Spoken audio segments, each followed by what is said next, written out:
Please welcome Permanent Chair of the 2024 Democratic National Convention, Mignon Moore, and Chair of the Democratic National Committee, Jamie Harrison.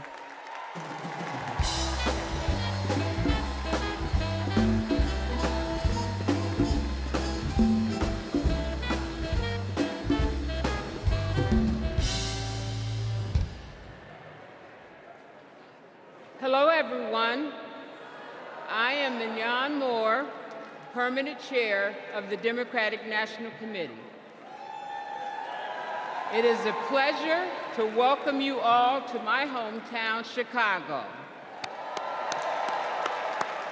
This convention is a celebration of our hard work and accomplishments and of the American spirit that makes this party and our country great. That's the spirit President Biden reignited when he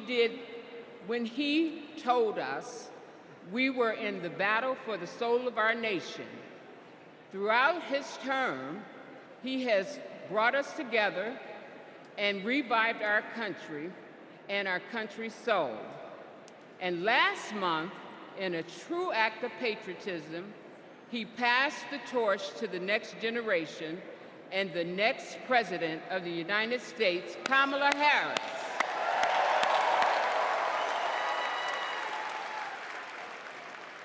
As convention chair, I may appoint officers to assist in the conduct of our proceedings. It is my honor to announce the following convention officers. Assisting as co-chairs are Lieutenant Governor Peggy Flanagan, Mayor Mitch Landrieu, Senator Cory Booker, and Congresswoman Veronica Escobar.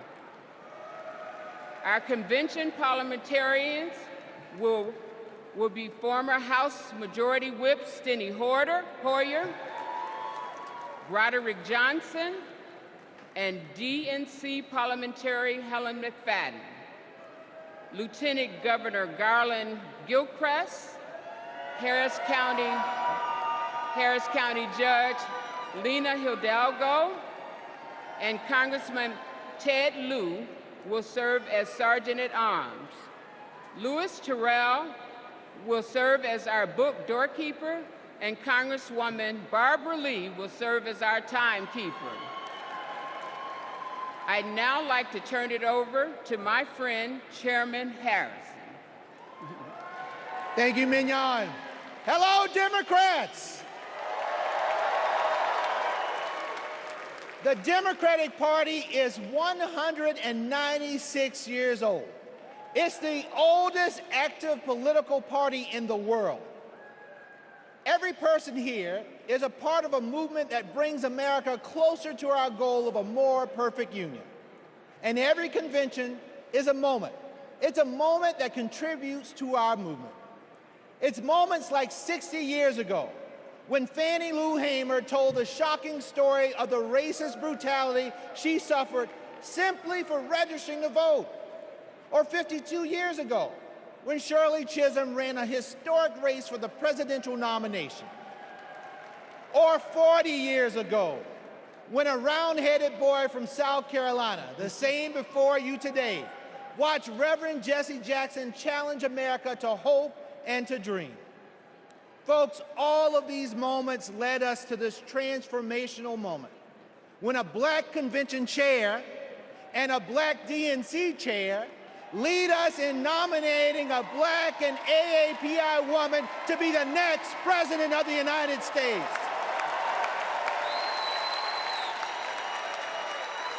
Folks, this is because the Democratic Party is and always will be for the people, for our future. We are honored to be a part of American history as we gavel in this convention and celebrate this historic nomination.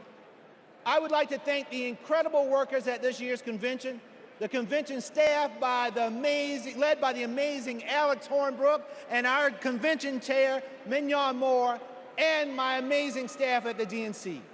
You quite literally set the stage for us today, and we wouldn't be here without all of you.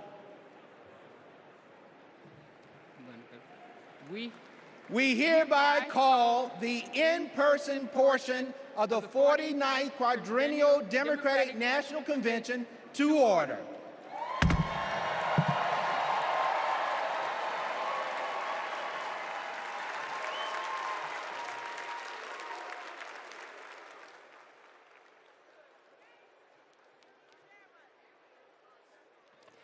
Please stand if you are able for this evening's invocation offered by Cardinal Blaise Joseph Cupich, Archbishop of Chicago.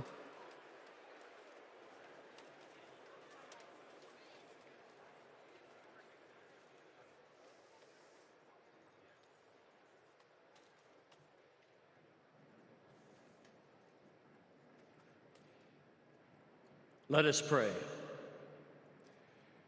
We praise you, O God of all creation. Quicken in us a resolve to protect your handiwork. You are the source of every blessing that graces our lives and our nation. We pray that you help us to truly understand and answer the sacred call of citizenship. We are a nation composed of every people and culture, united not by ties of blood, but by the profound aspirations of life and freedom, justice and unbound hope. These aspirations are why our forebears saw America as a beacon of hope. And with your steady guidance, Lord, may we remain so today. In every generation, we are called to renew these aspirations, to reweave the fabric of America.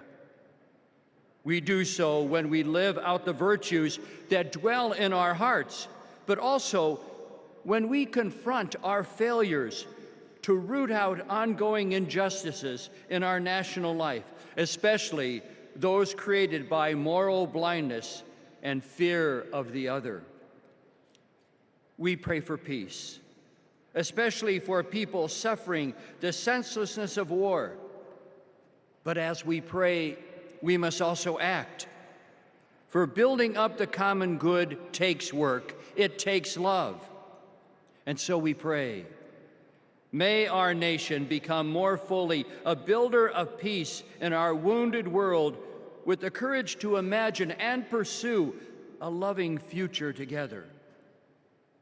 And may we as individual Americans become more fully the instrument of God's peace.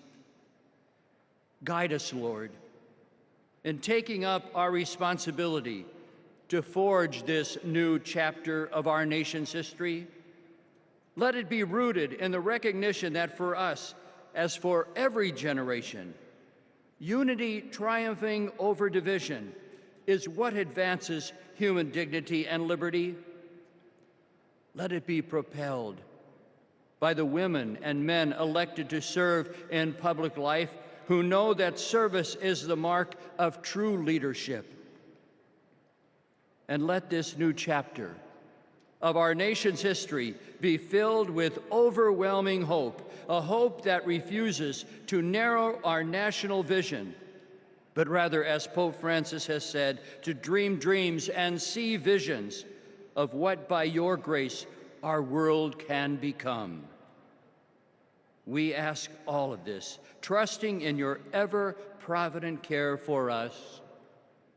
Amen.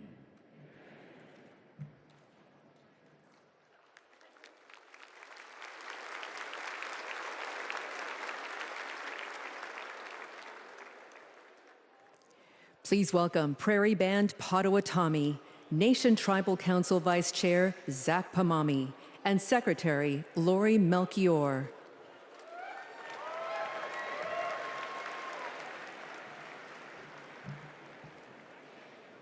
Here we are together on our ancestral homelands of the Prairie Band Potawatomi Nation and our sister Potawatomi nations. We also honor the spirit of the other tribal nations who traveled westward to this beautiful area. Welcome, 2024 Democratic National Convention to our homelands.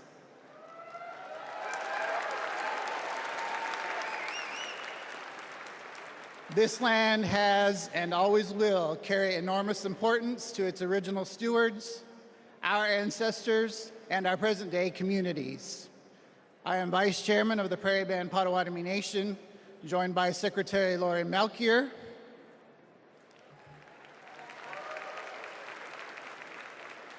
and our nation's tribal council, who are also with us in the audience. From time immemorial, our ancestors lived in the Great Lakes region. However, in 1849, an illegal auction by the U.S. government forcibly removed our tribe from our homeland.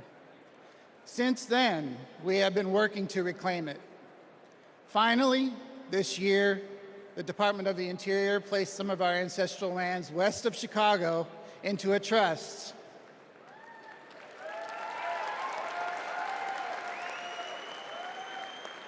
Thanks to the resolve of our tribal community and the Biden-Harris administration, we reclaimed a piece of our home.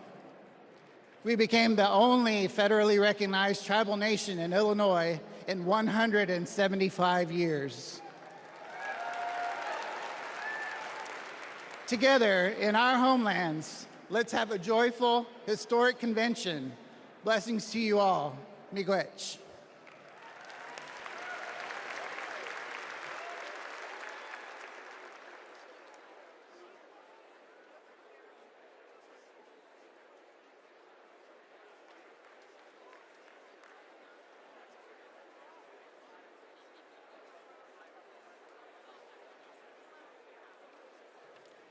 Please remain standing for the presentation of colors by the Illinois State Police Honor Guard.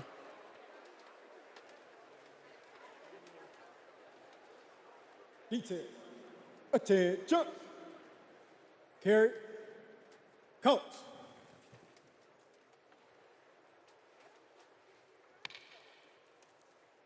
Forward. March. Left. Left. Left. Left. Left. Left. Colors. Colors turn.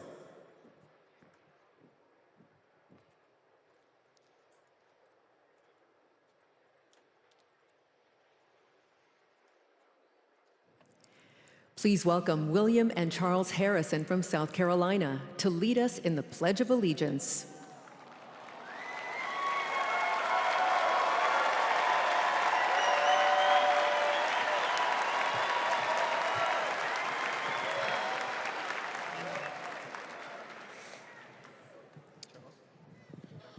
I pledge allegiance to the flag of the United States of America and to the republic for which it stands, one nation, under God, indivisible, with liberty and justice for all.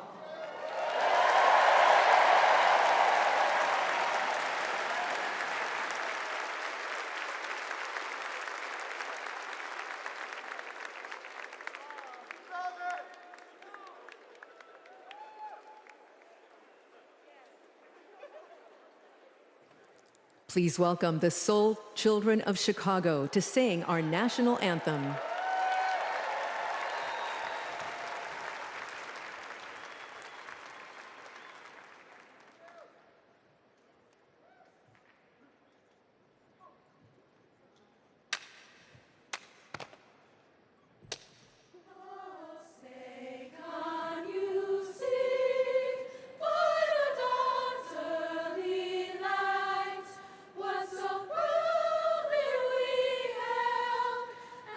The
Sport.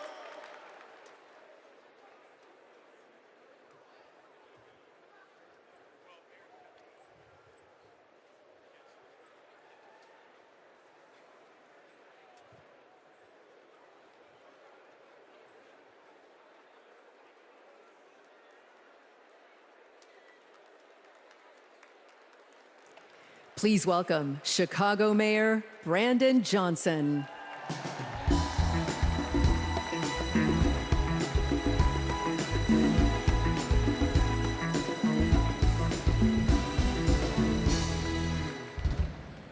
Welcome to the greatest city in the world, Chicago, where Ida B. Wells and Jane Addams organized to deliver real transformative change across this country. Chicago, where Reverend Jesse Jackson united people from all different backgrounds to keep hope alive. And to a community organizer on the south side of Chicago, Barack Obama rose to the White House reminding us that yes, we can. And now Chicago, this city of hard work and caring people, is where Democrats will celebrate President Joe Biden and nominate Kamala Harris for President of the United States of America.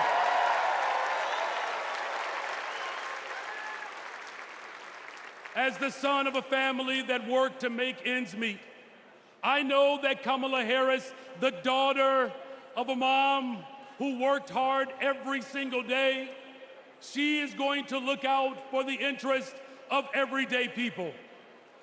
I know that as a fellow former social studies teacher, that Governor Tim Walz will never shrink from standing up for our democracy and for those most in need.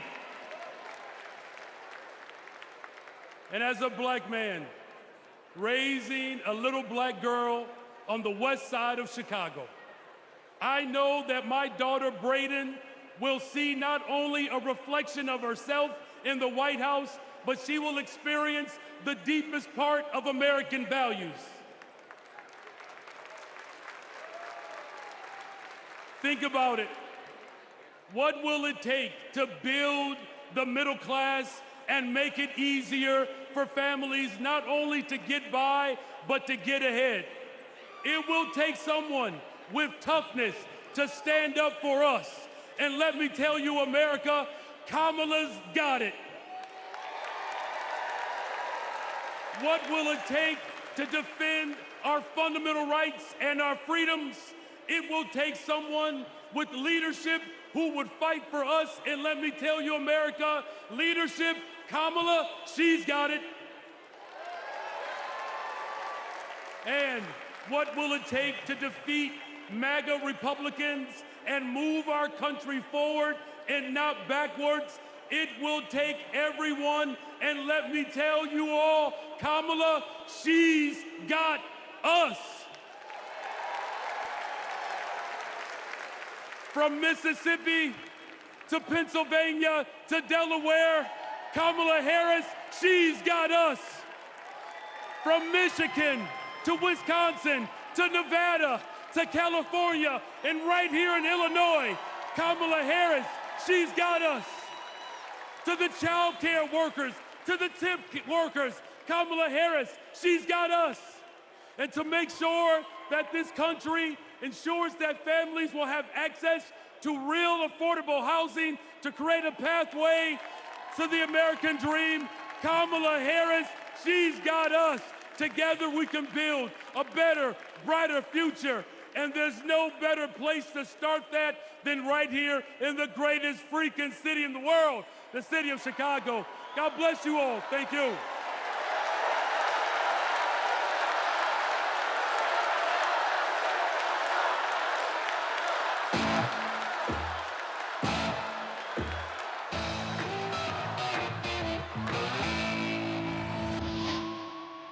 This is our town. We've got steel in our spines, iron in our veins, and hope in our hearts. We've got the flavor, the guts, the grit, and those big shoulders you've heard so much about. We're a bold city, a proud city, a who you callin' second city, where 77 neighborhoods are one. A city of giants, a city with heart, a city with heroes, a sweet, sweet place to call home.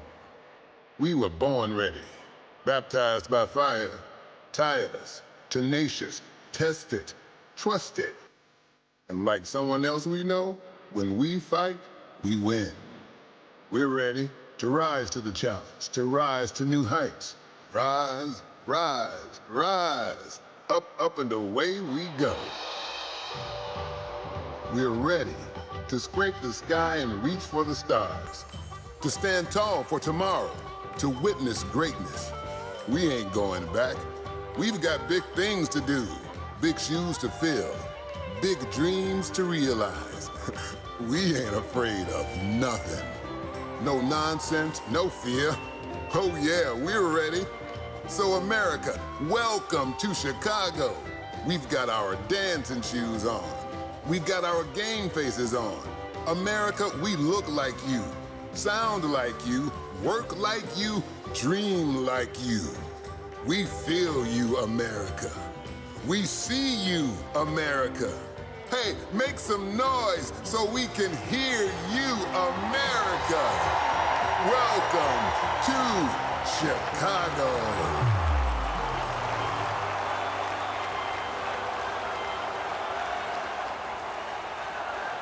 Hello, my friends. My fellow Democrats, I started my journey to this stage in 1988.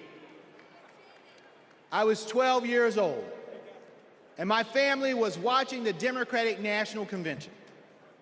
Now, to be honest, I wanted to watch something else. But we all knew when my grandfather sat in his chair, the TV was his. But folks, when Reverend Jackson came on, I paid attention. A black man from South Carolina, raised by a single mother. That was me. And as long as I live, I will never forget what he said. He challenged young people to hope and to dream. So that's exactly what I did. I dreamed big, I worked hard, and I never lost hope.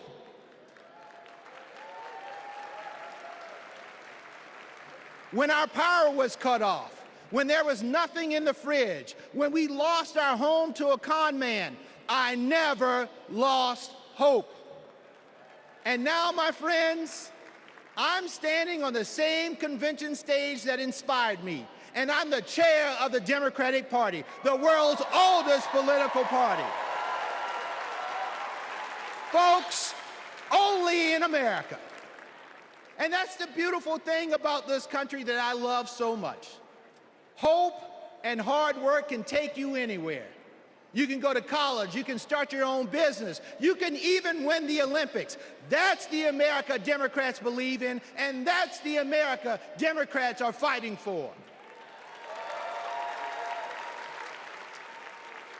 So 4 years ago, my friends, we were a country divided by fear, and we were stuck under a man who preached bigotry and hatred. Hope was lost.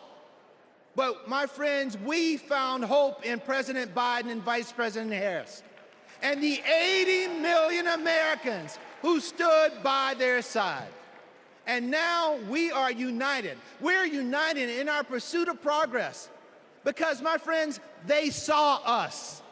They fought for us. They heard us.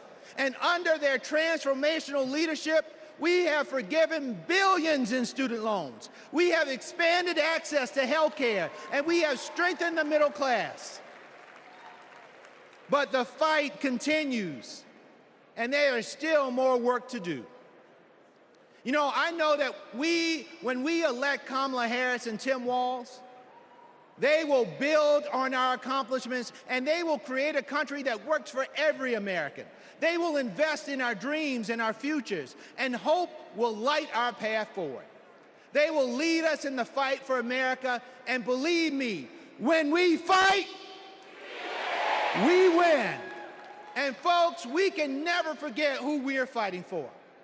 This election is about Americans who are watching right now, wondering who's going to finally pave that dirt road, or make it easier to feed their family, or get medical bills under control. This election is about those who believe anybody can achieve their dreams if they work hard and trust in the endless possibilities of America. This election is about communities who need to see that hope and joy will always overcome fear and chaos. This election is about every little boy inspired by a party chair who looks like him, and every little girl who will finally see a president who looks like her. My friends, we are paving a path for them. We're working toward a brighter future for them, and we need each and every one of you to join us. In my beloved home state of South Carolina, our motto is, while I breathe, I hope. Folks, I believe in the power of hope, but it's going to take more than hope to win this election. So in the next 78 days, our motto can't be just, while I breathe, I hope. It must be, while I breathe, I vote. Because that is how we make hope real for all of America. America, let's vote for Democrats up and down the ticket. Let's save our democracy, and let's vote for our MVP, Kamala Harris, and our coach, Tim Walz. Thank you all so much for being here. And now, it is indeed my pleasure to introduce our next speaker, who will be co-chair for tonight. This is a young woman who is the current lieutenant governor of the great state of Minnesota. And when Tim Walz becomes vice president, she will become the first Native American governor in this great country. Folks, let's welcome Peggy Flanagan.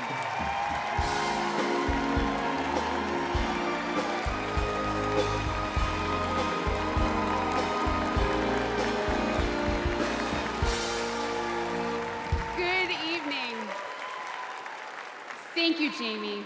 As we gather together on this historic night, we remember those who came before us, who fought and prayed this moment into existence.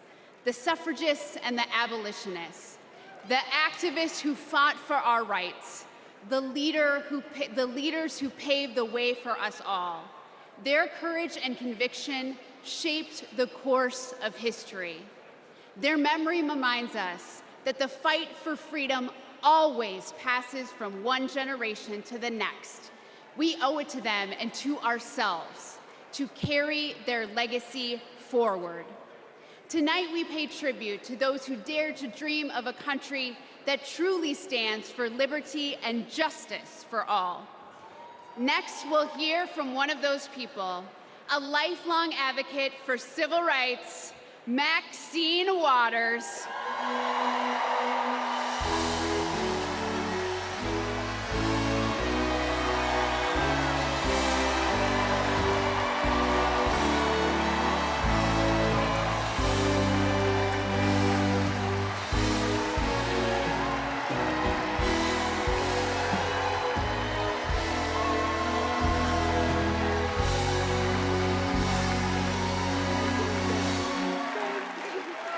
Wow.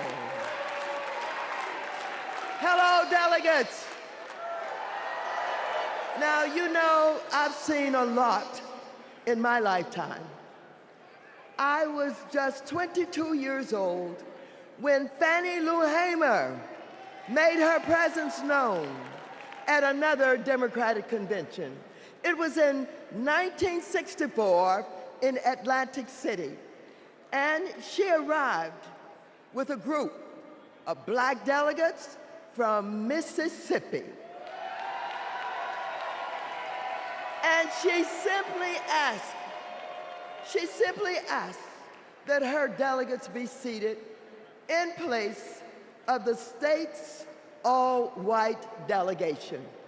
She told the people in the room, about the violence she suffered at the hands of white police because she, a black woman, had demanded her right to vote. When she finished, she asked the country a simple but profound question: is this America?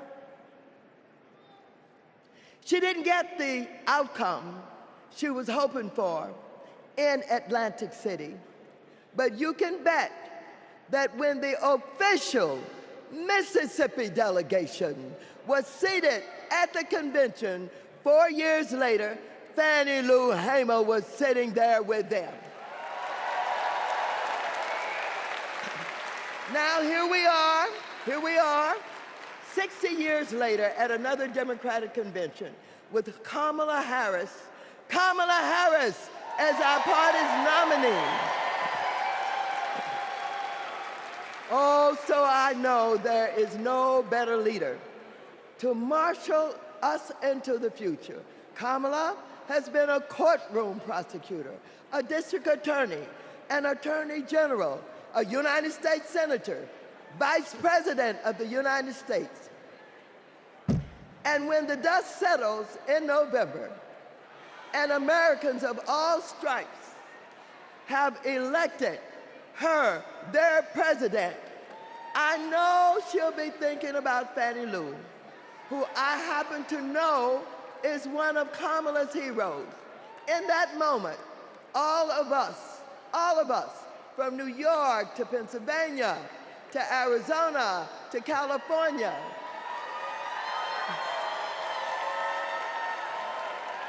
we can ask ourselves, is this America? And we will be able to say loudly and proudly, you're damn right it is.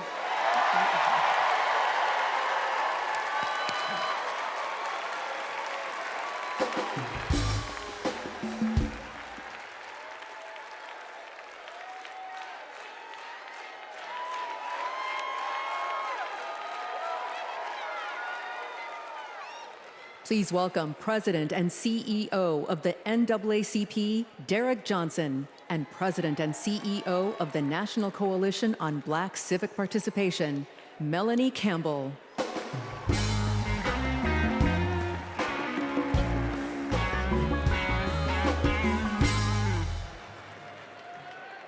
Good evening. I'm Derek Johnson, President and CEO of the NAACP, and I'm here to do my black job.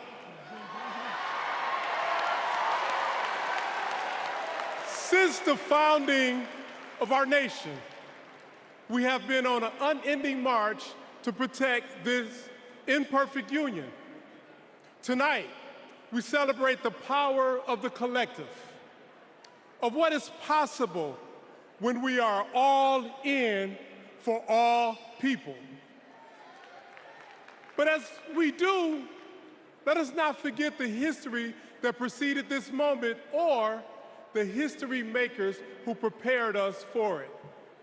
As we just heard, in 1964, the Mississippi Freedom Democratic Party, led by Fannie Lou Hamer, and Mississippi NAACP State President Aaron Henry, who stood tall and challenged a process that excluded them to ensure that we will all be recognized here tonight.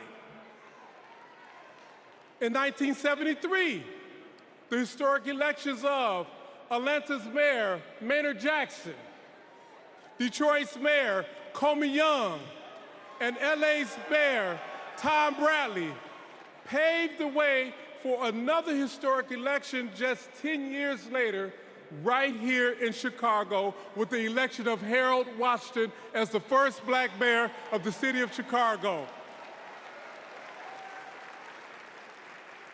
And in 1988, the Reverend Jesse Jackson, in his second quest for the White House, inspired us all to keep hope alive. Now, this is important because we must all understand Black history is American history.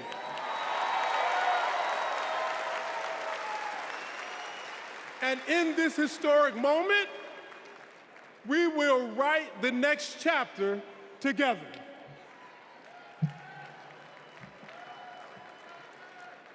Good evening.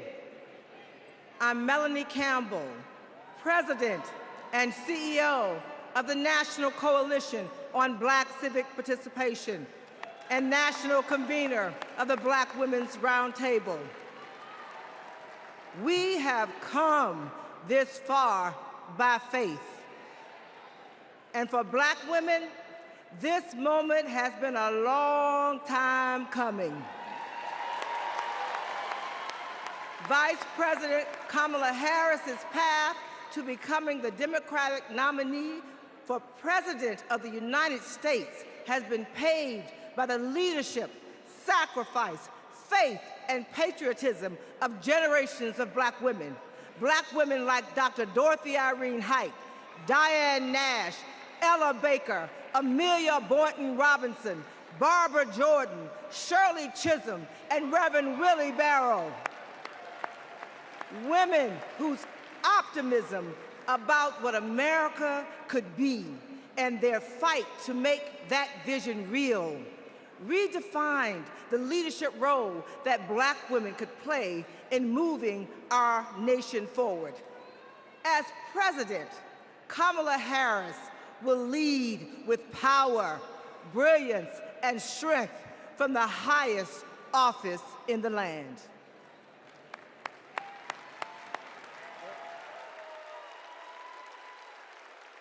Brothers and sisters, I don't know what this world is coming to. We resist those attacks collectively, and we will stand together. Do we believe in freedom? Support human rights. We believe in that. Support self-determination. We're built on that. Stronger together is not just a lesson from our history. The institutions of this country belong to all of the people who inhabit it.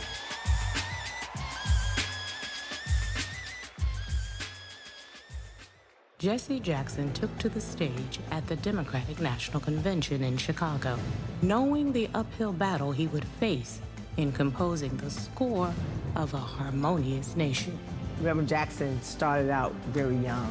He opened the door, and he continues to do that even now, that all of us have a responsibility for other generations to come behind us. Jesse Jackson's candidacy in 1984 helped to pave the way for Barack Obama's presidency in 2008. His 1988 candidacy helped to reshape the Democratic National Committee. His candidacy was before its time. Fueled by passion and determination and marching to their own beat, our civil rights leaders laid the groundwork for lasting change, dreaming of a country where equality and justice inspired the next generation. We need the energy of our young people. We need the wisdom of our elders. We all can be proud to say that we are truly a leading democracy and we respect people's ability to exist. America is not like a blanket, one piece of unbroken cloth, the same color, the same texture, the same size. America is more like a quilt, many patches, many pieces, many colors, many sizes. Standing on the shoulders of giants, Kamala Harris is the candidate who encompasses the brilliance, determination, analysis, and the action to carry the torch lit by the founders of the movement. There's only one choice to represent our collective voice. What kind of country do we want to live in? Value system of the modern Democratic Party has been shaped by the civil rights movement of the 1960s. There's a direct line from '64, the National Democratic Convention, where Fannie Lou Hamer asked to be seated, and 2024, where a Black woman is the Democratic nominee. It's been a long struggle and a long journey, but Fannie's gonna be vindicated and Shirley Chisholm's gonna be vindicated in the 24 Democratic Convention. I wonder if I could sit in a room with Shirley Chisholm, with Rosa Parks, with Coretta Scott King. What would they say about what's happening today? The civil rights movement has been a key part of organizing the agenda not just of the Democratic Party, but of democracy. This is the hope that runs through Kamala Harris's leadership, one where hope, change, and freedom are the drumline of our democracy. I stand before you today as a candidate for the Democratic nomination for the presidency of the United States of America. I stand before you today to proudly announce I am now officially the Democratic nominee for President of the United States. We must never surrender. America will get better. Keep hope alive. Keep hope alive. Please welcome founder and president of the Rainbow Push Coalition, Reverend Jesse Jackson.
Democrats,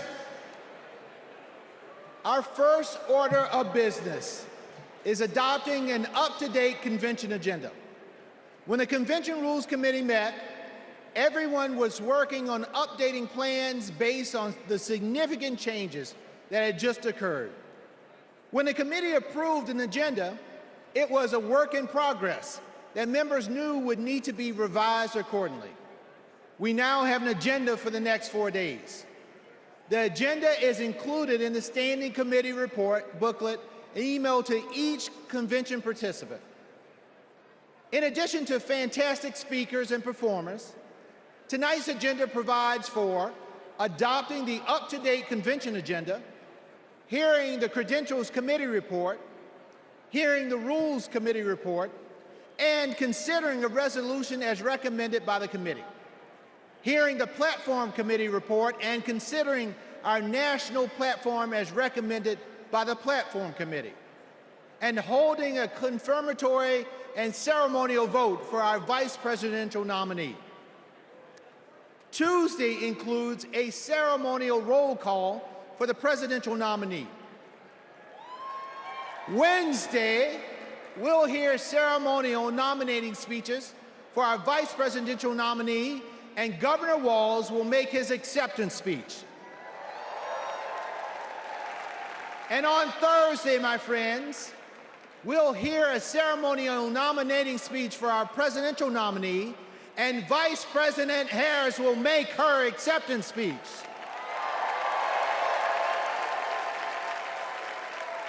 So now, delegates, the chair will entertain a motion to approve the up-to-date agenda. Is there a second? All in favor of approving the convention agenda, please say aye. Aye. All opposed, say nay. The ayes have it.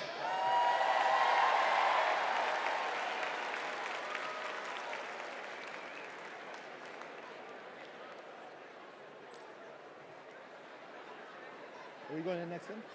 Please welcome Credentials Committee co-chairs, Secretary Marcia Fudge and James Roosevelt, Jr.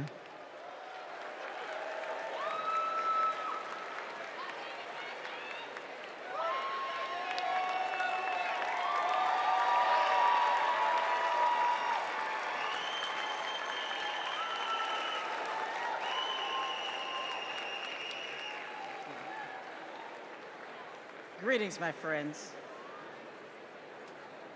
It is an honor to have served as co-chair along my friend, Jim Roosevelt. Pursuant to the call, the Credentials Committee met and adopted a resolution to credential the delegates and alternates to the 2024 National Convention. I am pleased to report that there were no credentials issues to be decided by the committee.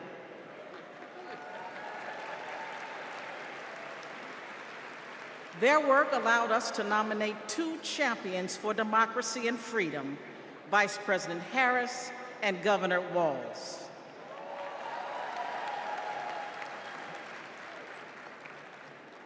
Our delegate selection process is designed to ensure every voice is heard and every vision is heard, and our delegates accurately represent their electorates. Diversity is our party's strength. And I'm so proud to see the wonderful representation of our party and democracy here today. I am pleased to share that the Credentials Committee report was adopted and all delegates have been fully credentialed. In memory of Marvin Turner, we are going to have a great convention and we are going to win. Thank you.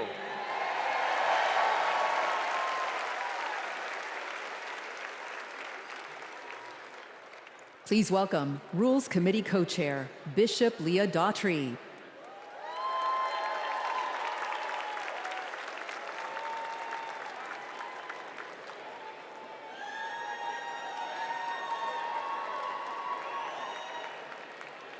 Hello, Democrats.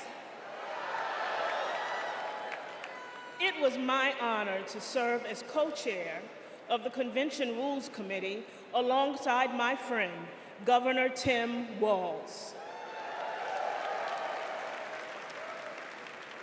Governor Walz is a little occupied this evening, but it's good to know that serving as co-chair of the Rules Committee is a ladder for promotion. The Rules Committee adopted the procedural rules of the convention on July 24th. They are based on long-standing processes governing our convention and ensured that we met all ballot access deadlines. The rules established the virtual nominating process for the party's nominees and set the stage for in-person votes at the convention to adopt our platform and resolutions recommended by the Rules Committee, as well as to cast celebratory votes on our nominees and hear their acceptance speeches. Under the Rules Committee authority, the Rules Committee is recommending for your approval one resolution. Contained in the committee's report, the resolution supports the current practice regarding automatic delegates, as well as other reforms to make our party stronger. The co-chairs are pleased to move the adoption of this resolution on behalf of the Rules Committee. Thank you, Bishop Daughtry. The Rules Committee has moved the approval of the resolution. Is there a second? We have a second. I will now call for a voice vote on approving the resolution as recommended by the Rules Committee. All those in favor of the committee's recommendation to approve the unity resolution say aye. Aye. All opposed say nay. I'm pleased to report for the record that with a majority of delegates having voted in the affirmative, the resolution has been approved. My thanks to our Rules Committee co-chairs and members for your efforts to build a transparent and inclusive party. Thank you, Madam Chair.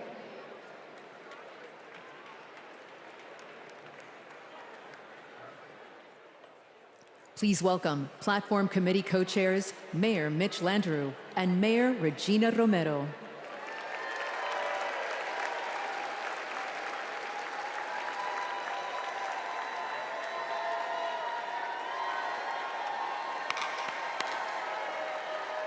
Hello, delegates. It is my pleasure to join Co-Chair Romero to present the national platform as recommended for approval by the committee. Our platform is grounded in our democratic values of hope, of progress, and love of our country. It makes a strong statement about the historic work that President Biden and Vice President Harris have accomplished hand in hand, and it presents a bold vision for our future. Kamala Harris will protect reproductive freedoms. Donald Trump will rip them away.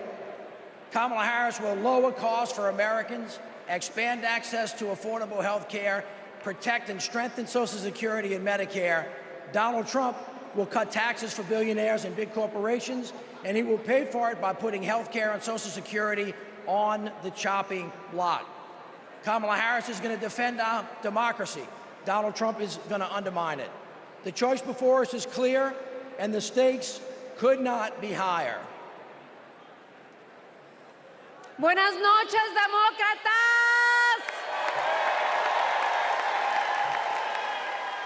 Mayor Landrieu, it was a pleasure to serve as your co-chair. I also want to recognize Louisa Terrell and the drafting subcommittee for their work. This platform was passed by the Platform Committee on July 16, prior to the President passing the torch in an act of love and patriotism. And it's the product of a comprehensive process to engage with leaders from all corners of our winning coalition. Hundreds of submissions, hours upon hours of hearing and testimonies, countless conversations with community leaders and grassroots Democrats. All were essential to producing a forward-looking vision for our party that echoes the voices of all. Vice President Harris is now carrying the torch. And she and Governor Walz are committed to delivering results for the American people. Then you have Donald Trump. His extreme agenda is working against everyday Americans. He is fighting for big oil, big pharma, big banks, but most of all, my fellow Democrats, he is fighting for himself. This November, we need to keep Democrats in office and elect Kamala Harris and Tim Walz so we can implement an agenda that works for everyone. Cuando luchamos, ganamos. And with that, on behalf of the Platform Committee, we are pleased to move the adoption of the 2024 Democratic National Platform. Thank you. The co-chairs have moved the approval of the national platform. Is there a second? We have a second. I will now call for a voice vote to approve the platform as recommended by the Platform Committee. All those in favor of approving the platform, please say aye. All opposed say no. Co-chairs, I am pleased to report for the record that with a majority of the delegates having voted in the affirmative, the platform has been adopted. Once again, thank you to our Platform Committee co-chairs and members, as well as the Platform Drafting Committee and its chair, Louisa Terrell.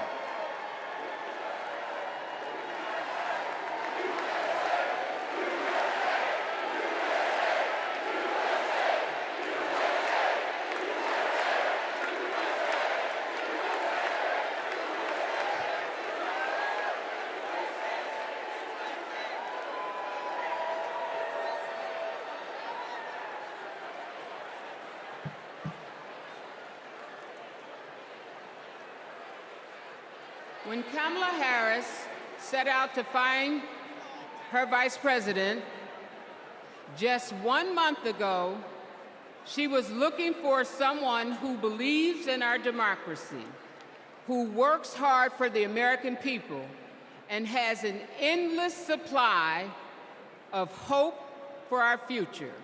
She found that in Vice President Tim Walz. Come on, give it up for give it up. On August 6th, the Democratic Party officially nominated Governor Walz as our vice presidential candidate. While Governor Walz's nomination has already been certified, we couldn't miss the opportunity to celebrate this future vice president's integrity, commitment, decency, and service to our nation. The chair will entertain a motion to ceremonially confirm Governor Walz's selection as the Democratic Party's vice presidential nominee.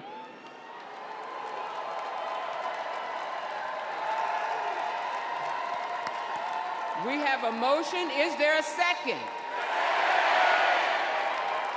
We have a second. We will now have a voice vote on the motion to ceremonially confirm our vice presidential nominee. All in favor of the motion, please proudly say aye. All opposed? The ayes have it. I'm thrilled. I'm thrilled to proudly reaffirm Tim Walz as our Democratic nominee for vice president.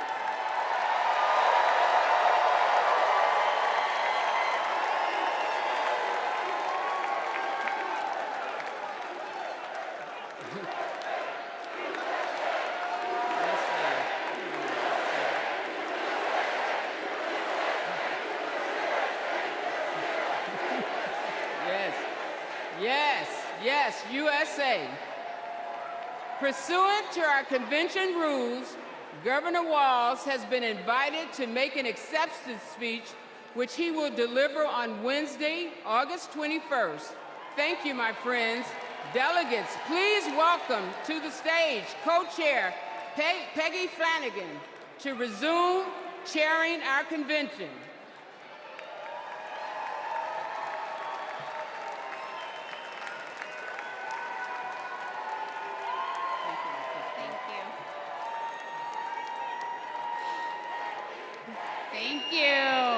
Thank you. Well, good evening, and welcome to the first night of the Democratic National Convention. I'm Peggy Flanagan, Lieutenant Governor of Minnesota, and I am thrilled to be here in Chicago with Democrats from across the country to rally around Kamala Harris and Tim Walz and their vision for America. It's been 8 years since we last came together as a party, and I can feel the excitement in this arena. It's filled with energy and with joy. Our theme tonight is for the people. We'll hear from union leaders, civil rights advocates, and our fellow citizens. And we'll hear from our president, Joe Biden, who has been a champion for the people for his entire life. My name in the Ojibwe language is Gigi Wewudam Ukwe, or in English, speaks with a clear and loud voice woman. I'm a member of the White Earth Nation, and my family is the Wolf Clan. And the role of our clan is to ensure that we never leave anyone behind. That's why I am supporting Kamala Harris and Tim Walz to be the next president and vice president of the United States. For almost 6 years, I've worked side by side with Governor Walz. I've seen how hard he's worked for Minnesota to be the best place for kids to grow up. He does it all with a big heart, a buffalo plaid jacket, and a bottomless bag of snacks. Nutter Butters, cheese curds, and Diet Dew. Every time we meet, he brings something for me because he's always got my back. And when he's vice president, he will always have yours. He and Kamala Harris have spent their lives fighting for you, for your family, for your future. So whether you're a lifelong Democrat or just tuning in, thank you for being part of this evening. 4 years ago, the COVID pandemic upended our lives. My brother Ron was the second person to die of COVID in the state of Tennessee. We couldn't see him. We couldn't have a memorial. And millions of American families went through the same thing. Our communities were suffering. Our economy was struggling. And Donald Trump was playing games. Our country was brought to the brink by his failure to respond. But the Biden-Harris administration stepped in with quick and decisive action. They contained the virus, created millions of jobs, and invested in our nation's future. Under their leadership, America began to heal.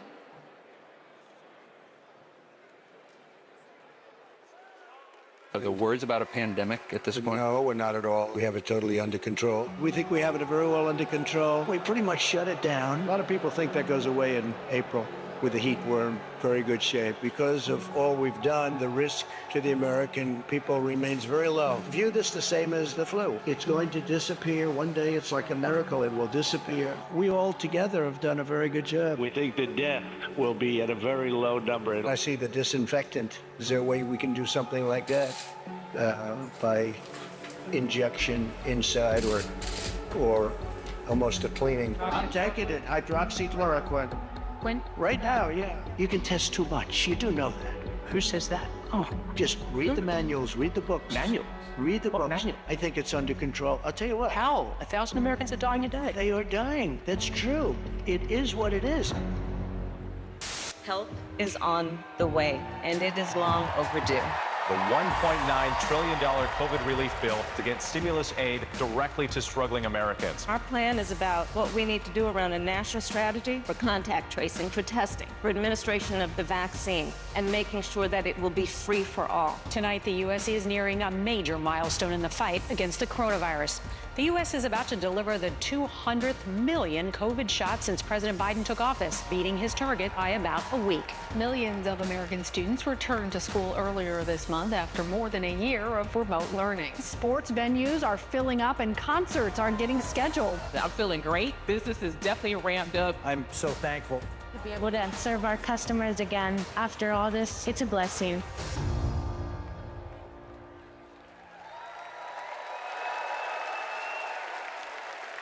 Please welcome Illinois Representative Lauren Underwood.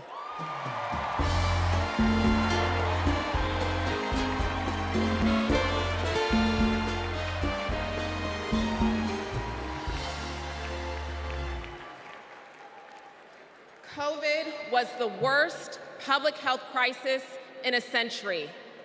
Donald Trump failed us. But Joe Biden and Kamala Harris got it under control. Donald Trump said, "It is what it is." Joe Biden and Kamala Harris said, "Help is on the way." Democrats in Congress tried to lower the cost of health care. Donald Trump tried to take our health care away. We tried to expand Social Security and Medicare.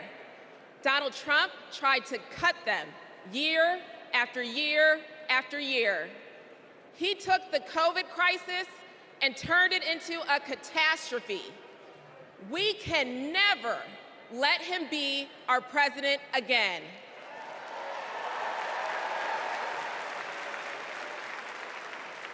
As a registered nurse, I care deeply about making health care more affordable. As someone with a pre-existing condition, I am determined to protect the people who are most at risk. And as the youngest Black woman ever elected to Congress, I am painfully aware that Black women, especially pregnant women and new moms, were more likely to die from COVID. I wrote the Momnibus to protect those women and to address the maternal health crisis. And that bill was introduced and championed by Senator Kamala Harris. Because she protects the people who are most vulnerable. She's done it for her whole career. As Vice President, she and President Biden passed my legislation to make health care more affordable. And now, 4 out of 5 Americans can get covered through the Affordable Care Act for $10 or less per month. And under the Biden-Harris administration, the number of uninsured Americans hit an all-time low. 4 years ago, it was not safe to hold a convention like this. But tonight, thousands have gathered in this arena in my home state of Illinois to make sure Kamala Harris is the next president of the United States.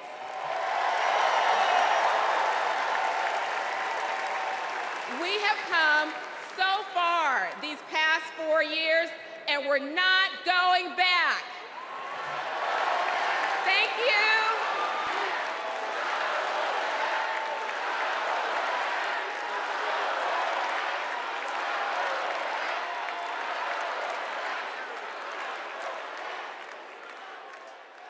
My name is Rich Logis. I live in Florida, and until 2 years ago, I was a full-fledged member of MAGA. I believed Trump. I was a MAGA pundit. I had my own podcast. I was in a state of panic, terrified that Democrats were destroying our country. When the pandemic hit, we needed leadership, but we were given almost nothing. It was a major betrayal to the country. So I finally stepped outside the MAGA echo chamber. I stopped listening to what Trump said and looked around with my own eyes. And I realized he had been lying about pretty much everything. Lying is Trump's toxic superpower. He's ripped apart families, communities, our whole country.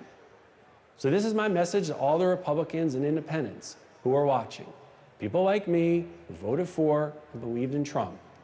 I made a grave mistake, but it's never too late to change your mind. You don't need to agree with everything you hear tonight to do what is right. We need to be able to trust our leaders. That's why I'm all in for Kamala Harris. Please welcome California Representative Robert Garcia.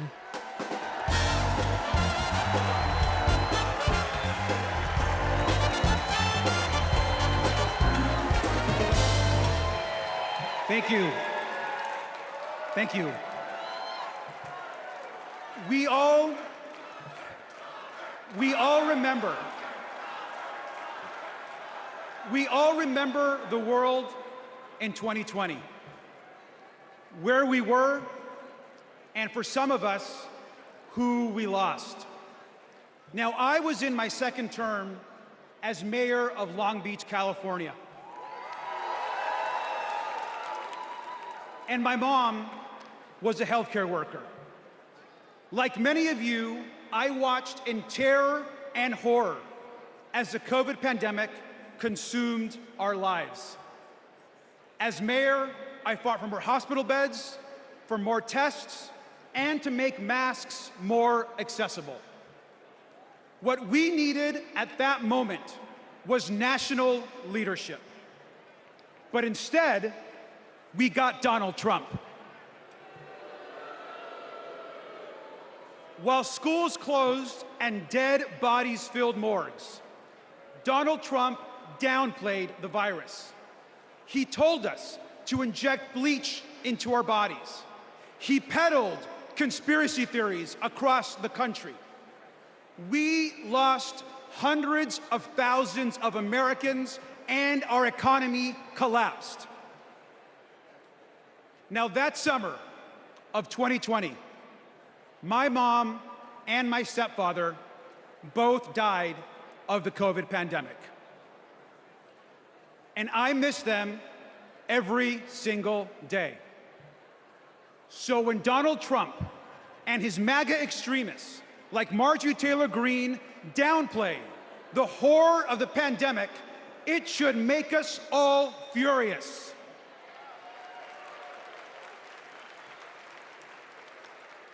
Now, I will never forget when Kamala Harris called me after my parents died.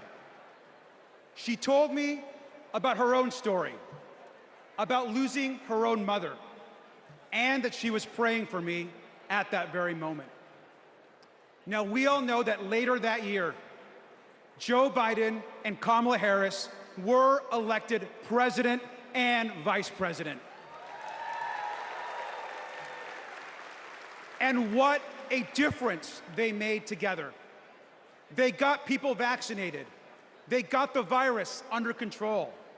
They safely reopened our schools.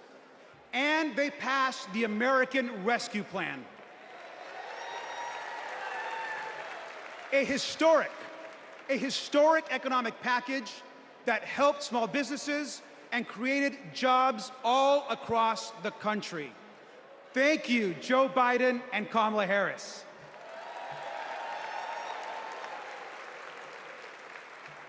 Now, I am a proud immigrant who came to the United States as a young child. We grew up poor. English was our second language, and we often, like many immigrant families, struggled to get by. But my mom, she moved here to the United States because she believed in the American dream. I'll never forget the day that I became a United States citizen. I raised my right hand and I pledged an oath to protect and to love this country. It was the proudest day of my life.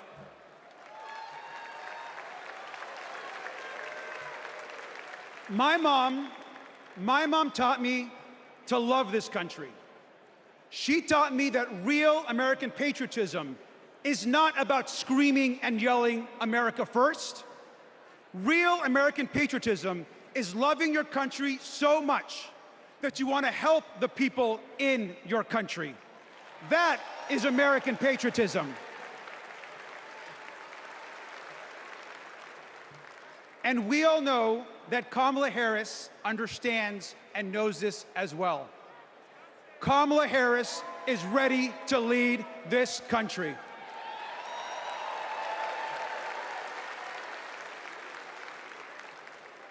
We can all remember 2020. We can all remember the horrors of Donald Trump. But let's remember, most importantly, tonight and every single day this week, that we are not going back. Thank you.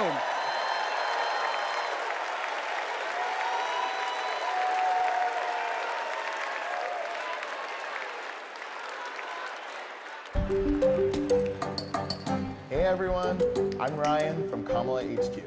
And we have a little game we like to play here called Two Lies and a Lie. We list out 3 things Donald Trump has said, and then we try to figure out if any one of them is true, which they're not. Let's play. First up, jobs. Trump claims his administration created more jobs than we ever had before. He says we had the greatest economy ever, and then we got hit with COVID, and he says he created a manufacturing jobs miracle. Let's dig in. More jobs than we ever had before? Trump lost 3 million jobs. In fact, he's the first president to lose jobs since Herbert Hoover. What about this claim that it was the greatest economy ever and only COVID tanked it? Once again, no. Let's take a look at his track record on jobs before COVID as compared to the Biden-Harris administrations. What do you know? Hardly the most successful ever. And about his supposed manufacturing miracle, Trump talked a big game, but actually lost 178,000 manufacturing jobs.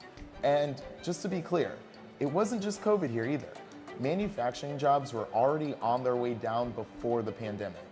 So that's round 1. And it looks like what we have here is 2 lies and another lie. You get the hang of it? I'll see y'all in a little bit.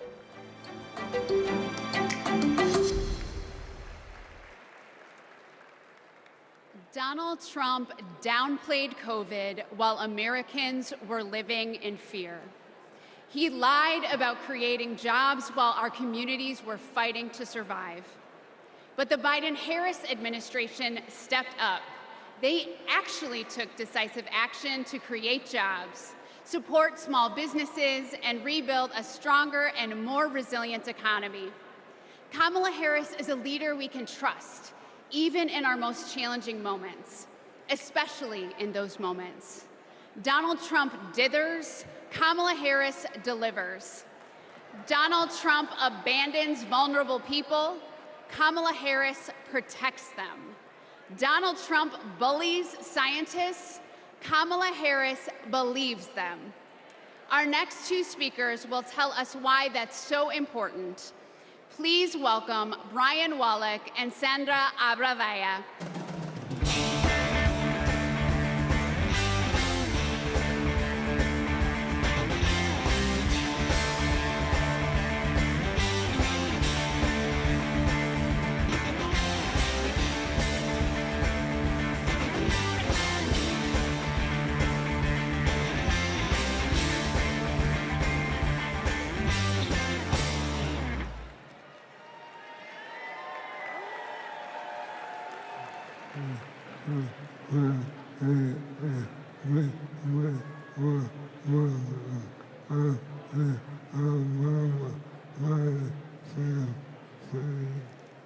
In 2008, we met while working on the Obama-Biden campaign.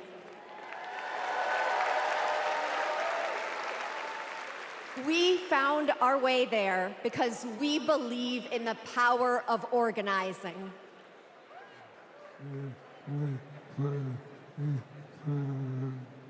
Then we found each other.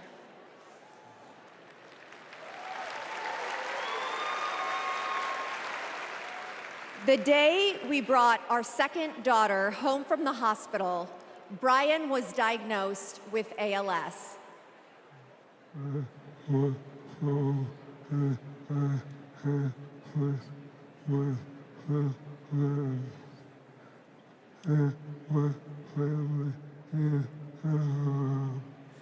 I was told I had 6 months to live. That was 7 years ago.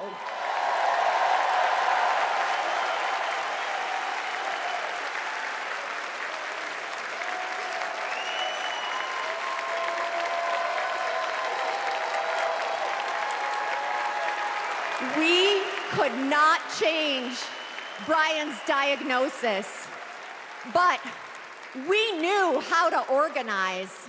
So we co-founded a nonprofit called I Am ALS, and thousands of terminally ill patients fought for new therapies, $1 billion to fund ALS research, and earlier access to treatments, all of which President Biden signed into law.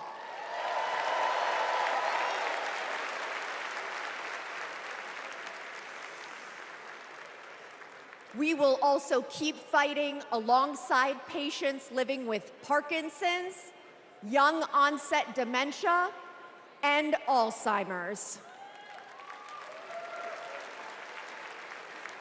We've seen just how relentless activism can beat the odds, just like what Brian has been doing for 7 years.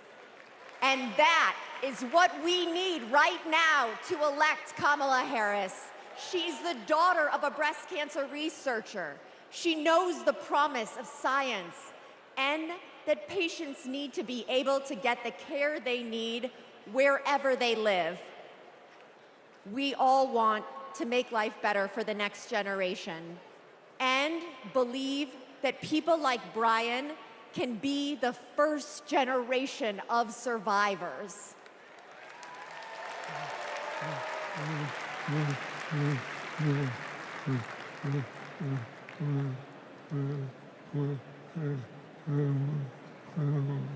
And we can make life better for our caregivers, too.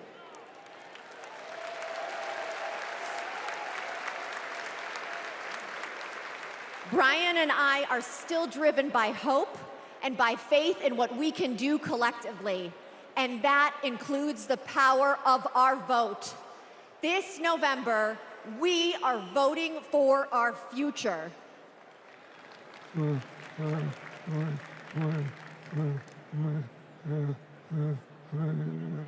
Because we plan to be around for it.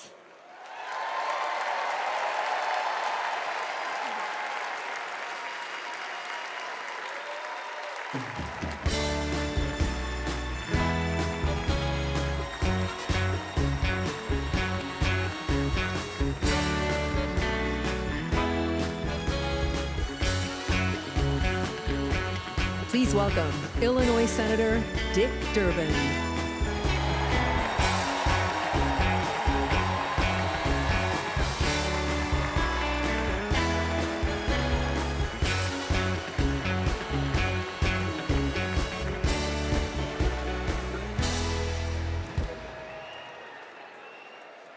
I've known Brian and Sandra for years.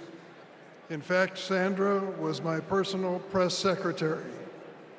You will not find a more courageous couple. Let's give Brian and Sandra another round of applause.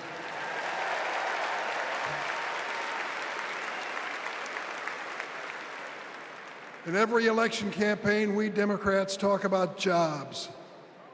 Now forget for a moment Donald Trump's wild claims. He lost millions of jobs in America. He promised to bring back manufacturing jobs, but he failed. He promised to deliver infrastructure, but he failed. His record was defined by failure. To put it another way, Donald Trump is like a bad boss. You want time off to take care of your sick parents? Ask Donald Trump. Denied. In Donald Trump's America, there is no paid family leave. Want to have a child, but need IVF? Too bad. That's shut down too. Want a pay raise? Too bad. The boss just gave himself one, so there's nothing left for you. Donald Trump reminds us of a boss we all had. The guy who thinks he's a very stable genius, but is driving the company into the ground. Now get this, Donald Trump did make history. Let's give him credit. He is one of only 2 presidents in the history of the United States to leave office with fewer Americans working than when he started. Now he wants a chance to make America unemployed again.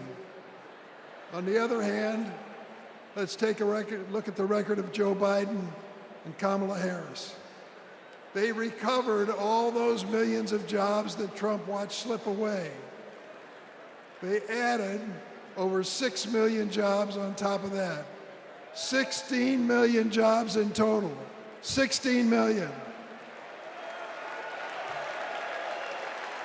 Today, more roads are getting fixed, more factories are being built, more Americans are working construction, and more auto workers are making cars than on any month when Trump was president. And we know behind every job is a person or community forever changed. Data centers in Wisconsin, semiconductors in Pennsylvania, electric vehicles in Michigan. Yes. Hello, Michigan.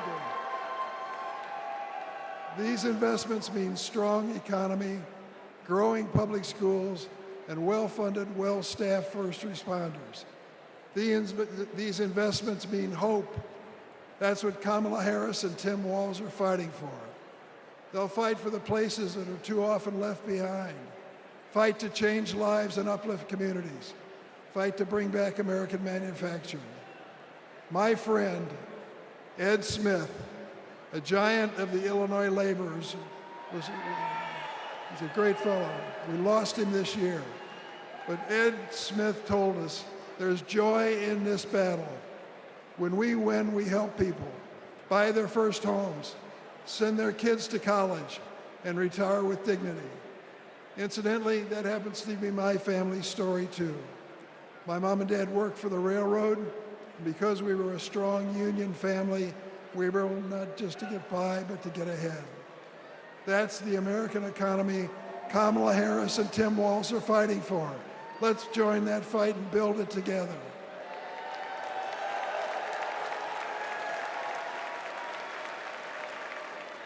Now let's hear from some union workers on the ground in Arizona, thanks to the Biden-Harris administration investment in America. Welcome to Phoenix. Donald Trump said he'd bring back American manufacturing, but Joe Biden and Kamala Harris actually did it.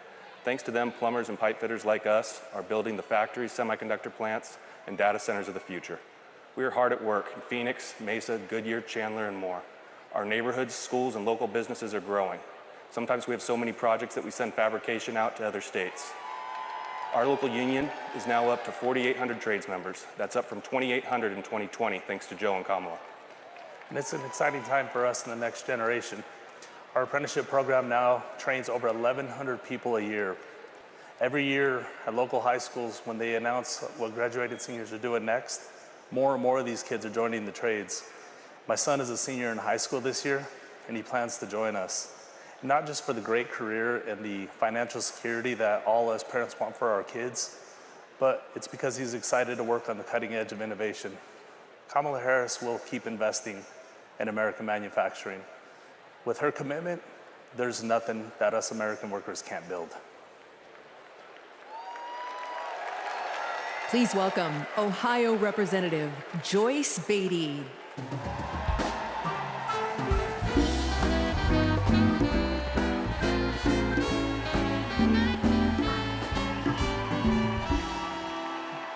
Good evening. I'm Joyce Beatty, and I'm proud to represent Ohio in Congress. I was born in the Buckeye State, and I've never left. Now, J.D. Vance likes to talk about how he's from Ohio, but as soon as he could, he ran away to Yale and Silicon Valley, cozying up with billionaires while trashing our communities. J.D. has been our senator for 18 months. And what has he done for hardworking Americans? Nothing. He's been busy writing the foreword to the book from the Project 2025 guy. While J.D.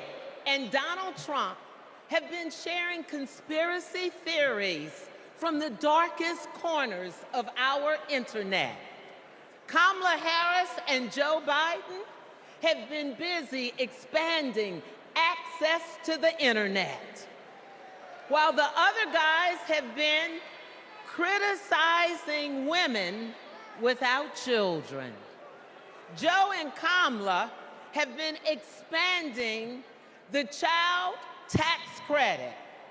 And let me just tell you, cutting the poverty rate for our children. Kamala and Joe Biden have been also at the same time reducing the price of health care for our seniors. And yes, securing a cap of $35 on insulin. And as J.D. and Trump, they want to take us back to the past. Kamala and Joe have been bringing the jobs of the future to America today. With the CHIPS Act, a $280 billion investment. And that's not just a big number. It means new semiconductor plants and thousands of good-paying jobs. You see, I worked with Kamala to pass it, and I saw her leadership style up close, a rare combination of brilliance, legal expertise, and patience. You see, it's simple. JD and Trump like to talk about states like Ohio, but Kamala and Joe actually get stuff done for us. And so does our next vice president and my good friend, Governor Tim Walz. America, are you ready to build on our progress? Are you ready to turn out for leaders who know that action speaks louder than words? Are you ready to vote for Kamala Harris? Are you ready to put people over politics once and for all? Well, the era of joy and freedom is up on us.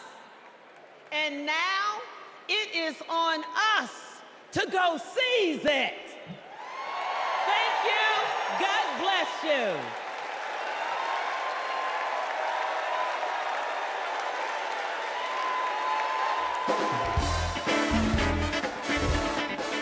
Please welcome AFSCME President Lee Saunders, SEIU President April Barrett, LIUNA General President Brent Booker, IBEW International President Ken Cooper, CWA President Claude Cummings, and AFL-CIO President Liz Schuler.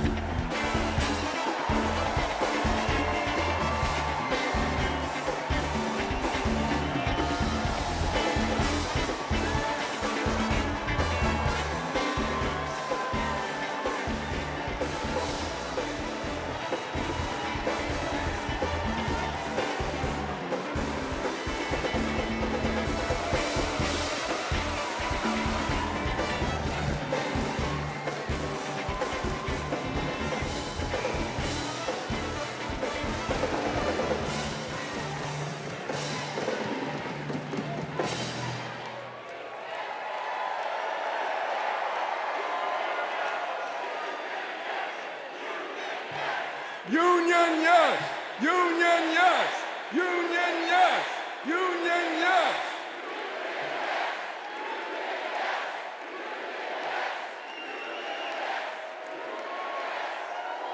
All right. I'm Lee Saunders, President of AFSCME, a union of 1.4 million public service workers in healthcare, corrections, sanitation, and more. You know, 4 years ago, we faced a pandemic and a recession with a president who didn't care one bit what working people were going through. Enter Joe Biden and Kamala Harris. Within weeks, they passed the American Rescue Plan, pulling the economy back from the brink and putting us back to work. They're guided by a basic principle: more freedom for working people, including the freedom to join a union.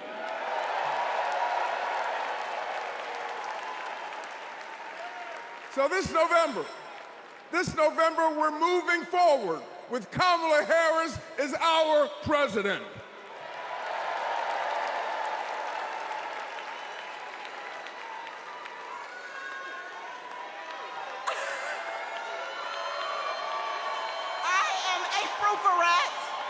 And I am the president of SEIU, representing 2 million service and care workers. We're all in for Kamala Harris because Kamala Harris has always been all in for us. Vice President Harris joined fast food workers on the picket line, and she walked a day in the shoes of a home care worker. She shares our vision for a modern-day labor movement, a movement that meets the needs of workers in the 21st century, and an economy that is ready for the future. It is going to be together that we write new rules to make it easier for all workers to join a union. And we are going to build a younger, darker, hipper, fresher, sneaker-wearing labor movement. A movement that is going to be more inclusive and built for the middle class. And we are going to end poverty wage work for once and for all. So let's do the work. Let's elect Kamala Harris so that together we will usher in a new era of worker power, and together we will win the future. Let's go get it.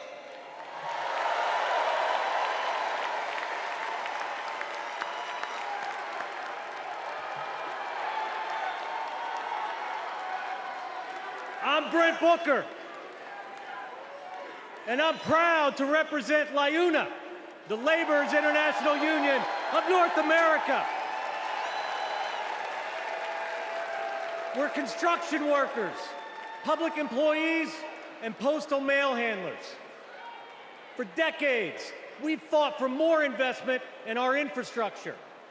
While Trump made empty promises, the Biden-Harris administration delivered. Now we're rebuilding highways, bridges, and tunnels, and powering a clean energy and manufacturing boom. Thanks to them, our members can buy a home, put their kids through school, retire with dignity. As president, Kamala Harris will keep fighting for workers who are building America.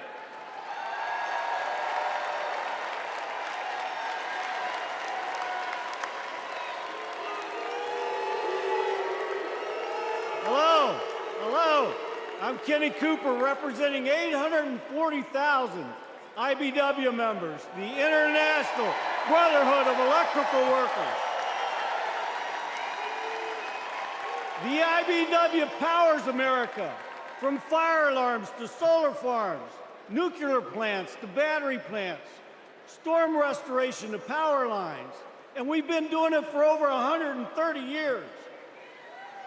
Today, we're building a new energy future while providing great-paying jobs and a stable retirement for all working families. Every step of the way, Kamala Harris has been there for us. She's bringing back American manufacturing to forgotten places throughout our country. She cast the deciding vote to save our pension plan.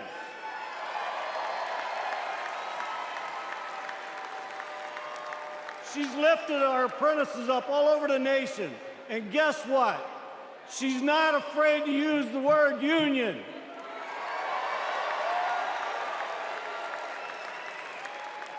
She has came through for all of us, and it's our turn to come through for her.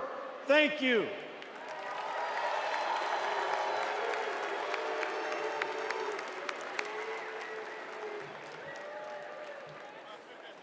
Hi, I'm Claude Cummings, Jr., President of CWA, the Communication Workers of America.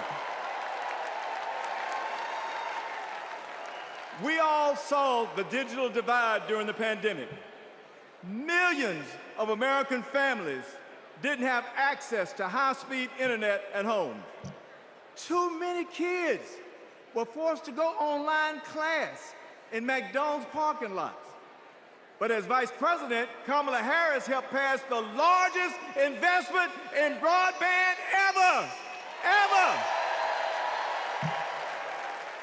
She gave CWA members a seat at the table so we could work to connect every household to the internet while creating good union jobs.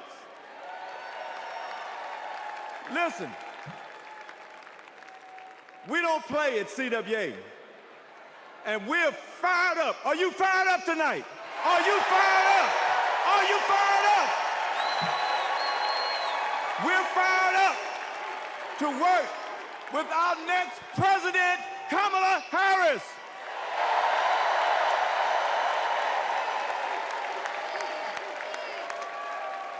I'm Liz Schuler, president of the AFL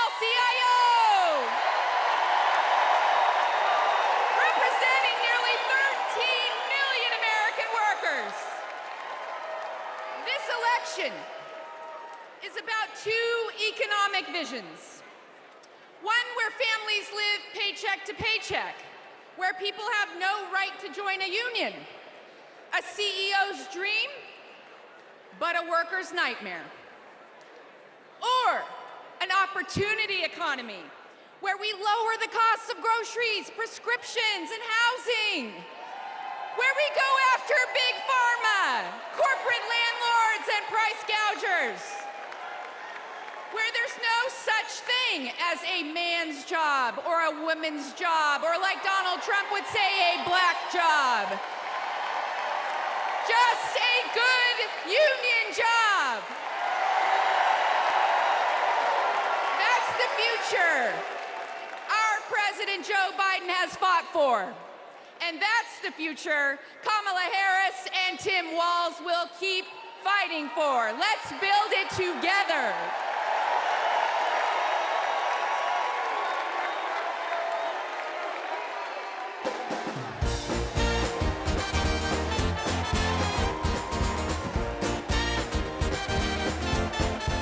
Please welcome Los Angeles Mayor Karen Bass.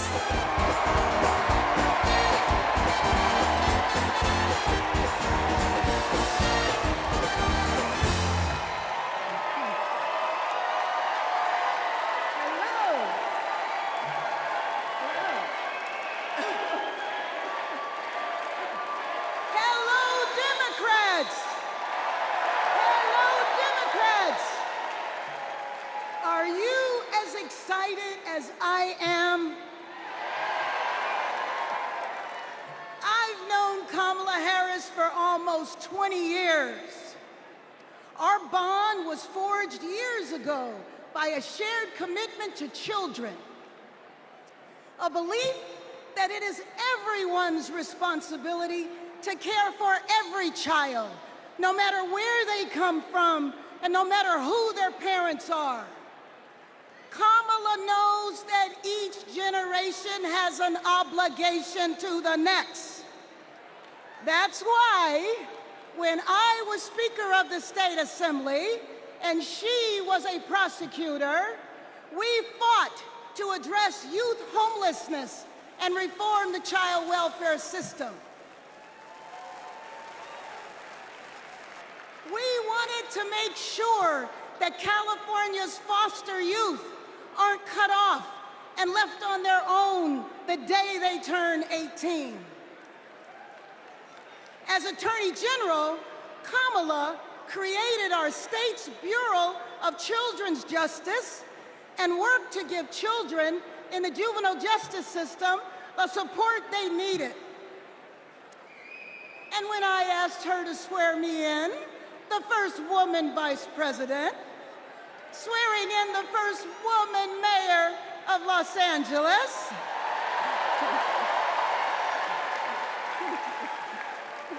we knew we were sending a message to young girls everywhere that they too can lead.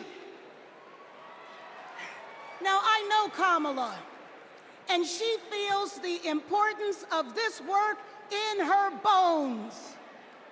When Kamala meets a young person, you can feel her passion. You can feel her heart, and you can feel her fearlessness. That is what defines a commitment to children, being willing to fight fiercely for every child. And trust me, Kamala has done that her entire life. So this November, we're gonna fight to elect Kamala Harris as the next president of these United States.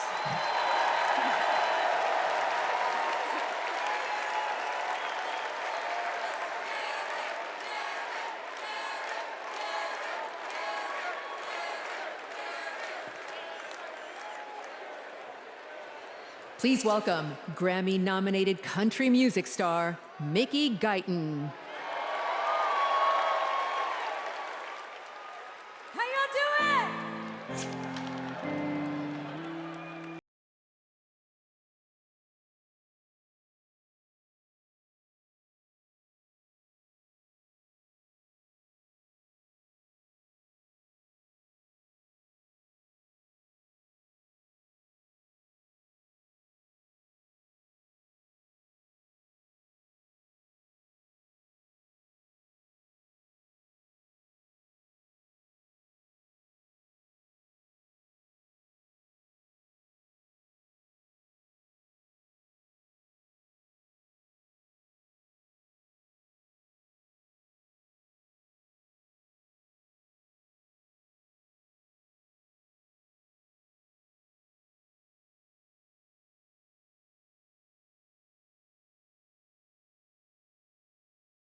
As we look ahead to our collective future, it's important to reflect on all the incredible progress that we've made in the last 4 years.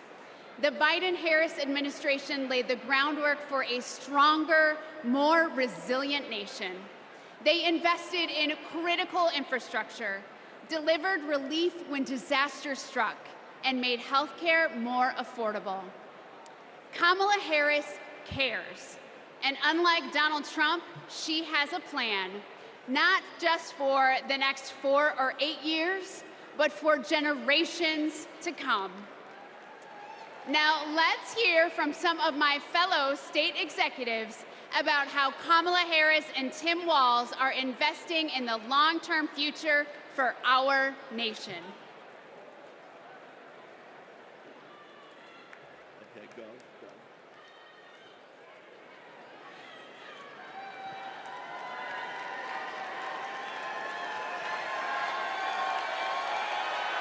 I'm Pennsylvania's Lieutenant Governor Austin Davis.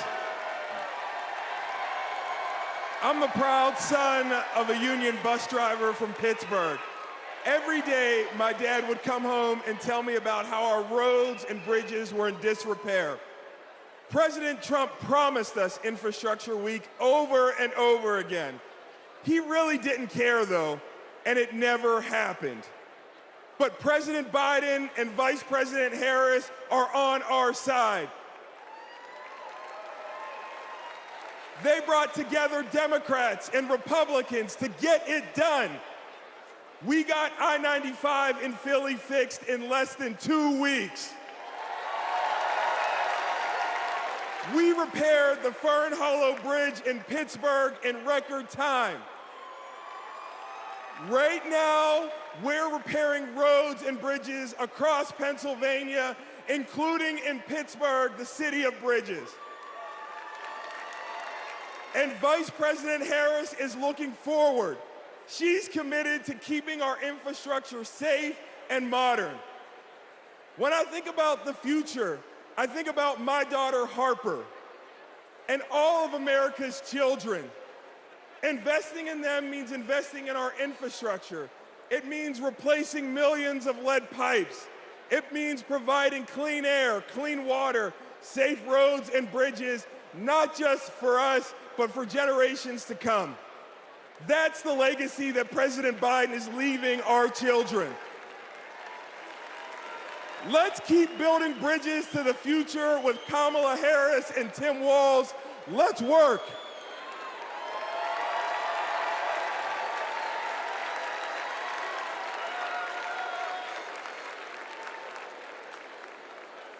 In Wisconsin, we also need leaders by our side. I'm Wisconsin's Lieutenant Governor, Sarah Rodriguez, but long before I took office, I was a registered nurse. I served in the Peace Corps at the height of HIV/AIDS and in Baltimore emergency rooms at the height of the heroin and gun violence epidemics. During the COVID pandemic, Trump and Wisconsin Republicans failed to protect our health. That's why I ran for office and flipped a red district blue. Because once a nurse, always a nurse. Now Trump is promising to terminate the Affordable Care Act, meddling in personal decisions between a woman and her doctor, and threatening to slash Medicare. Vice President Harris fights for our health. She'll defend women's reproductive freedom and protect Medicare and Medicaid. Thanks to the Biden-Harris administration, insulin is capped at $35 a month for seniors. And they negotiated down the prices of 10 more life-saving drugs like Eliquis and Jardiance for Americans on Medicare. Kamala will continue to take on Big Pharma and lower the cost of prescriptions for everyone. Of course, healthcare isn't just about drugs and treatment. It's about freedom. The freedom to make your own choices and the freedom to get the care you need without worrying about the cost. Kamala Harris is fighting for that healthy future.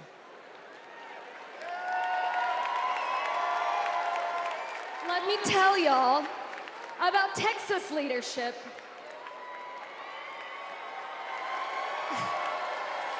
I'm County Executive Lena Hidalgo, and I serve the 5 million residents of Harris County.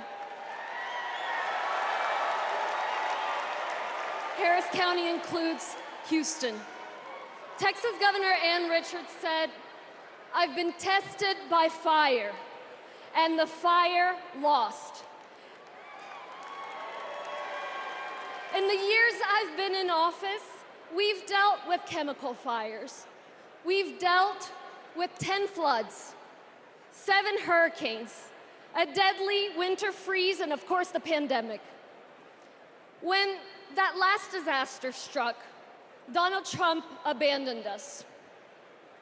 He spread misinformation that cost lives. Compare that to 2021, when the Texas power grid went dark. Kamala Harris didn't just put out a tweet, she called me to make sure we had what we needed.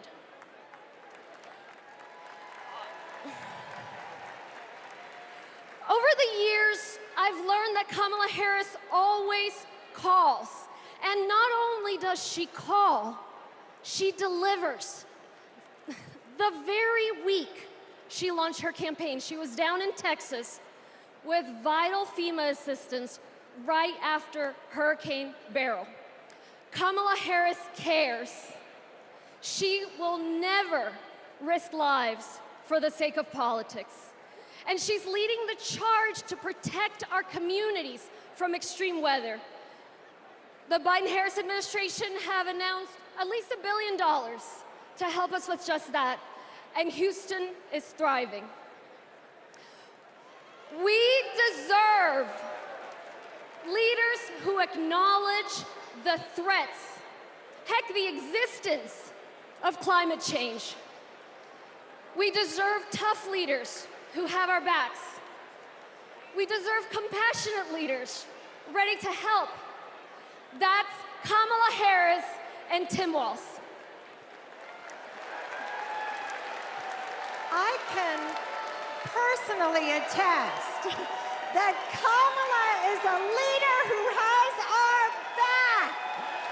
I'm California's Lieutenant Governor, Eleni Kounalakis, but I hold another title just as dear to me, Kamala Harris's friend. I met her when we were both young women trying to navigate the halls of power. I worked in housing. She had just been elected district attorney. We got frequent lunches together, and she was funny and fun. She was also a great mentor. Once, I told her about a professional experience of being minimized because I was a woman. She put her fork down and said, "Eleni, never let anybody make you feel small." I saw her put that creed into action. When Wall Street foreclosed on millions of homes, Washington wisdom was that $4 billion was the best you could do. Other attorneys general agreed. But because Kamala Harris grew up in a middle-class home, she knew that wasn't enough for all the working families who got screwed over. So she put her foot down and refused to settle for less. Kamala Harris won $20 billion from the big banks for California homeowners. And that's because she cares. She cares so much that if you're lucky enough to be her friend, she calls you on her birthday, and sometimes she sings to you. She called me on mine right when I had decided to run for lieutenant governor. She asked tough questions. I promised I'd follow her lead and invest in the future. Together, we shattered that glass ceiling, California, and got to work. I am so glad the country is getting to see the Kamala that I've known for decades. For Californians and Pennsylvanians, for Texans and Wisconsinites, for states red and blue and everything in between, President Biden and Vice President Harris have been investing in our future and are on our side, and we are not going back.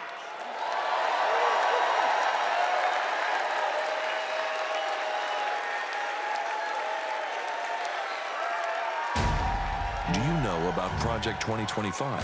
The far right's playbook. It is Trump's vision for America's future. I'm not going to be nice. It will ban abortion nationwide. I got rid of Roe v. Wade. Raise taxes on middle-class families. Gut Medicaid. That's money that funds a lot of medical treatment. Strip rights from LGBTQ+ people. Wait a minute, I'm not finished. Cut overtime pay. It is going to affect workers' bottom lines. Give him unchecked power. And I will wield that power very aggressively. And it begins his first day back in office. In an explosive undercover video, a co-author of Project 2025 saying that Donald Trump, quote, blessed the work he's doing now. He's been at our organization. He's raised money for our organization. He's blessed it. So he's very supportive of what we do. He doesn't want freedom. He only wants control. I know Donald Trump's type. These are the stakes. Project 2025 wants to take our country backward. This is our fight. We are not going back.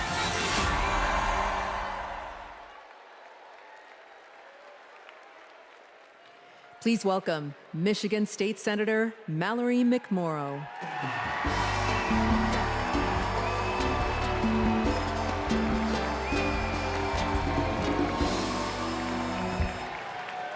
Hello! I'm Michigan State Senator Mallory McMorrow, and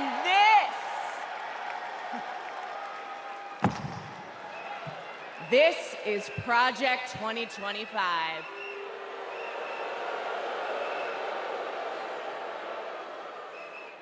Now, over the next 4 nights, you are going to hear a lot about what is in this 900-page document. Why?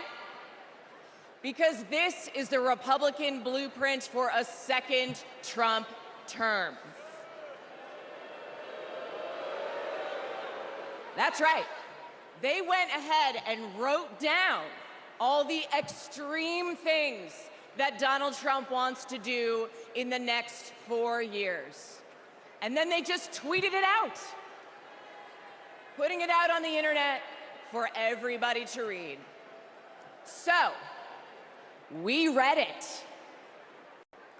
And whatever you think it might be, it is so much worse. Tonight, I want to tell you about just one aspect of Project 2025. Its plan to turn Donald Trump into a dictator.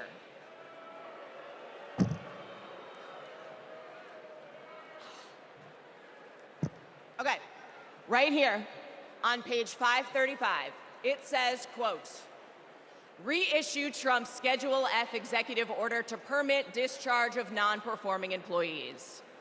Now that doesn't sound that scary, right? But here's what it actually means in plain English. If Donald Trump gets back into the White House, he's going to fire civil servants like intelligence officers, engineers, and even federal prosecutors if he decides that they don't serve his personal agenda.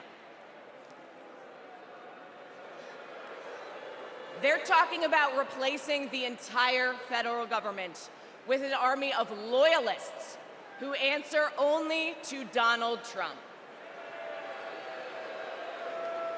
I know. All right, then. Okay. Page 873. It says, quote, conservatives have long believed in either ending law enforcement activities of independent agencies or ending their independent status. Again, that sounds pretty boring. But what it means is that under Project 2025, Donald Trump would be able to weaponize the Department of Justice to go after his political opponents. He could even turn the FBI into his own personal police force.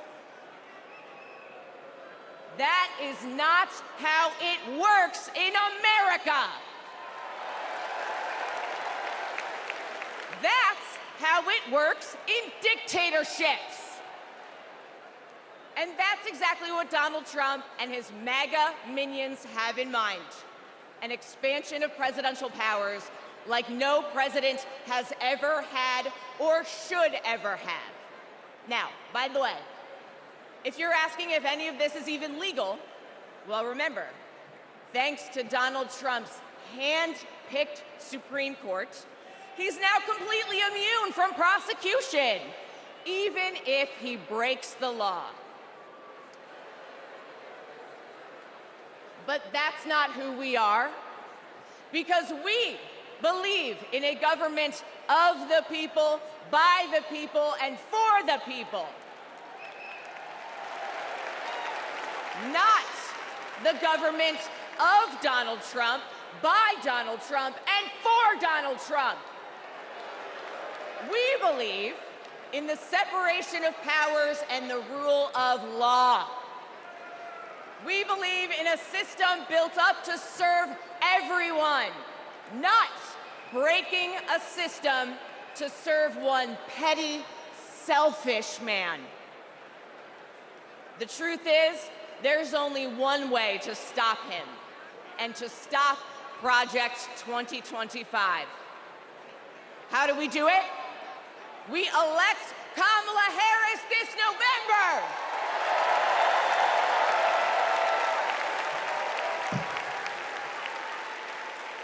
We'll be back tomorrow night to tell you what Project 2025 means for your pocketbook.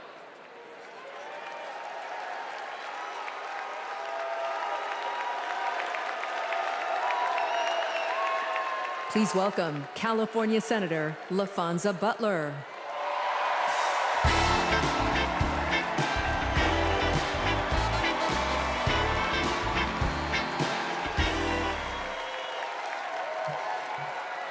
Hello, Democrats. California delegates, make some noise. It's great to see so many familiar faces.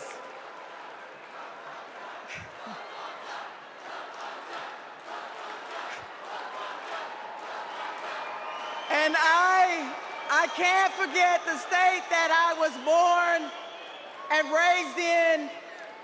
Mississippi Democrats, let everybody hear you.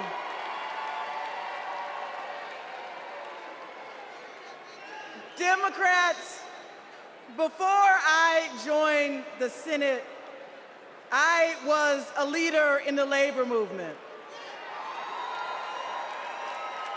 So I know a champion for the people when I see one.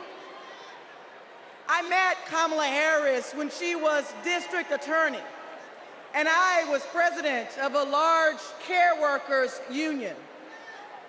We hit it off right away. What really impressed me was how well she got to know my family. My wife, Naniki, but especially our daughter, Nyla. And as soon as Nyla heard that Miss Kamala was running for president, she asked if she could be vice president. So, no disrespect to Governor Walz, but Nyla put her name in first. Vice President Harris and I share a lot in common. We both graduated from historically black colleges. Me from Jackson State University. the Vice President from Howard University. We were both raised by mothers who worked fiercely to provide for us. And we both believe that every single one of us has the power to change the world when we choose to do it together. You see, Kamala Harris has always understood the assignment. No matter if she were the underdog, no matter the bullying or the name calling, she never doubted that our best was still ahead. She knew a better future was possible if we stood side by side with our neighbors and we fought for it. No matter what language they spoke, no matter what country they came from, no matter the size of their bank account. And that's what she did. As a prosecutor, together with law enforcement, she prioritized holding criminals accountable and protecting public safety. As State Attorney General, together with students, she put a scam college out of business. After the mortgage crisis, together with families who lost their homes, she took on the biggest banks in the world and won a settlement 5 times what was initially offered. Every time she walked into a courtroom, she would simply say, "Kamala Harris for the people." For her, it wasn't just a professional oath. It was a battle cry. And let's be clear, to her opponents, this way of seeing the world, the idea of fighting for someone other than yourself, is unthinkable. But let me tell you, Democrats, what's really unthinkable. Conning young people who simply want a good education is unthinkable. Stiffing hardworking laborers like Donald Trump did in Atlantic City is unthinkable. Bragging about having ripped away a woman's freedom to choose what she does with her own body is unthinkable. And Democrats, Americans, we deserve better. We deserve a president who is tough, not just tough talking. One who shatters the boundaries of what's possible, not the boundaries of what's legal. And one who wipes the floor with cheats and fraudsters because, well, Democrats, she knows the type. Democrats, that president, the president that we deserve, that president is my friend, Kamala Harris. Thank you all so much.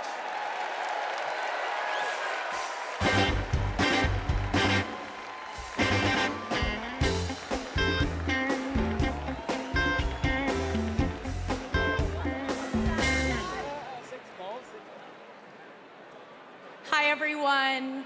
I'm Deja Fox, and I'm so excited to be here today from Arizona.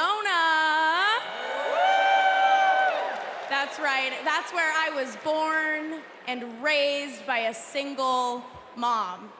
I was a free lunch kid, raised in public housing, and I got my health care at Planned Parenthood. Because of policies that lift people up, I walked through the gates of my dream school as a first-generation college student. People my age are making big decisions about our lives, and we deserve a president who has our back. Not some power-hungry millionaire reality TV personality who only cares about himself. We need Kamala Harris. She'll deliver a future where we can decide if and when to start a family. A future where we can afford rent and groceries. A future where we're not crushed under student debt, a future where any free lunch kid can walk through the gates of their dream college. For young people, this is a fight for our future. We have a responsibility to do this, and we have a responsibility to do it right, and that's why we're gonna show up for Kamala Harris and Tim Walz. And here now, with a musical performance, is Jason Isbell. Thank you.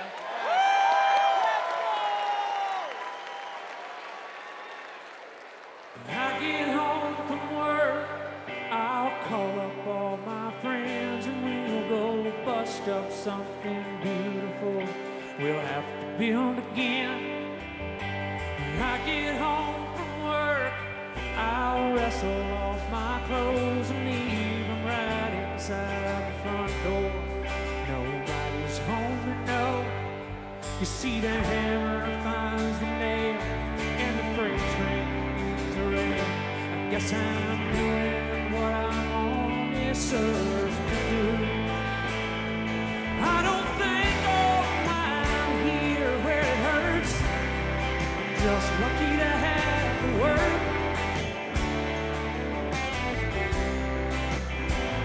And Sunday morning I'm too tired to go to church, but I thank God for the word. I thank God for the word.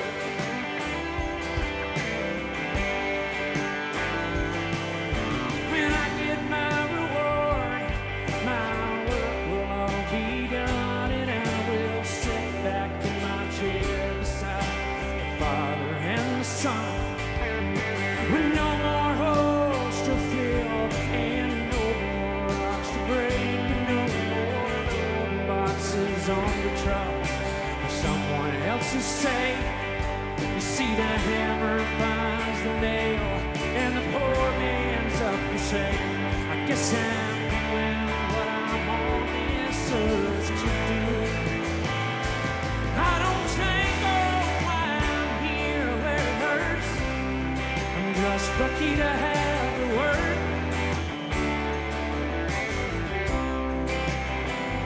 And every night I dream I'm drowning in the dirt, but I thank God for the word. And the day will come, I'll find a reason, somebody proud to love a man like me. 'Cause my back is numb, my hands are freezing, but what I'm working for is something more than free. And I don't think, oh, I'm here where it hurts. I'm just lucky to have the word.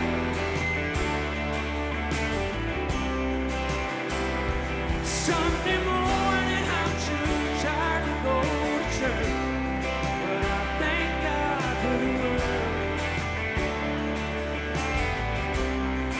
I thank God for the word.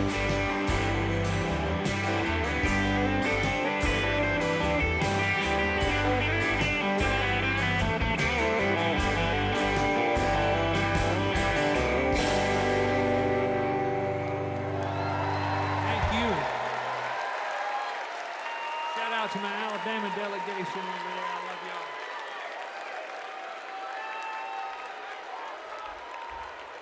Kamala Harris worked hard to achieve her goals. Raised by a working mother, I had a summer job at McDonald's. Donald Trump worked hard to spend his daddy's fortune. She believes in working hard for the American people. When the middle class is strong, America is strong. Donald Trump believes in working hard for his billionaire friends. I don't care about you. I just want your vote. I don't care.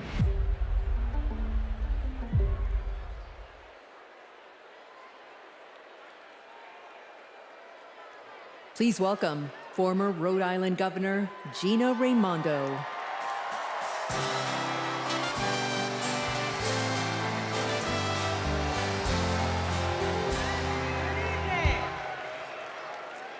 Hello, Democrats. Hello, Chicago.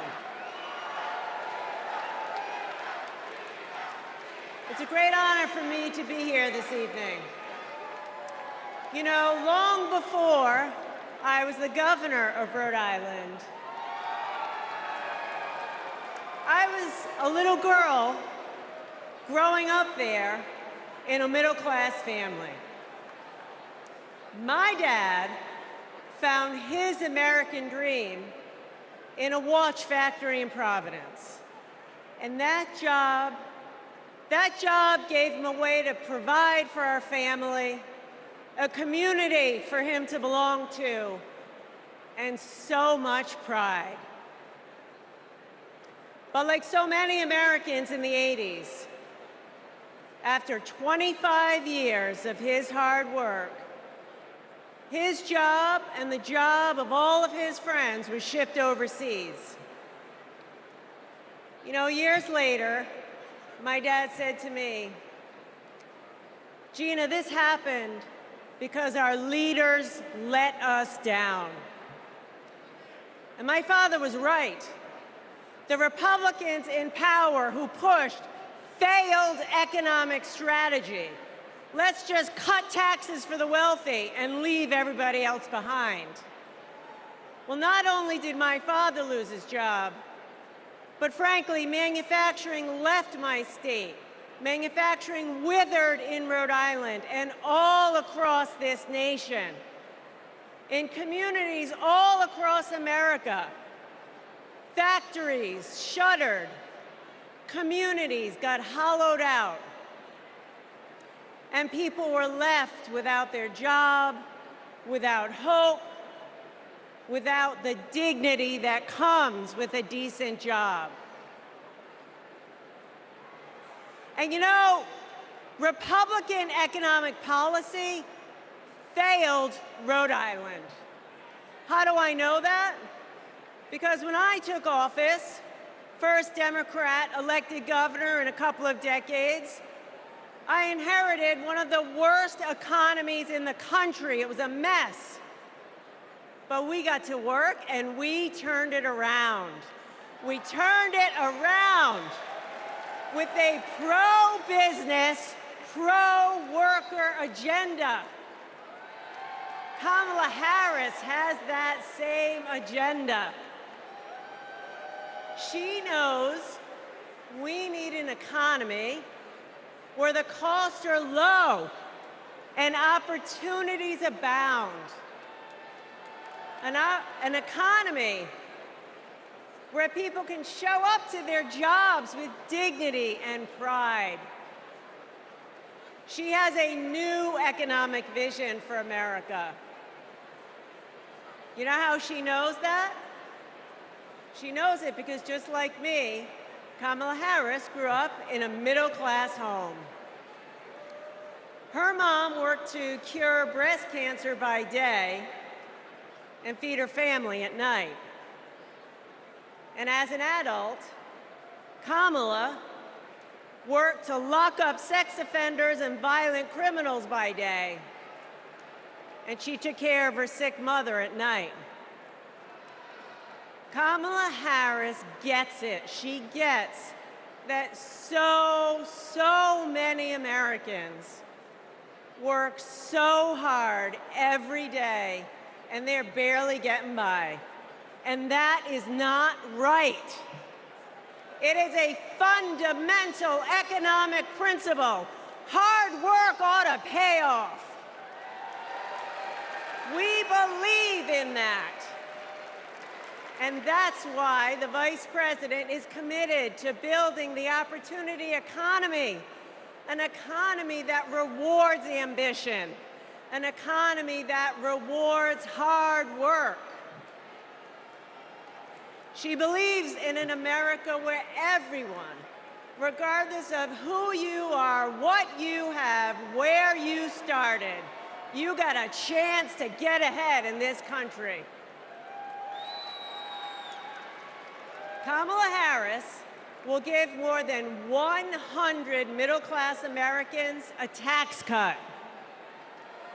She'll build 3 million new homes for the middle class. And she's going to forge an economy with fair competition, free from monopolies.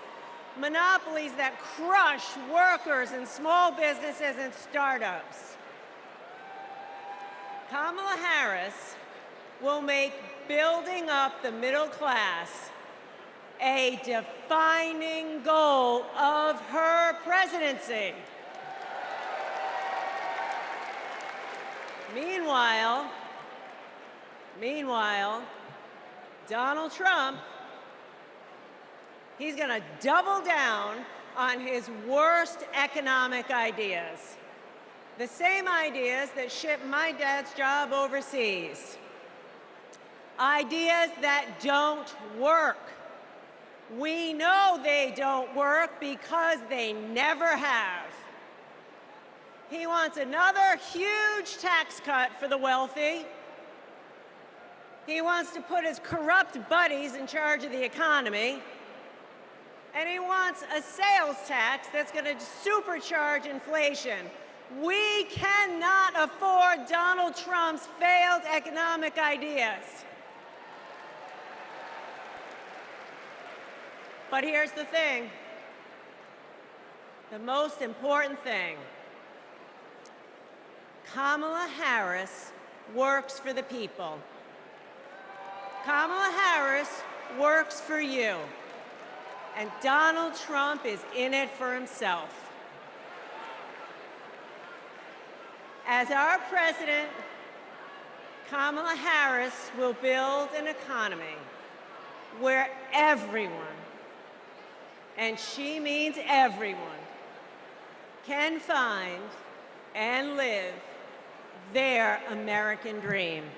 So let's put her in the Oval Office. Thank you.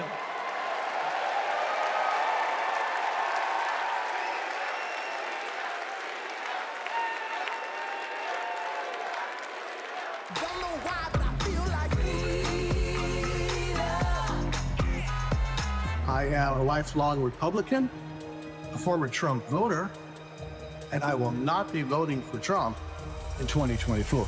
My name is Norma. I'm from Carson, Washington, and I am a two-time Trump voter. I will not be voting for Trump this time around. I'm actually embarrassed to say that I did vote for Trump in 2016. Donald Trump has nothing but contempt for the American people, and ironically, for those who claim to be his base. He's only interested in benefiting himself personally. Everything he said he would do, he did not do. I do not trust that he can do the right thing anymore. We've seen what Donald Trump really is, and it disgusts me to my core. I don't think the man can be trusted. He talks out of both sides of his mouth. He's a very dishonest person. I hate the way he disrespects women. Voting against Trump and for Kamala Harris is the right thing to do.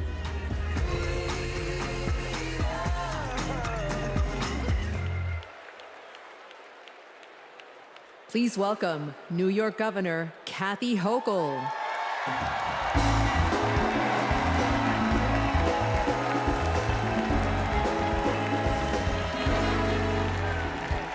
Hello, Democrats. Are you ready to elect Kamala Harris, the first president of the United States? Yes, you are. Yes, you are. Friends, like so many of us, my grandparents came from Ireland as teenagers with nothing but hope in their hearts and fire in their bellies. They built their lives in the promised land of Buffalo, New York. A union card meant good work at the steel plant. The steel plant that lifted my parents from living in a trailer to the middle class. Like other families in my blue-collar community, they believed that with hard work, they could build a better future, not just for themselves, but for those with less hope and less opportunity. I'm proud of my roots and the values I learned. Grit, determination, compassion. Kamala Harris and Tim Walz grew up with those same values. And those values have always defined the people of my state. Well, most of us anyway. Donald Trump was born a New Yorker, but ended up a fraud, a philanderer, and a felon. He wasn't raised with the New York values that I know. He never had to worry about childcare costs or groceries or rent. He never had to worry about anything or anyone but himself. Trust me, America. If you think you're tired of Donald Trump, talk to a New Yorker. We've had to deal with him for 78 long years. The fraud, the tax dodging, the sham university, the shady charities. We've seen him stiff contractors, rip off workers. He abuses women, brags about it, and then takes away their rights. And New Yorkers are sick of it. It's no wonder he had to flee to Mar-a-Lago. Sorry about that, Florida. Sorry about that. Trump hasn't spent much time in New York lately, except that is to get convicted of 34 felonies. And that's just fine with us, because New York's motto is Excelsior, ever upward. And Trump takes us ever downward. Because here's what Trump never understood. America isn't a luxury good to be bought and sold by the privileged and powerful few. America, we just can't afford another 4 years of that. We have kids to feed, roads to build, jobs to create, real problems to solve. And we need leaders who can get it done. Trump talked big about bringing back manufacturing jobs. But you know who actually did it? President Biden and Vice President Kamala Harris. Thank you, Joe. Thank you, Kamala. And look no further than the city of Syracuse, where a company called Micron is building a $100 billion microchip factory with union labor.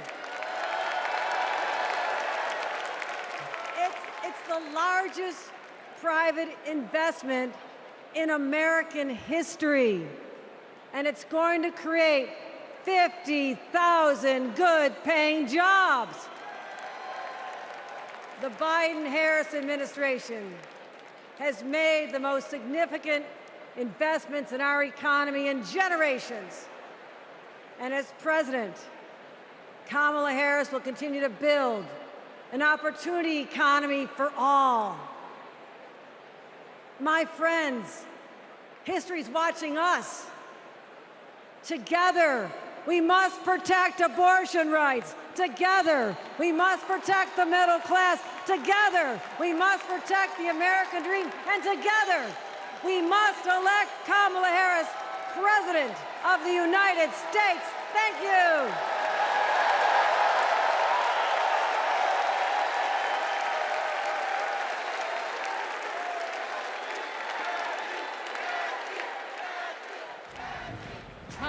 Tryna rain on the thunder, tell a storm I'm new. I'm a wild, come and march on the regular, painted white flags blue. What kind of America do we want? One where we're divided, angry, depressed? Come on, we're Americans. Fascism, we conquered it. The moon, landed on it. The future, building it. freedom? Nobody loves it more. And we fight for it.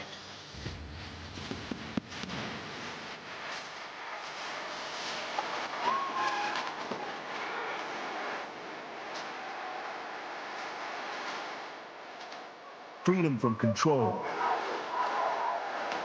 Freedom from extremism and fear.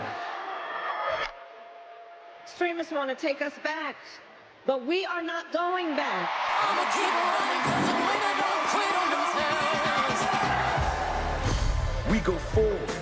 That's American. And we need a leader who is for the people.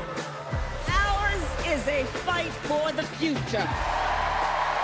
Kamala Harris, protecting people from predators and big drug cartels, holding Wall Street banks accountable. A crime perpetrated against our middle class.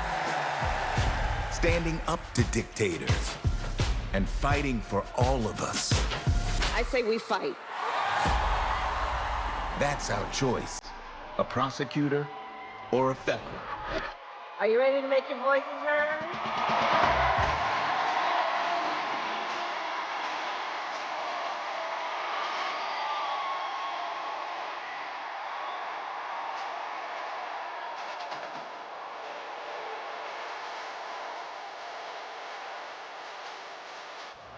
Do we believe in the promise of America? And are we ready to fight for it? I'ma keep running 'cause the winner don't quit on themselves.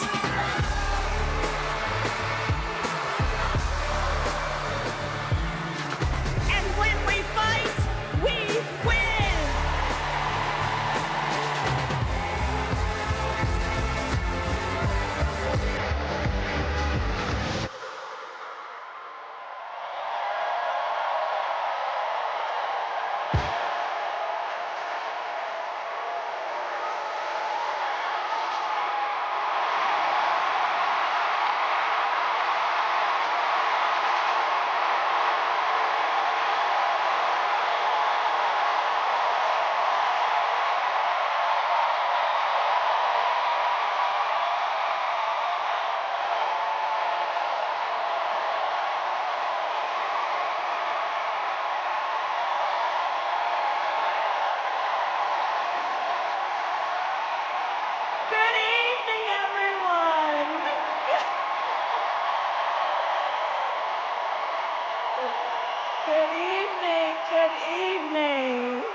It is so good to be with everyone this evening in this hall and everyone at home.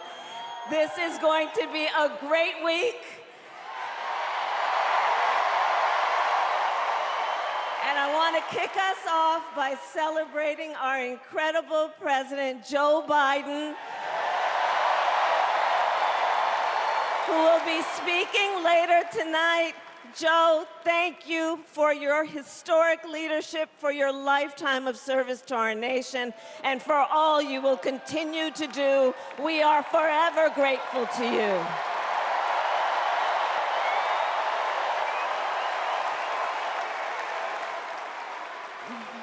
Thank you, Joe.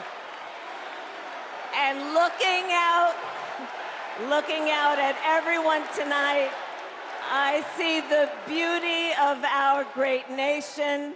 People from every corner of our country and every walk of life are here, united by our shared vision for the future of our country. And this November, we will come together and declare with one voice, as one people, we are moving forward.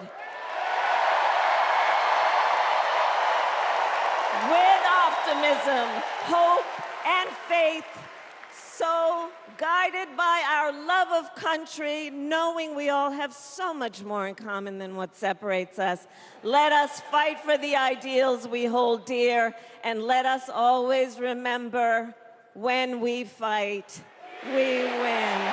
God bless you. God bless the United States of America. Good night, everyone.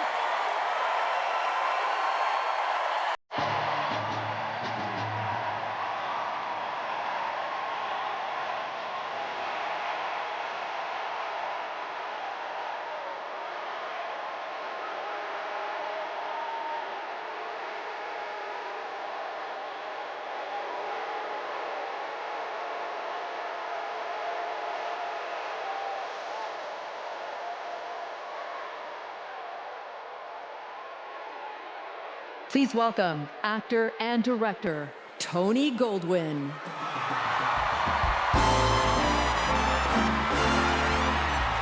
Hello, Chicago. And hello to everyone tuning in from all across America. Welcome to the first night of the Democratic National Convention. Now, how is that for an opening act? I'm just saying.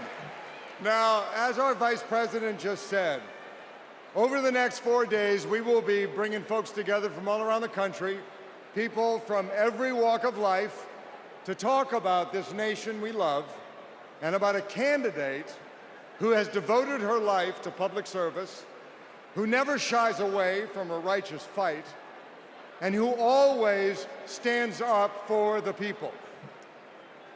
We are going to talk about the choice America faces in this election. It's a choice not just between two very different candidates, but between two very different futures. We will hear from everyday Americans about what is truly at stake in this campaign. The future of our middle class, the future of reproductive rights, the future of our climate, our security, our schools, the future of our freedom, the future of our very democracy. We will see the vision of our nominee. It is a vision of stability, security, and opportunity for everyday Americans, where we continue to grow this economy by growing the middle class, and where the safety of our children, our families, and our communities are a fundamental civil right. It is a future where, instead of scoffing at allies and fawning over dictators, our president stands up for our friends, faces down our adversaries, and American democracy remains a beacon of hope and inspires the world to take on our biggest challenges together. We'll learn the story of a leader who has dedicated her life to doing the work of making good on the promise of America. A leader who understands the middle class because she grew up in the middle class. A leader who has taken on powerful interests at every step of her career and fought for the rights and freedoms of all of us. And then, of course, we will hear again from the Democratic nominee herself, the next President of the United States of America, Kamala Harris. Because she has a message for us. It is a message that's joyful, not mean-spirited. A message of public service, not self-service. A message of optimism and opportunity, not chaos and division. A message that has woken us up to who we are, to who we've always been. Because Americans are not a cynical people. We are not small-minded. And whether we realize it right now or not, we are currently already writing a new chapter of the American story. And we can dream as big as we want. So I just want to ask you, are you excited? Yeah? Well, good. Are you ready? Okay. Well, then I challenge you to make this the moment you get off the sidelines and into the game. So I want you to text JOIN to 30330 and get involved. Because when we fight, what happens? We win. And we are going to win this thing together. And while we're doing it, we are going to have a whole lot of fun. So let's get started.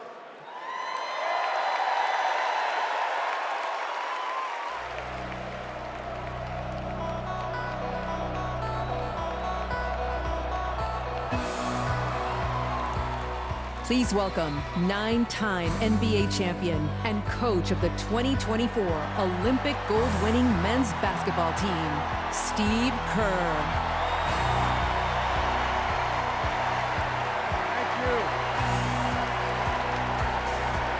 Thank you so much.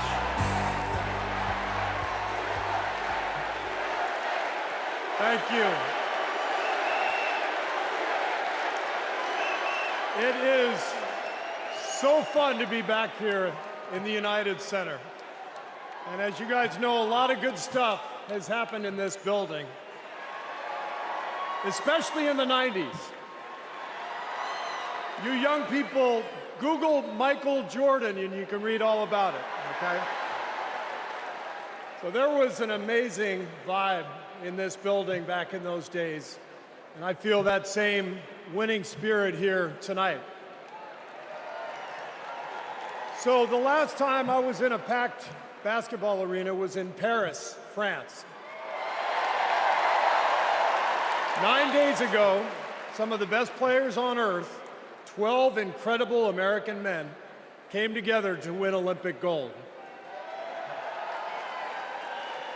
And the next night, I was back in that same building watching 12 more of the best players on earth. Our incredible American women do the same thing. And I cannot think of a better metaphor for what this country is all about than the way Team USA came together at the Olympics. We had players from across our wonderful country, players who have trained and fought relentlessly, shed tears trying to beat one another throughout their careers, joining forces to wear the red, white, and blue. And when we won, the American flag raised to the rafters, the national anthem playing, gold medals draped around the necks of our players, whose hands were held over their hearts. It was the proudest moment of my life. Thank you.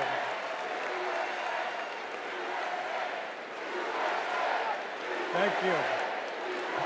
Now, I could never have imagined that a few days later I would receive an invitation to step into a different kind of arena. And so here I am.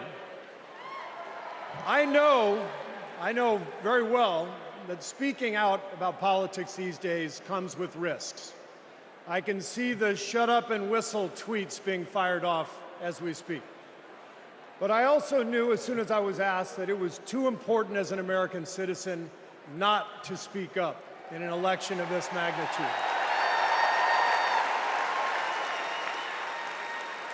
The reason I said yes to speaking here tonight is that as a coach and former player, as a husband, a son, a father, even a grandfather, and as an American, I believe in a certain kind of leadership.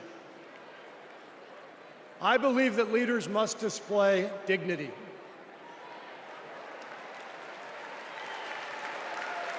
I believe that leaders must tell the truth.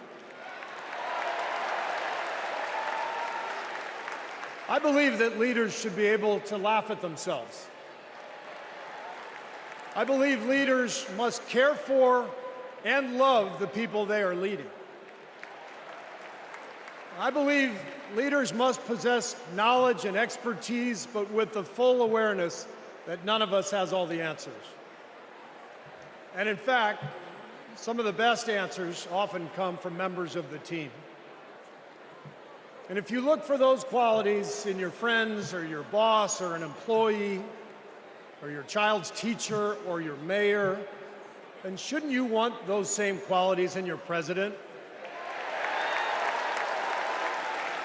And when you think about it that way, this is no contest.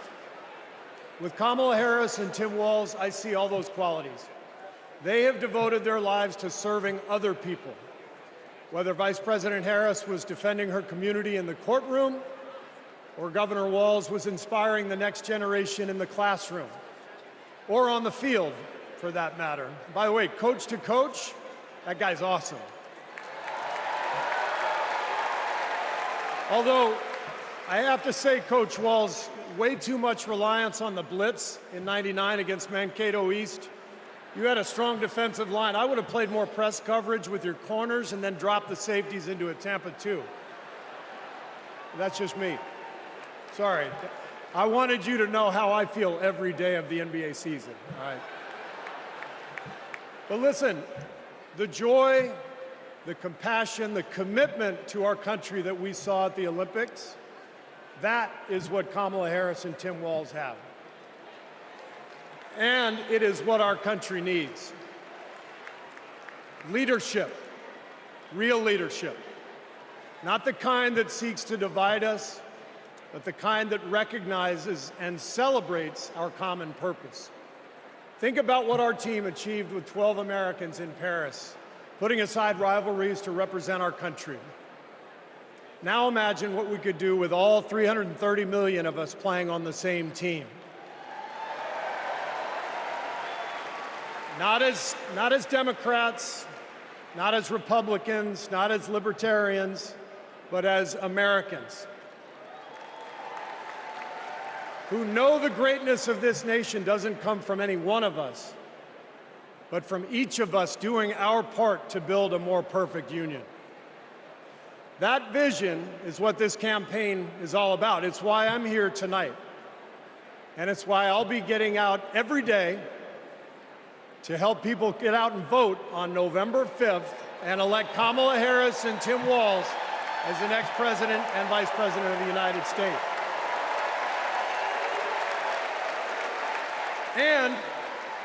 And after the results are tallied that night, we can, in the words of the great Steph Curry, we can tell Donald Trump, night, night. Thank you.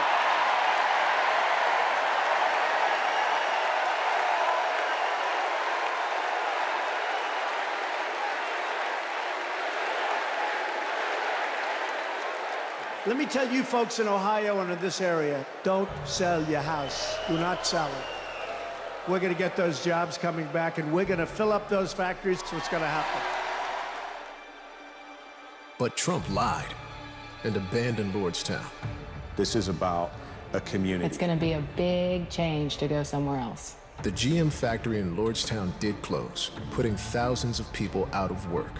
Because Donald Trump doesn't care about our communities. All those jobs went away, and he did nothing. He did not do one thing for those workers there. He didn't come and make promises. He came and made false promises. Kind of lost hope in everything. I don't really want to leave. But then something changed. Instead of lies and broken promises, Joe Biden and Kamala Harris got to work and brought U.S. manufacturing jobs back, including to Lordstown. Kamala will continue to have workers' backs and get the job done. American workers deserve a fighter, and that's exactly what Kamala Harris is. Do we believe in opportunity? Are we ready to fight for it?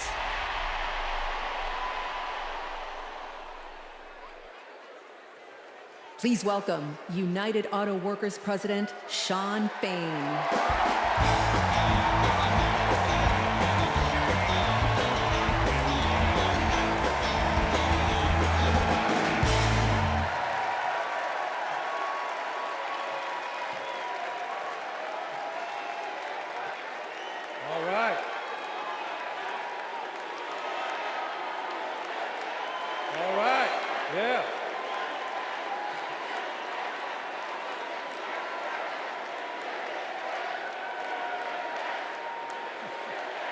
Thank you.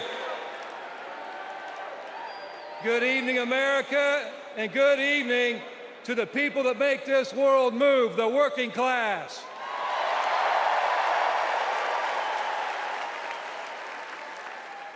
On behalf of 1 million active and retired members of the UAW, I am honored to support Kamala Harris and Tim Walz to be our next president and vice president.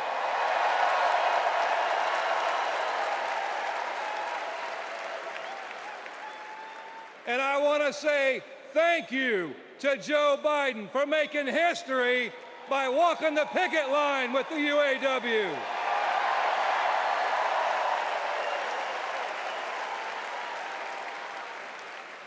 For the UAW and for working class people everywhere, this election comes down to one question. Which side are you on?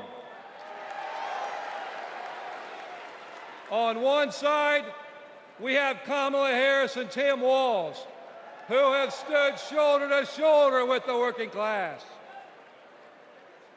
On the other side, we have Trump and Vance. two lapdogs for the billionaire class who only serve themselves. So for us in the labor movement, it's real simple. Kamala Harris is one of us.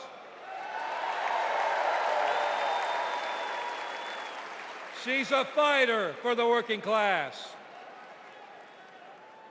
And Donald Trump is a scab.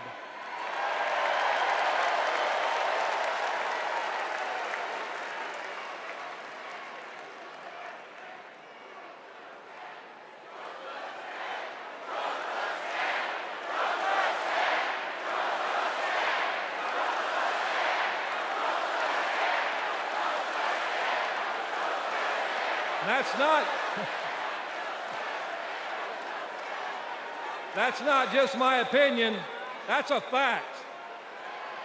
All we have to do is look at the track record. When Donald Trump was president, corporate America ran wild. Donald Trump did not bring back the auto industry. When Donald Trump was president, auto plants closed. Trump did nothing. Trump told workers in Lordstown, Ohio, that he would be bringing all the auto jobs back. And Trump did nothing. In 2019, General Motor workers went on strike for 40 days for good jobs and a better life. And Trump did nothing. Talk is cheap. But in 2019, you know who was on the picket line standing shoulder to shoulder with auto workers? I'll give you a clue. Her initials are Kamala Harris. In 2023, who helped bring jobs back to Lordstown, Ohio? Kamala Harris. And in 2024, who will stand with the working class in our fight for justice? Kamala Harris. And that's the difference. Donald Trump is all talk, and Kamala Harris walks the walk.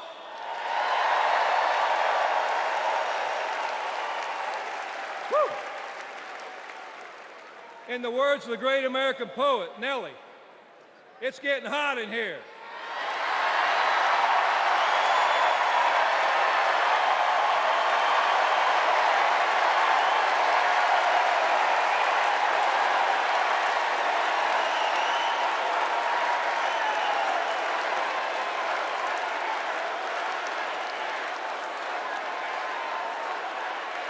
It's hot in here. It's hot in here because you're fired up and you're fed up, and the American working class is fired up and fed up.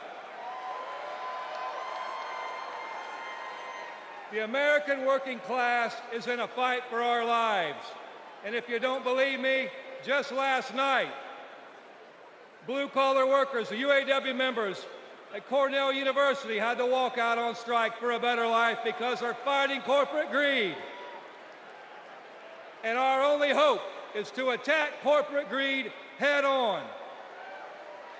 Corporate greed turns blue-collar blood, sweat, and tears into Wall Street stock buybacks and CEO jackpots.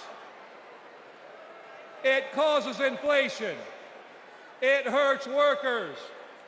It hurts consumers, and it hurts America. And corporate greed is alive and well in the auto industry. You know, last fall, we achieved life-changing gains in our strike at the Big Three. We even won a commitment to reopen a closed plant not too far from here. We were able to do that thanks to the support of Kamala Harris and Joe Biden and the thousands of auto workers that went on strike.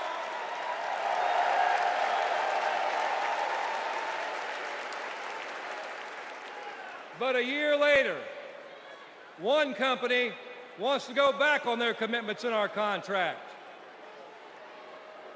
And let me be clear, Stellantis must keep the promises they made to America in our union contract. And the UAW will take whatever action necessary at Stellantis or any other corporation to stand up and hold corporate America accountable. And when the UAW stands up, we know who stands with us and who stands against us. Donald Trump laughs about firing workers who go on strike.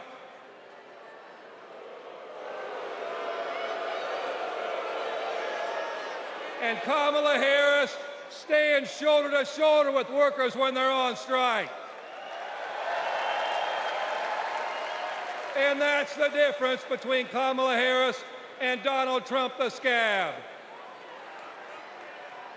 Trump is pushing divide and conquer tactics of the rich. It's the oldest trick in the book. They want to blame the frustrations of working class people. They want to take those frustrations, they want to blame it on race. They want to blame it on LGBTQ plus people. They want to blame it on some destitute and desperate person at the border. They do that because they want working class people to be divided and to focus and keep the focus off the one true enemy, corporate greed.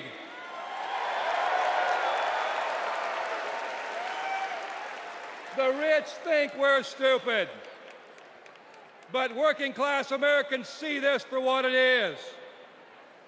This is our generation's defining moment. So I have a question for you. Are you ready to stand up, speak up, and show up and put Kamala Harris and Tim Walz in the White House?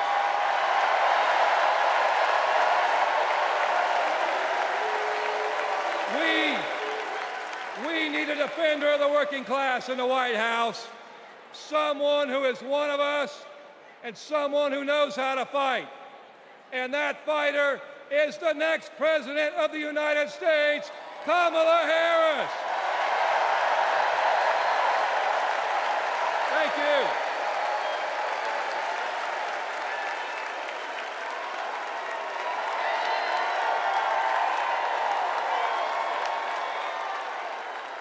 Please welcome New York Representative Alexandria Ocasio-Cortez.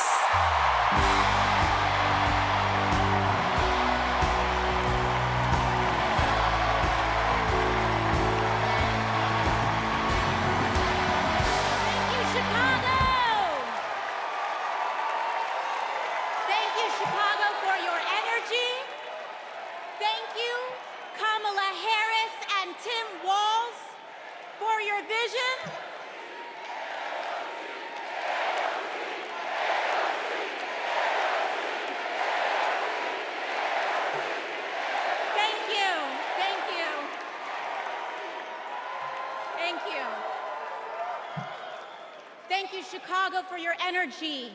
Thank you, Kamala Harris and Tim Walz, for your vision. And thank you, Joe Biden, for your leadership.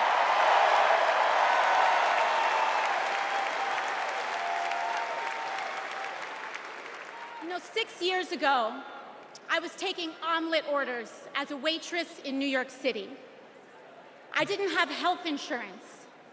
My family was fighting off foreclosure, and we were struggling with bills after my dad passed away unexpectedly from cancer.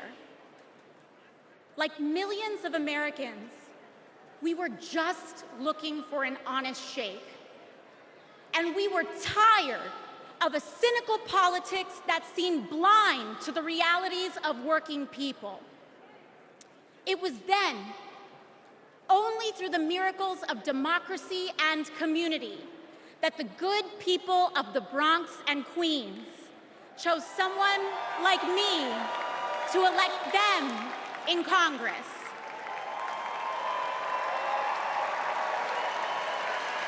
And America, in my heart, I know from that same cloth of hope and aspiration, we will also elect Kamala Harris and Tim Walz as President and Vice President of the United States of America. I am here tonight because America has before us a rare and precious opportunity. In Kamala Harris, we have a chance to elect a president who is for the middle class because she is from the middle class. She understands the urgency of rent checks and groceries and prescriptions. She is as committed to our reproductive and civil rights as she is to taking on corporate greed. And she is working tirelessly to secure a ceasefire in Gaza and bringing hostages home.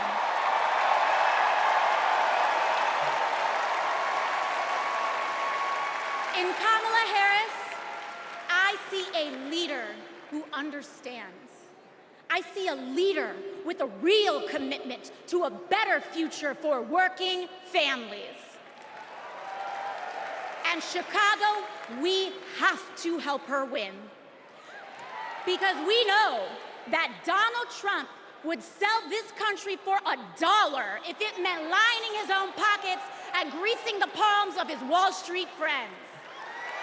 And I, for one, am tired of hearing about how a two-bit union buster thinks of himself as more of a patriot than the woman who fights every single day to lift working people out from under the boots of greed, trampling on our way of life.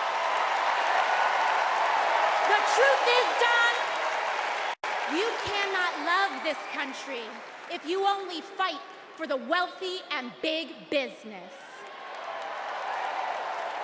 To love this country is to fight for its people, all people, working people, everyday Americans like bartenders and factory workers and fast food cashiers who punch a clock and are on their feet all day in some of the toughest jobs out there. You know, ever since I got elected, Republicans have attacked me by saying that I should go back to bartending. But let me tell you, I'm happy to any day of the week because there is nothing wrong with working for a living.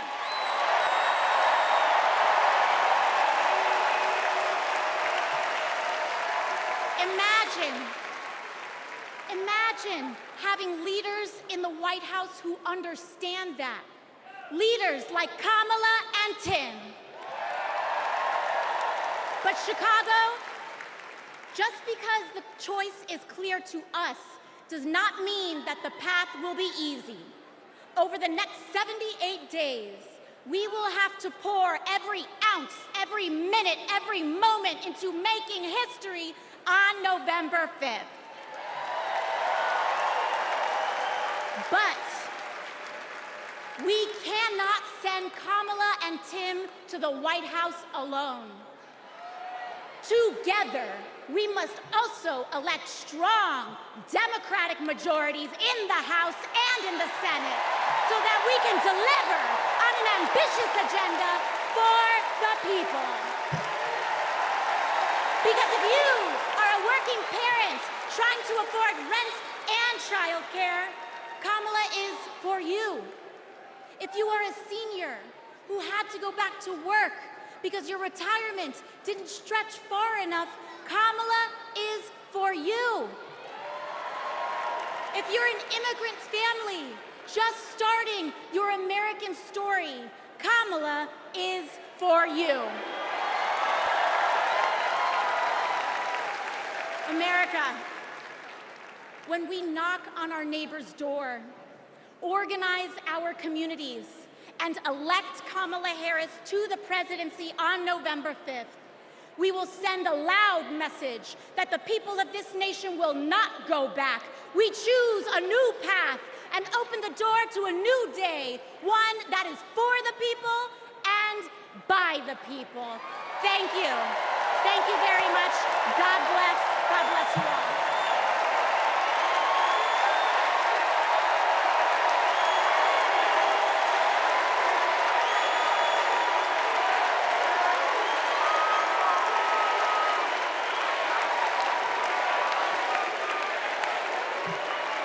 Wow.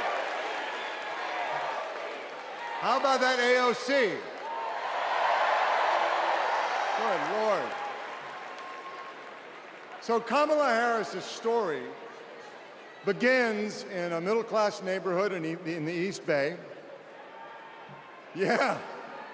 In a modest apartment above a nursery school, in a close-knit community where people looked out for one another, with a mother who instilled in Kamala Harris the core principles that have defined her life in public service.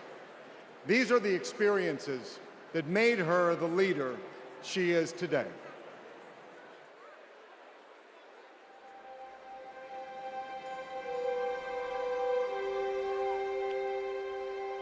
The neighborhood we grew up in was a very hardworking, middle-class, tight-knit community. Families going to church on Sunday, kids playing in the front yard. Mommy got us these bright blue matching bikes with banana seats, and we were surrounded by caring adults. This neighborhood on Bancroft Way, we've spent so much time here. Behind me is where it all began. Her mom, Shamala, rented the apartment that was above the Shelton's nursery. So in the beginning, Mrs. Shelton used to babysit the girls. Shama was a single mom. Life was not easy for them, but she loved her daughters fiercely. Kamala herself says that her mom told her that she may be the first to do many things, but to make sure that she's not the last. She's always been that kind of person, a true leader, and very protective of her friends and her family.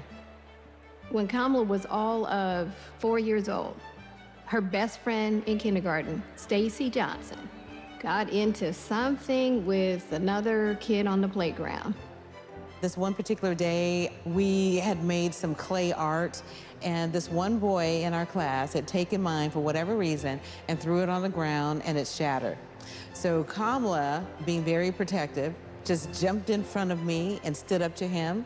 To me, that shows the kind of person that she has always been, to stand up to the bully and to stand up for the underdog and to stand up for what is right.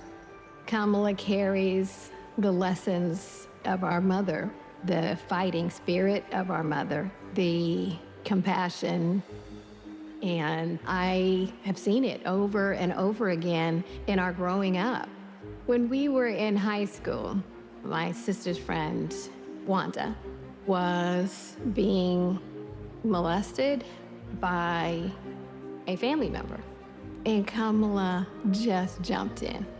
She wanted her to come and stay with us, and Mommy said, of course. That is Kamala. She can't help herself from standing up for people and standing up for what she thinks is right. She has been that way our whole lives. Being a protector is what led her to become a prosecutor. Looking back now, I could say it was her calling.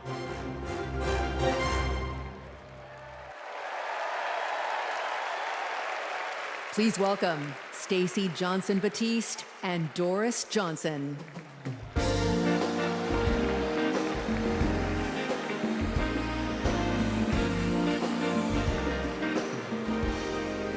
Good evening. I'm Stacey Johnson Batiste, and this is my mom, Doris Johnson.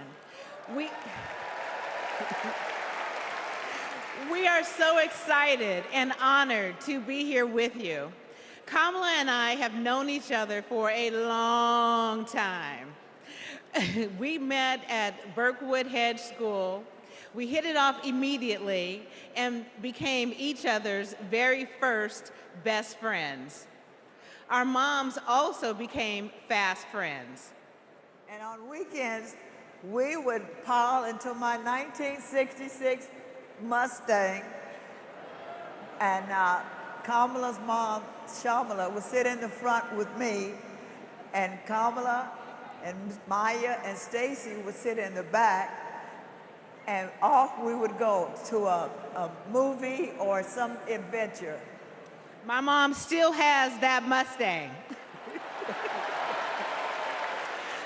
I do. Kamala and I both get our grit from our mothers. Kamala has always been a protector. One day at school, we made clay art projects during story time when they were outside on tables to dry. For whatever reason, a boy in our class took mine, threw it on the ground, and it shattered. Kamala jumped in between him and me and said something that made him so mad, he picked up a rock or something and hit her on the head. Blood came streaming down. The school called Shamala to come take her to the hospital. The stitches she got left a scar over one of her eyes. She still has it. That's the kind of person Kamala has always been from the very beginning. Someone who doesn't hesitate to stand up for what's right, to take up for the underdog, and to stand up to bullies.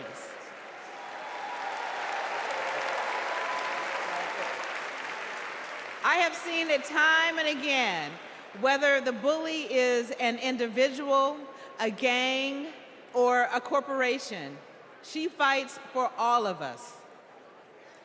Before we go, I know my mom has one more thing to say. Kamala, your mom would be so proud of you.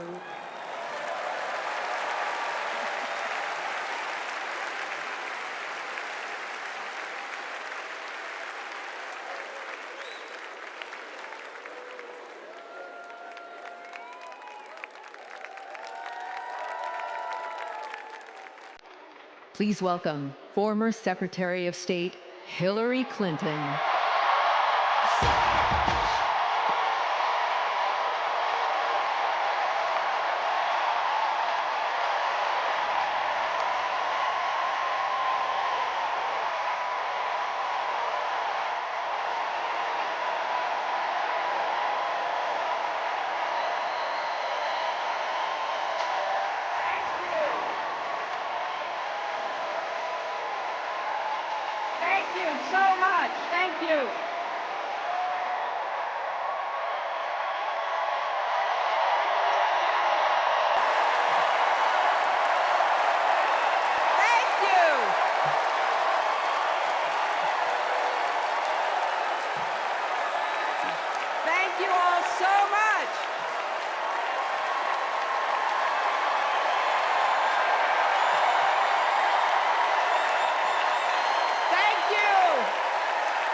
There's a lot of energy in this room, just like there is across the country.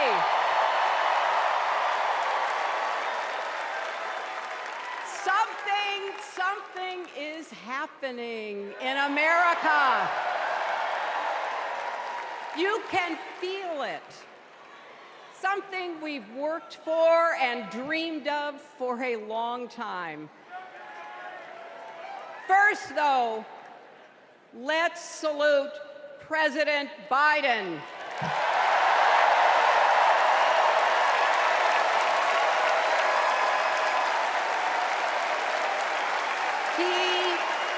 He has been democracy's champion at home and abroad.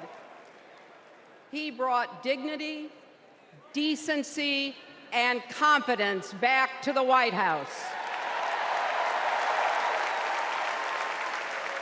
And he showed what it means to be a true patriot. Thank you, Joe Biden, for your lifetime of service and leadership.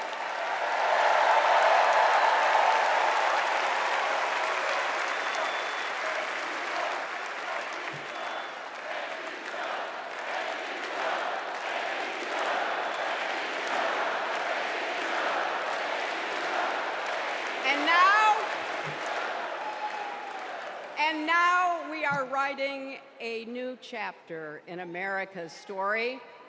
You know, my mother Dorothy was born right here in Chicago before women had the right to vote. That changed 104 years ago yesterday. Think about it. Tennessee became the final state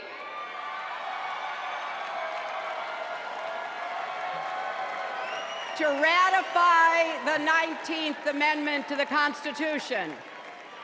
The state legislature was deadlocked until one lawmaker's mother, a widow who read 3 newspapers a day, sent a letter to her son. "No more delays," she wrote. "Give us the vote." And since that day, every generation has carried the torch forward. In 1972, a fearless black congresswoman named Shirley Chisholm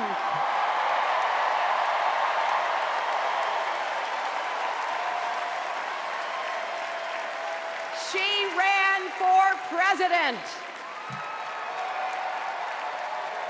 And her determination let me and millions of others dream bigger, not just because of who she was, but because of who she fought for. Working parents, poor children, the last, the least, and the lost. In 1984, I brought my daughter to see Geraldine Ferraro, the first woman nominated for vice president. If we can do this, Jerry said, we can do anything. And then there was 2016, when it was the honor of my life to accept our party's nomination for president.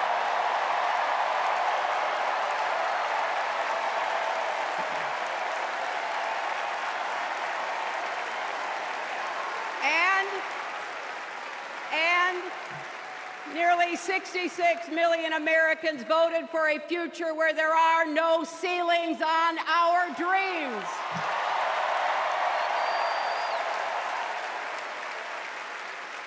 And afterwards, we refused to give up on America. Millions marched, many ran for office. We kept our eyes on the future. Well, my friends, the future is here.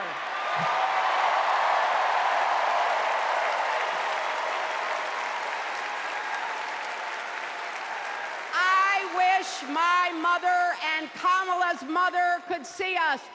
They would say, keep going. Shirley and Jerry would say, keep going.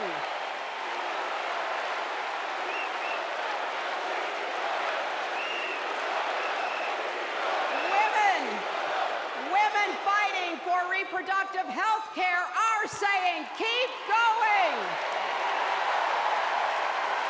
Families building better lives, parents stretched matching to afford child care, young people struggling to pay their rent. They're all asking us to keep going. So, with faith in each other and joy in our hearts, let's send Kamala Harris and Tim Walz to the White House.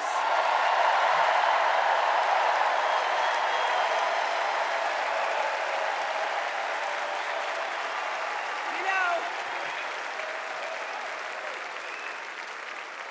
the story of my life and the history of our country is that progress is possible, but not guaranteed. We have to fight for it and never, ever give up. There is always a choice. Do we push forward or pull back? Come together as we the people, or split into us versus them? That's the choice we face in this election. Kamala has the character, experience, and vision to lead us forward.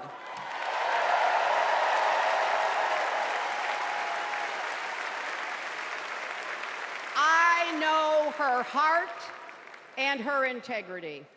We both got our start as young lawyers, helping children who were abused and neglected. That kind of work changes a person. Those kids stay with you.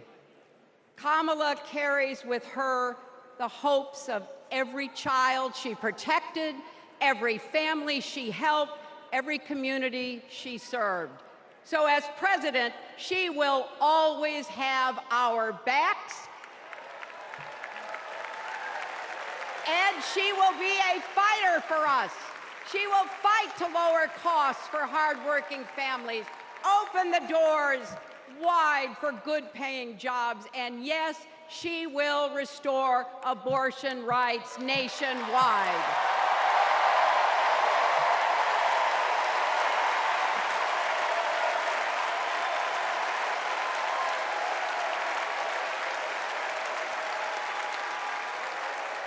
As a prosecutor, Kamala locked up murderers and drug traffickers. She will never rest in defense of our freedom and safety.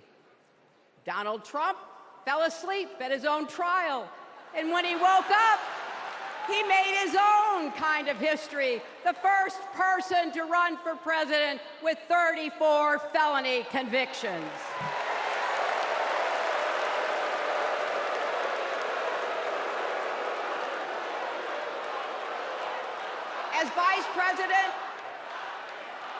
As Vice President, Kamala sat in the Situation Room.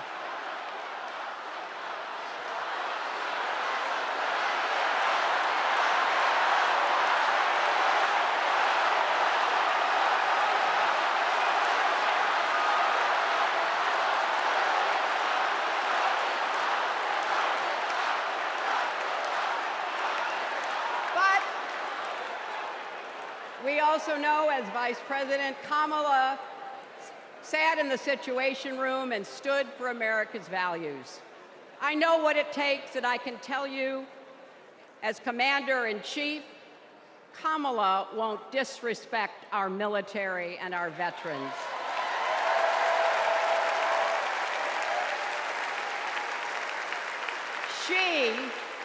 She reveres our Medal of Honor recipients. She won't be sending love letters to dictators. She will defend democracy and our Constitution and will protect America from enemies, foreign and domestic.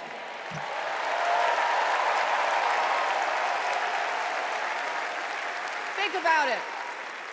The Constitution says the president's job is to take care that the laws be faithfully executed. Those are the words of our founders. Take care. Just look at the candidates. Kamala cares about kids and families, cares about America. Donald only cares about himself. On her first day in court, Kamala said 5 words that still guide her. Kamala Harris, for the people. That is something that Donald Trump will never understand. So it is no surprise, is it, that he is lying about Kamala's record. He's mocking her name and her laugh. Sounds familiar. But we have him on the run now.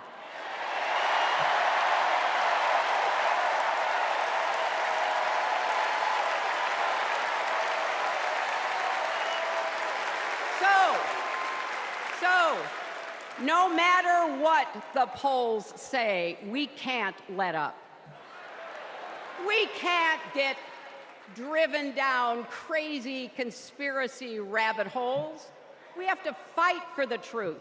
We have to fight for Kamala as she will fight for us. Because you know what? It still takes a village to raise a family, heal a country, and win a campaign.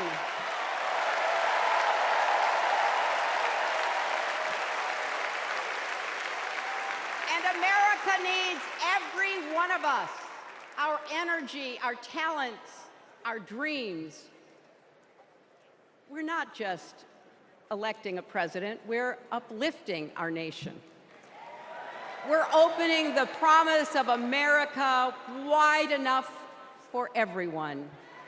Together, we put a lot of cracks in the highest, hardest glass ceiling. And tonight, so close to breaking through once and for all, I want to tell you what I see through all those cracks and why it matters for each and every one of us. What do I see? I see freedom. I see the freedom to make our own decisions about our health, our lives, our loves, our families.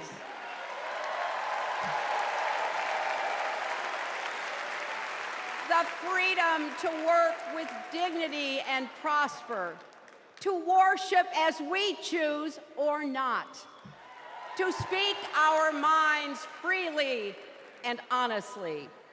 I see freedom from fear and intimidation, from violence and injustice, from chaos and corruption. I see the freedom to look our children in the eye and say, in America, you can go as far as your hard work and talent will take you, and mean it. And you know what?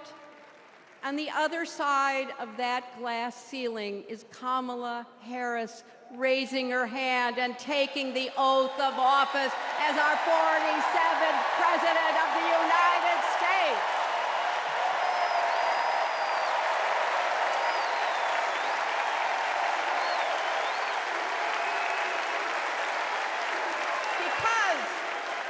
My friends, when a barrier falls for one of us, it falls and clears the way for all of us. So for the next 78 days, we need to work harder than we ever have. We need to beat back the dangers that Trump and his allies pose to the rule of law and our way of life. Don't get distracted or complacent. Talk to your friends and neighbors. Volunteer. Be proud champions for the truth and for the country that we all love.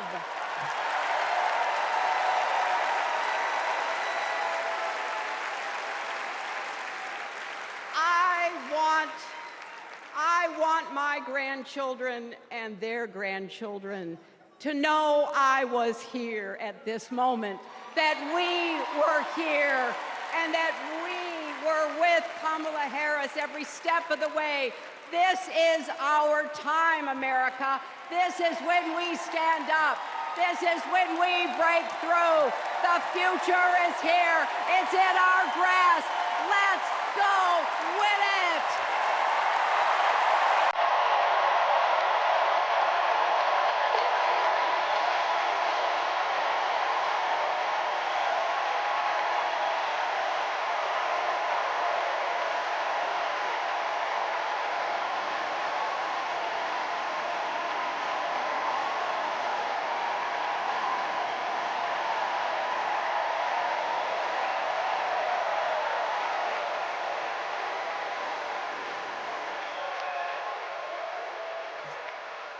I think it's fair to say that we all stand on the shoulders of Hillary Clinton. So, I'm just checking. Are you ready to join this fight yet?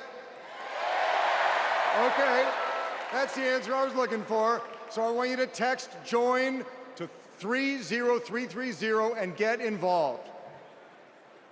Now, what does fighting for the people exactly look like? Let's go back to 2011 when Kamala Harris was Attorney General of California. The housing crisis had devastated American families, and the big banks had forced Californians out of their homes. Well, Kamala Harris stood up to those banks, and she secured a $20 billion settlement for California families. That is fighting for the people. And that is something that our next speaker knows all about. Please welcome the fearless fighter from South Carolina, Congressman Jim Clyburn.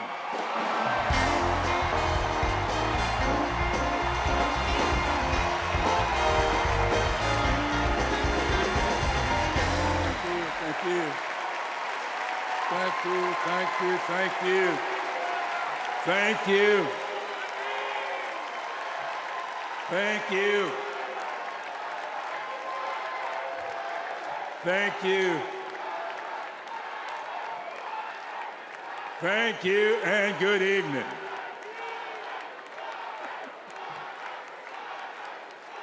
Thank you, South Carolina. Thank you.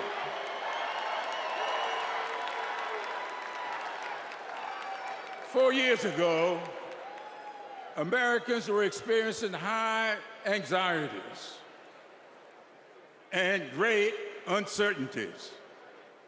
A deadly virus raged, schools closed, businesses shuttered. Donald Trump mismanaged the crisis from day one, looking out for himself instead of the country. The American people responded to the crisis in leadership by electing new leaders. Thanks to Joe Biden and Kamala Harris, we reopened our schools, brought back our businesses, and restored our faith in the American can-do spirit. Thanks to Joe and Kamala, we reduced the price of prescription drugs, repaired roads and bridges, and replaced lead pipes. Thanks to Joe and Kamala, we are honoring our heroes in uniform and expanded benefits to over 1 million veterans. Thanks to Joe and Kamala, Make It in America is no longer just a slogan, but a movement that is bringing millions of manufacturing jobs back to America. For President Biden's lifetime of achievement in service of his country, we owe him a great debt of gratitude.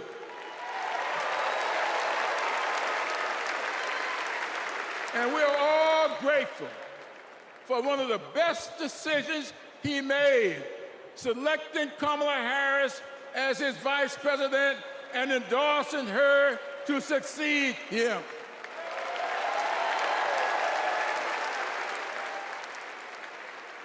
I often say that we are but the sum of our experiences. In the introduction to my memoir, I wrote, "All my experiences have not been pleasant, but I consider all of them to be blessings. So has been the case with Kamala. Her experiences have prepared her for this moment. Kamala Harris is a true battle-tested leader, a district attorney, attorney general, senator, and vice president who gets things done. While Donald Trump has been bragging about how he overturned Roe, Kamala has been fiercely advocating for the respectation of reproduction freedoms. While Trump has been looking out for himself and his billionaire buddies, Kamala has been fighting to lower costs for all Americans. And while Trump falsely pleads ignorance of Project 2025, which in my opinion is Jim Crow 2.0, Kamala has been offering the American people enlightened proposals and visionary leadership. Having grown up in a parsonage, I often look to the good book for understanding and guidance.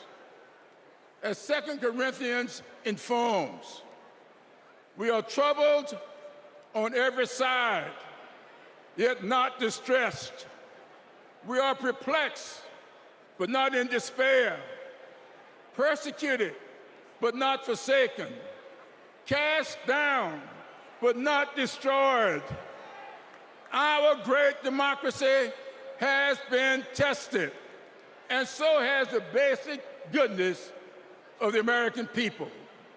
But our resolve to remain a great country with freedom and justice for all will not falter. We will continue our march toward a more perfect union, united in our common purpose and emboldened by our resolve to elect Kamala Harris and Tim Walz as the next president and vice president of these United States of America.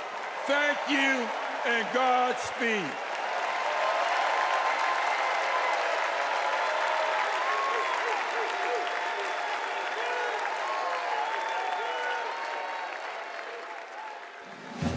In the criminal justice system, the people are represented by two separate yet equally important groups: the police who investigate crime and the district attorneys who prosecute the offenders. This is the story of Donald Trump. His entire life, Trump has believed he's above the law, that no one would ever dare hold him accountable. He lies, he rips off workers, he sexually abuses women. Hey, when you're a star, they let you do it. You can do anything. He cheats in business. He cheated on his wife with a porn star and paid her off so the American people wouldn't find out during an election. But in the criminal justice system, ordinary Americans have had the courage to find him accountable, time and time again. Guilty. Guilty. Guilty. Donald Trump, guilty on all 34 felony counts. For the first time in history, we have a convicted felon running for president. And to take on this case, we need a president who has spent her life prosecuting perpetrators like Donald Trump. He tried overturning Georgia's free and fair election. I just want to find 11,780 votes. He's tried to escape any responsibility for instigating the January 6th attack on our Capitol. We're going to walk down to the Capitol, and I'll be there with you. And if elected, Trump has promised to overturn laws that would keep him accountable and exact retribution on anyone he considers an enemy, even warning of a bloodbath if he doesn't get his way. So we, the people, have a chance to render our own verdict on Donald Trump. We are the jury he most fears. When we vote this November, we vote for justice, accountability, and the rule of law that keeps America free.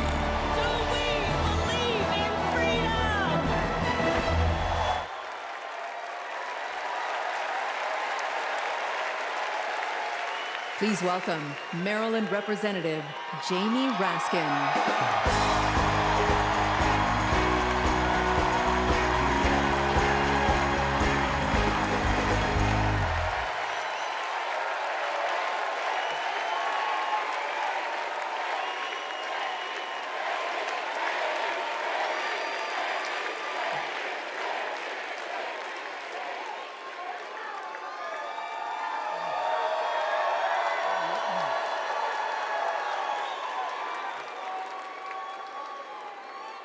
Hello, America.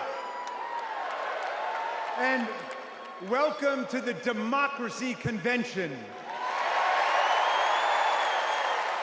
Welcome to the Freedom Convention.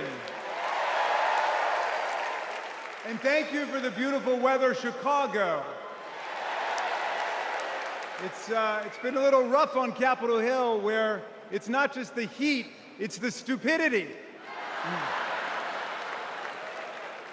Now, we meet in this great city tonight where Abraham Lincoln was nominated in 1860 to save the Union from fanatical insurrectionists, and where Franklin D. Roosevelt was renominated by Democrats in 1940 to defeat fascist dictators.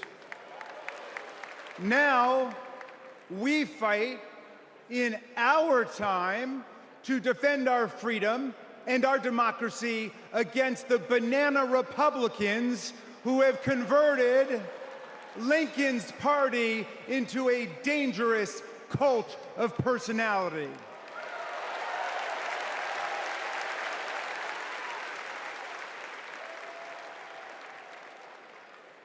You know, I'll never forget the pounding on the doors of the House chamber on January 6th, or the screams to follow.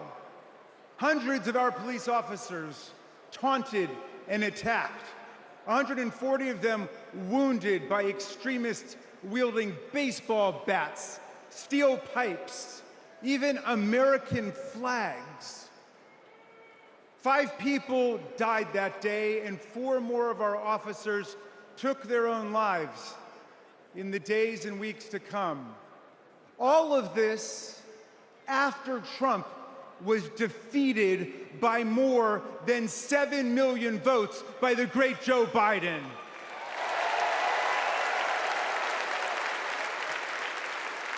It was after 80 judges rejected every ridiculous claim raised by this sore loser who does not know how to take no for an answer from American voters, American courts, or American women.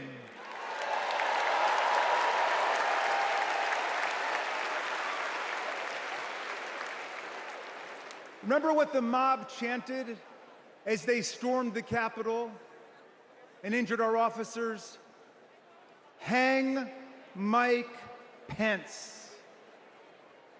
Someone should have told Donald Trump that the president's job under Article 2 of the Constitution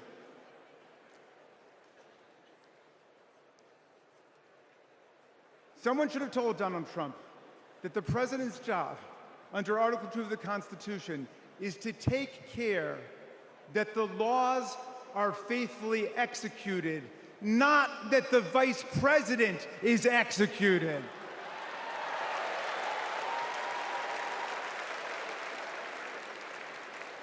Pence has now joined more than 24 officials from Donald Trump's own administration in denouncing him, an historical record.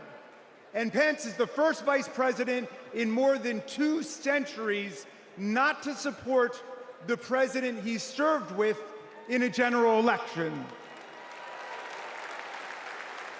And by the way, J.D. Vance, do you understand why there was a sudden job opening for running mate on the GOP ticket?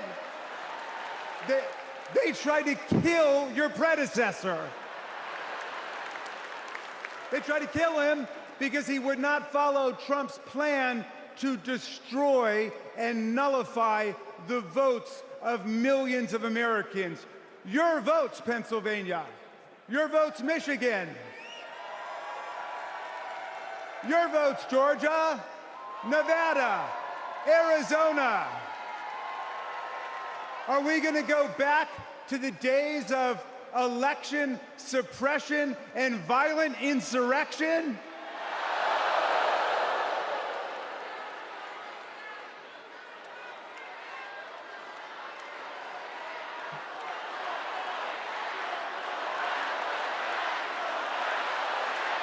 We're not going back.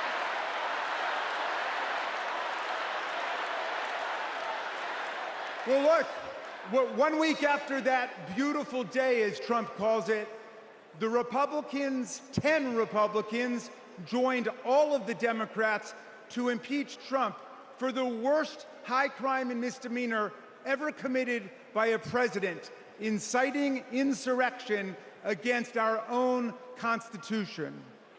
Make no mistake, a man who uses fraud, theft, and violence to take power will commit any crime to keep it. And now Trump's promising to pardon hundreds of his fellow criminal convicts and insurrectionists. He calls for, quote, the termination of all rules, regulations, and articles, even those in the Constitution. My friends, are we the people going to let Donald Trump terminate our Constitution and obliterate the blessings of liberty for our posterity? That's right, we're going to elect Kamala Harris. We're going to elect the career prosecutor and inspiring public servant and Coach Walls, and we're going to defeat Donald Trump, the career criminal and incorrigible recidivist con man, and his pet chameleon, J.D. Vance.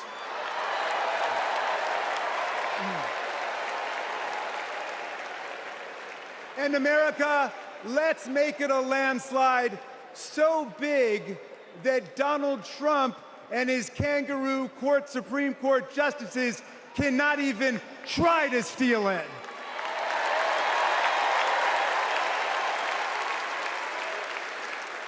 Let's make every vote count. Let's make sure every vote is counted. Let's let freedom ring, and let's let democracy work in America.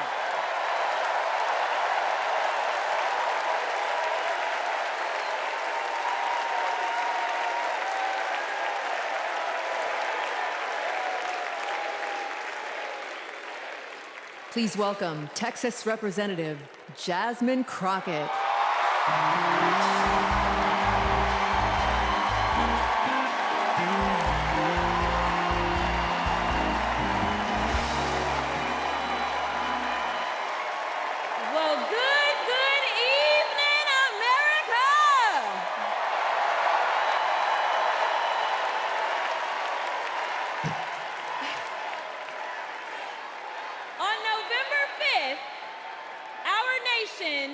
Will hire a president, a commander-in-chief, and leader of the free world. So let's compare their resumes, shall we? One candidate worked at McDonald's while she was in college at an HBCU. HU.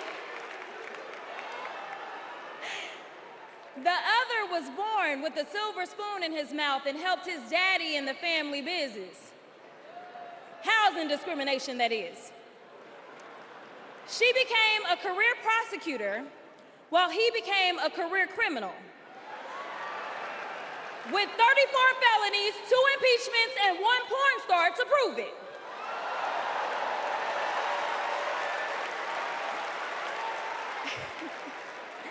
Her entire career as an elected district attorney, attorney general, and senator, she's always worked for one client, the people. Meanwhile, he's a 78-year-old, lifelong predator, fraudster, and cheat, known for inciting violent mobs. Listen, y'all, he's only looked out for one person, himself. As women are dying, he is bragging about overturning Roe. And y'all know I come from Texas. And right now in Texas, come on, Texas. But right now in Texas, they want to institute the death penalty. That is a problem. While Kamala Harris is fighting for our reproductive rights to be restored. She is also the leader we need on the global stage. She helped secure the release of Americans wrongfully detained in Russia. At the same time, he cozies up to his role model, Vladimir Putin, and MAGA holds legislation hostage here at home, critical resources to secure the border, military aid to Ukraine, and even the Farm Bill.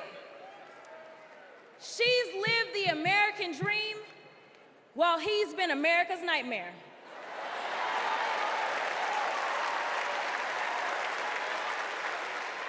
America, looking at the two choices before you, who would you hire? Donald Trump or Kamala Harris?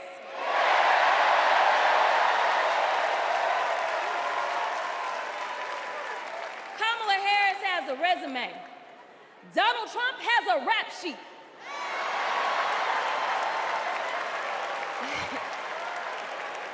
She presides over the Senate while he keeps our national secrets next to his thinking chair. Y'all know what I said that other time. In Mar-a-Lago. While Donald Trump wants to put our 1787 Constitution through his Project 2025 paper shredder and make every day January 6th, Kamala Harris is fighting to fulfill the promise of America. In the real world, this wouldn't even be close. But this election is. Don't make a mistake. We are the underdogs in this fight, even though there is only one person qualified, only one person who's done the work, and who has delivered the results. And she needs you. She needs your one vote this November. Can we count on you?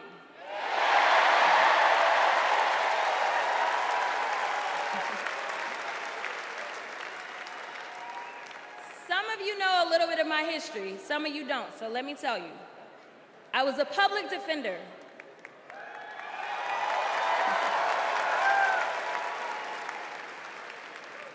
I did criminal defense as well as practiced civil rights law for almost 2 decades. I know a good prosecutor when I see one. Kamala Harris is the kind of prosecutor we long for in the cases like those of Breonna Taylor. Yeah. She was the first Attorney General in the nation to order that her officers wear body cams, and she started the Back on Track program to reduce recidivism.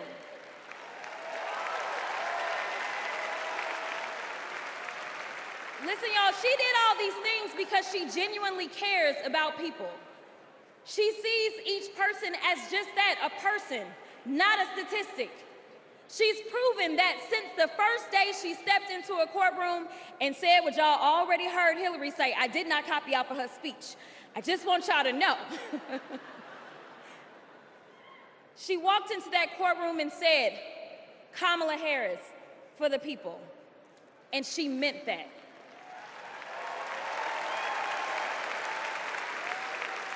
Many of you know her credentials, but what I love about Kamala Harris goes beyond her resume, is that she sees the humanity in everyone. She's the only candidate in this race who is capable of empathy. When I first got to Congress, I wasn't sure I made the right decision. The Chaos Caucus couldn't elect a speaker, and the Oversight Committee was unhinged. I was going through all of this when I visited the Vice President's residence for the first time. As I approached Vice President Harris for our official photo, she turned to me and asked, "What's wrong?" Mind you, we'd never met, but she saw right through me. She saw the distress. I immediately began crying.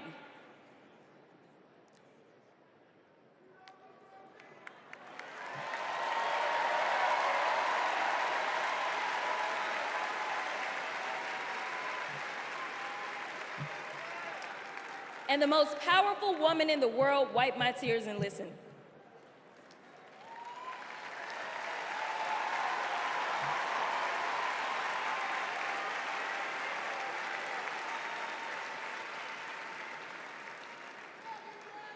It's so hard for me to tell this story.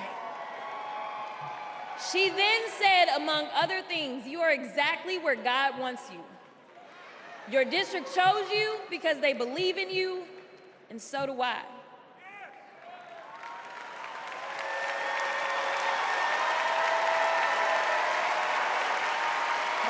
I'm gonna stop.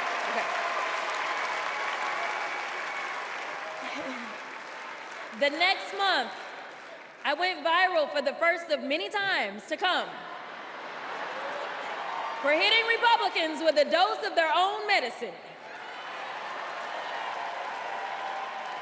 That brief but impactful interaction gave me my legislative legs, and I've been running ever since.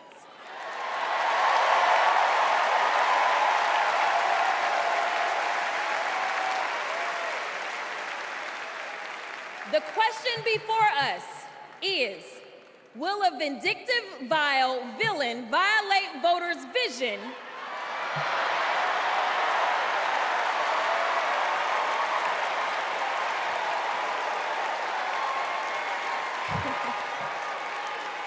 for a better America or not?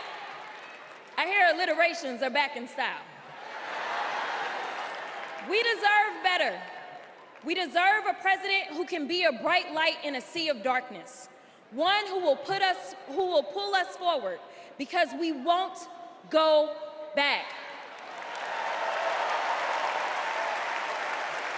Amanda Gorman said it best: "There's always light if only we are brave enough to see it, if only we are brave enough to be it."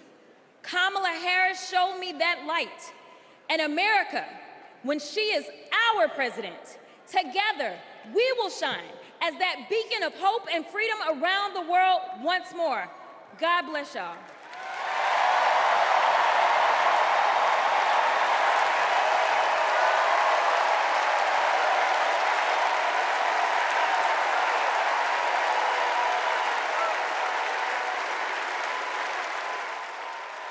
This is one of our willow boxes. This was the outfit that she was gonna maybe wear home from the hospital. Here's her little... the blanket that she was in.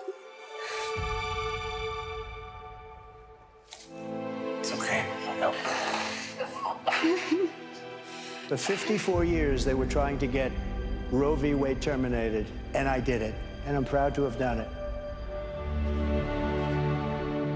I was punished for 3 days having to wait for either my baby to die or me to die, or both. I was stuck in this horrific hell of both wanting to hear her heartbeat and also hoping I wouldn't. There has to be some form of punishment. For the woman? Yeah, there has to be some form. I almost died because doctors were forced to follow Trump's abortion ban. Kamala will protect a woman's right to choose. We trust women to make decisions about their own body and not have their government tell them what to do. I have so much faith in her. And when Congress passes a law to restore reproductive freedoms, as President of the United States, I will sign it into law. We have to fight for Kamala Harris, our rights, our freedoms, and frankly, our lives. Everything is on the line.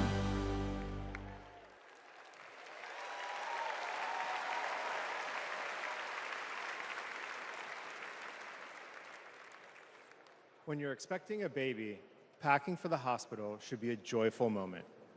For us, it was different.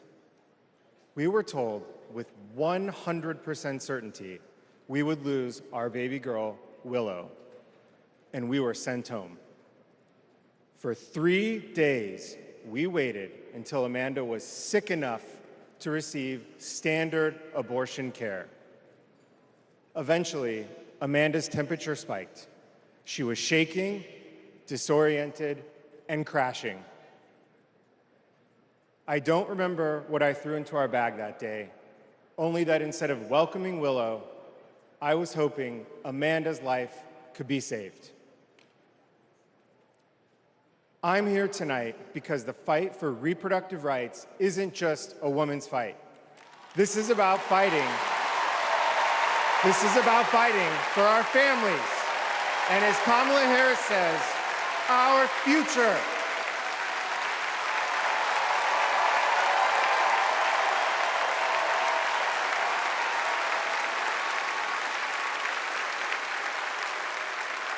Every time I share our story, my heart breaks. For the baby girl we wanted desperately, for the doctors and nurses who couldn't help me deliver her safely, for Josh, who feared he would lose me too. But I was lucky. I lived. So I'll continue sharing our story, standing with women and families across the country. Today, because of Donald Trump, more than 1 in 3 women of reproductive age in America lives under an abortion ban. A second Trump term would rip away even more of our rights. Passing a national abortion ban, letting states monitor pregnancies and prosecute doctors, restricting birth control and fertility treatments. We cannot let that happen. We need to vote as if lives depend on it, because they do.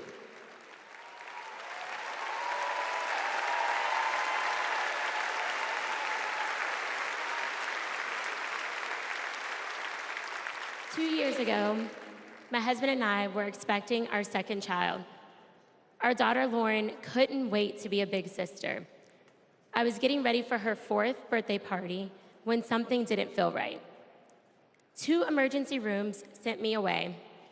Because of Louisiana's abortion ban, no one would confirm that I was miscarrying. I was in pain, bleeding so much my husband feared for my life. No woman should experience what I endured, but too many have. They write to me saying, "What happened to you happened to me." Sometimes they're miscarrying, scared to tell anyone, even their doctors. Our daughters deserve better.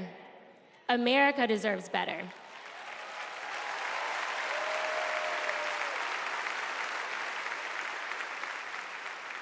Kamala Harris and Tim Walz will fight for reproductive rights and our freedom and our shared future.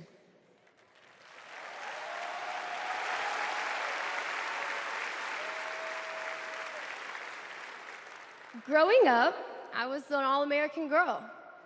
Varsity soccer captain, cheerleading captain, homecoming queen, and survivor.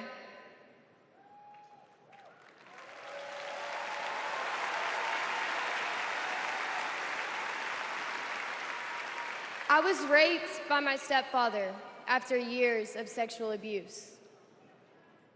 At age 12, I took my first pregnancy test, and it was positive. That was the first time I was ever told, you have options. I can't imagine not having a choice. But today, that's the reality for many women and girls across the country because of Donald Trump's abortion bans. He calls it a beautiful thing. What is so beautiful about a child having to carry her parent's child? There are other survivors out there who have no options. And I want you to know that we see you. We hear you.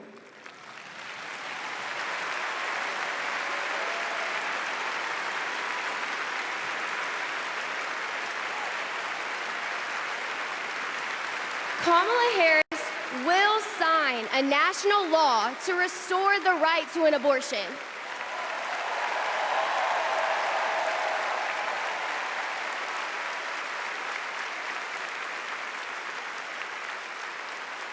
She will fight for every woman and every girl, even those who are not fighting for her.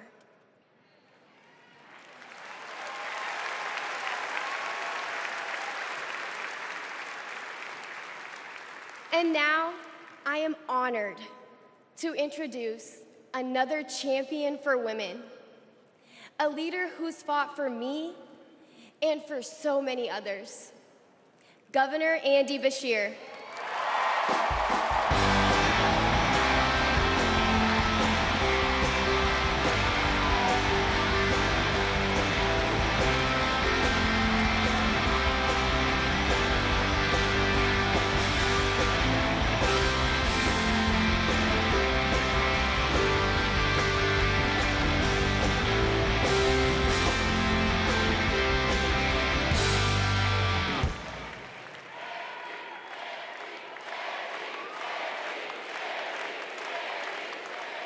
Hadley Duvall is one of the bravest people I've ever met.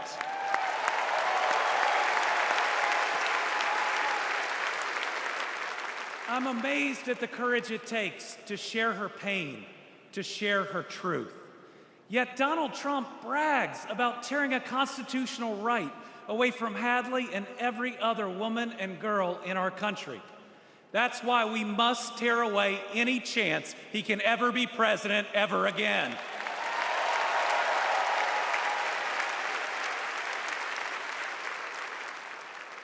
In 21 states, Trump's actions have resulted in extreme bans on abortion in my state, even in cases of rape, incest, and non-viable pregnancies. That leaves 12-year-old girls like Hadley with no options. That fails any test of humanity, any test of basic decency, any test of whether you have any underlying empathy.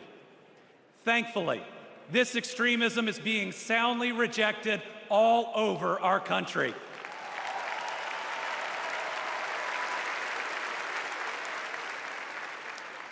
In Kentucky, we put reproductive freedom on the ballot last November, and I beat Donald Trump and Mitch McConnell's hand-picked candidate by more than 5 percentage points.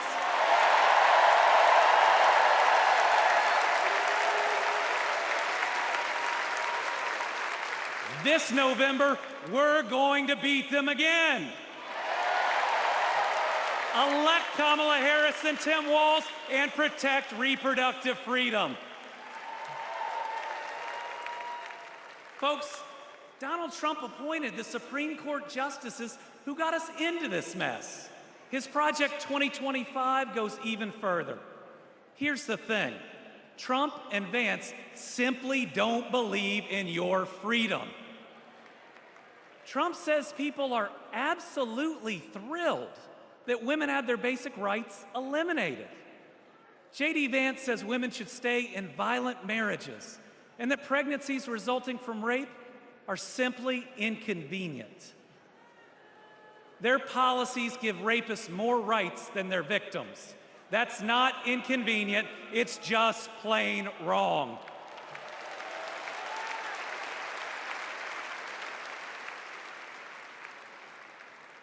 And a woman grieving a non-viable pregnancy shouldn't be required to carry it to term just to listen to her child die or to hear no sound at all.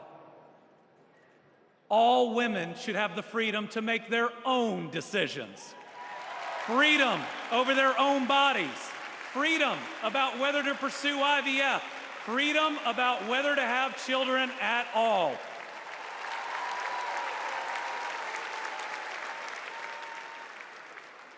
How we treat people transcends party lines. It goes right to the heart of who we are. My faith teaches me the golden rule that I am to love my neighbor as myself. And the parable of the Good Samaritan says we are all each other's neighbors. So I want anyone watching tonight, Republican, Independent, Democrat, to know that you are welcome here.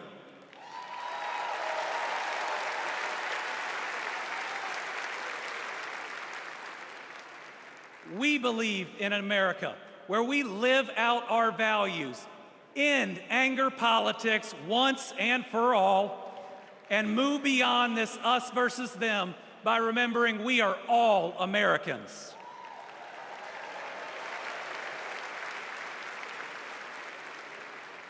That's how Joe Biden and Kamala Harris lead. They both called to ask how they could help Kentucky in recovering from natural disasters. They helped us improve our roads, our bridges, and invested in our people.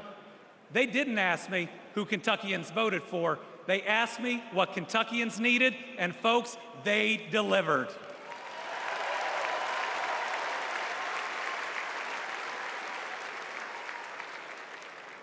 Kamala Harris gets it.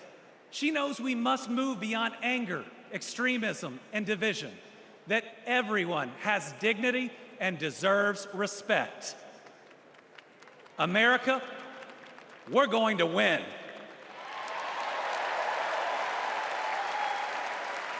And we're going to win by staying true to our values of compassion, empathy, and doing right by our neighbors. I'm so proud to be all in for the next President of the United States, Kamala Harris. Thank you.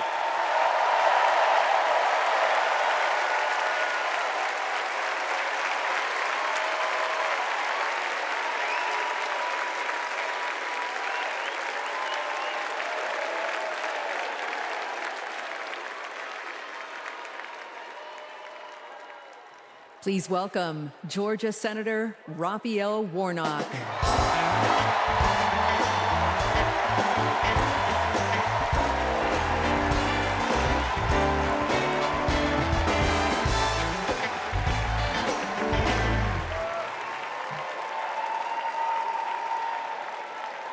Well,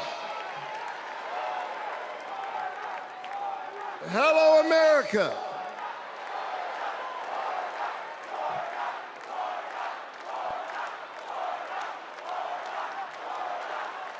Thank you so very much.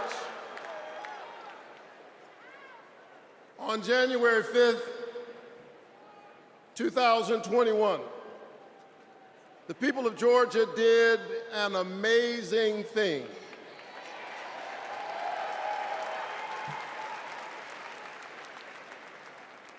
They sent a black kid who grew up in public housing and the Jewish son of an immigrant to the United States Senate in one fell swoop.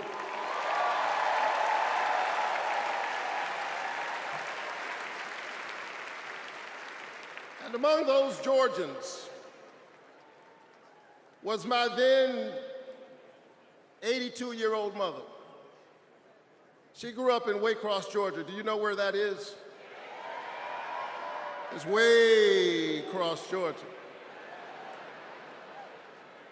She grew up in Waycross, Georgia, where she picked other people's cotton and other people's tobacco. But because this is America, the 82-year-old hands that used to pick somebody else's cotton and somebody else's tobacco picked her youngest son to be a United States Senator.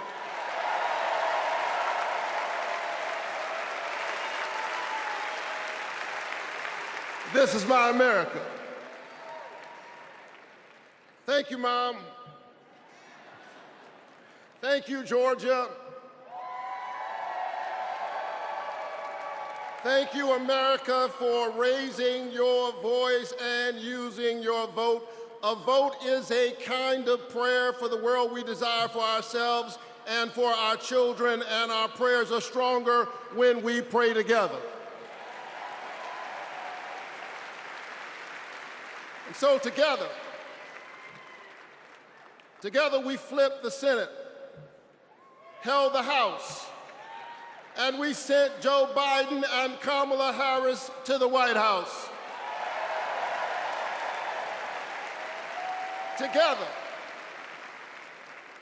Together we vaccinated our citizens, we fortified our cities and our towns, and we stood by our small businesses. Together we set out to heal the land.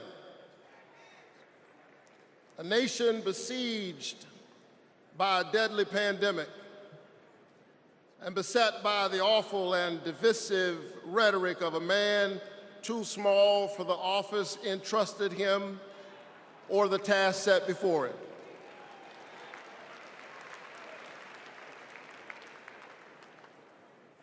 The day after my January 5th election, he instigated an insurrection, a violent assault on our nation's capital and the peaceful transfer of power, all driven by the big lie.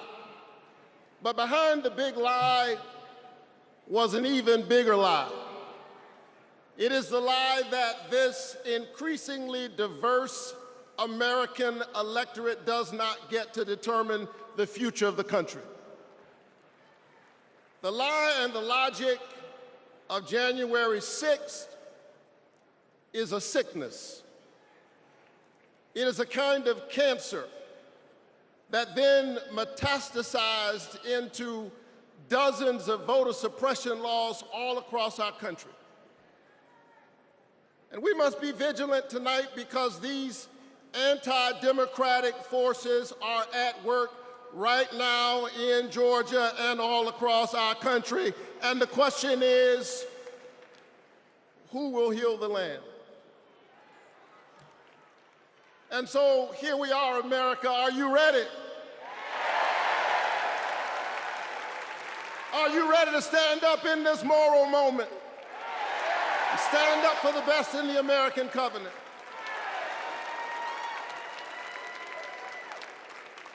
Elections are about the character of a country. And we must decide, again, we are the latest generation of Americans who get to decide what kind of country we want to be. And we must choose between the promise of January 5th and the peril of January 6th. A nation that embraces all of us or just some of us. Donald Trump's America is the America of January 6th. People who have no vision traffic in division. He does not know how to lead us, and so he wants to divide us. America, make no mistake, Donald Trump is a plague on the American conscience.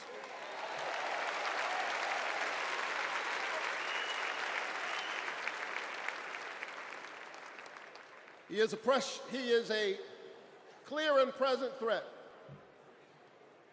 to the precious covenant we share with one another. And yes, I saw him holding the Bible and endorsing a Bible as if it needed his endorsement. He should try reading it.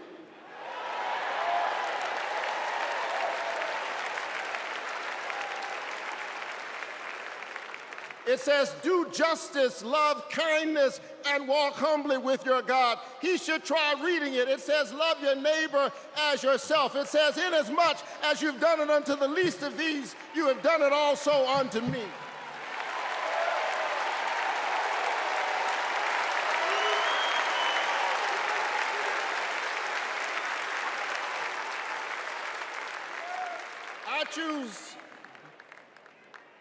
the American covenant. E pluribus unum, out of many one. I choose January 5th. I choose a nation that provides a path for ordinary people and gives every child a chance.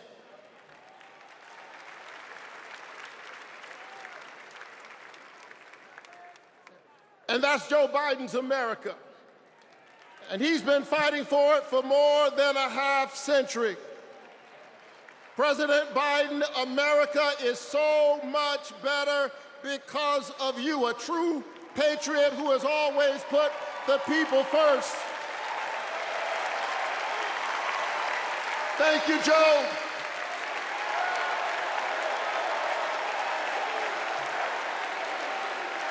Thank you, Joe.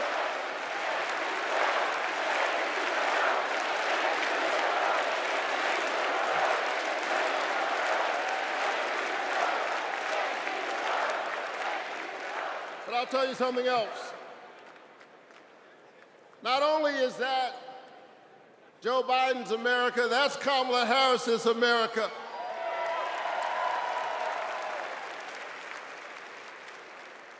She was leading with Joe Biden when we expanded the child tax credit, cutting child poverty in America nearly in half. We ought to renew it. She cast a tie-breaking vote for my bill capping the cost of insulin to no more than $35 per month for seniors. We ought to extend it to everybody. Together we passed an infrastructure bill, bolstered American manufacturing and clean energy, an investment in the house that we all share together.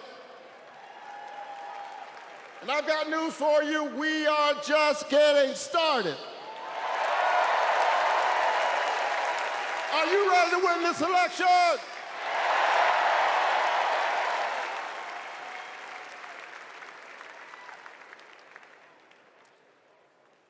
Kamala Harris and Tim Walz represent the new way forward. We're not going back. We're not going back because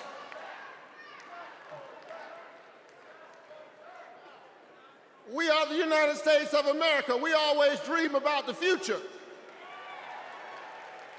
And so forward on women's reproductive rights, because we believe that a patient's room is too small and cramped a space for a woman, her doctor, and the United States government. That's too many people in the room.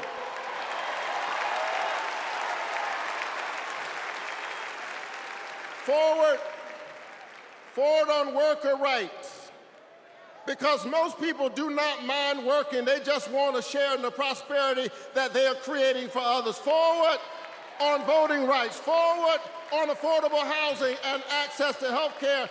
We are moving forward.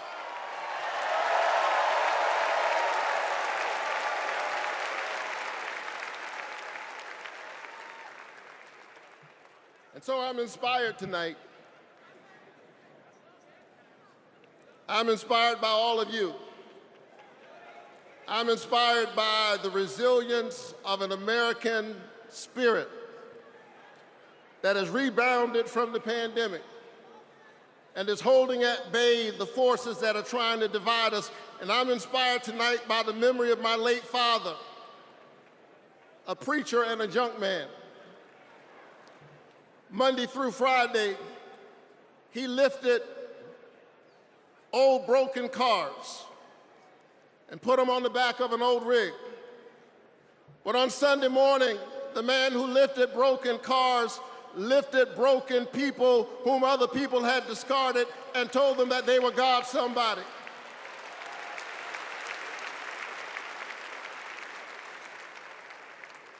My dad discovered strength in the broken places, a power made perfect in weakness.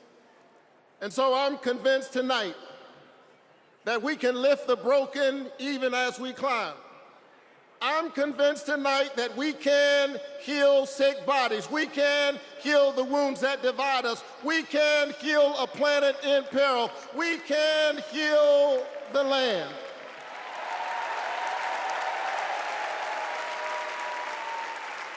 And in a strange way, the pandemic taught us how. A contagious airborne disease means that I have a personal stake in the health of my neighbor.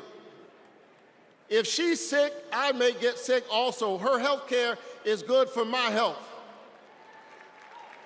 I'm just trying to tell you that we are as close in our humanity as a cough. I need my neighbor's children to be okay so that my children will be okay. I need all of my neighbor's children to be okay. Poor inner city children in Atlanta and poor children of Appalachia. I need the poor children of Israel and the poor children of Gaza. I need Israelis and Palestinians. I need those in the Congo, those in Haiti, those in Ukraine. I need American children on both sides of the track to be okay. Because we are all God's children. And so let's stand together. Let's work together. Let's organize together. Let's pray together. Let's stand together. Let's heal the land. God bless you. Keep the faith. And keep looking up.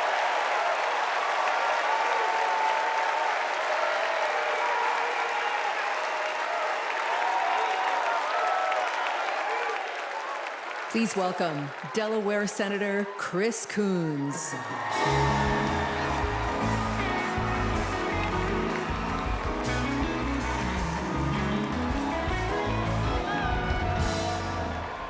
Good evening, folks. Good evening, America. Good evening, Chicago. Are there any Democrats in the room tonight? Folks, we are on the verge of making history. We are on the verge of an historic election.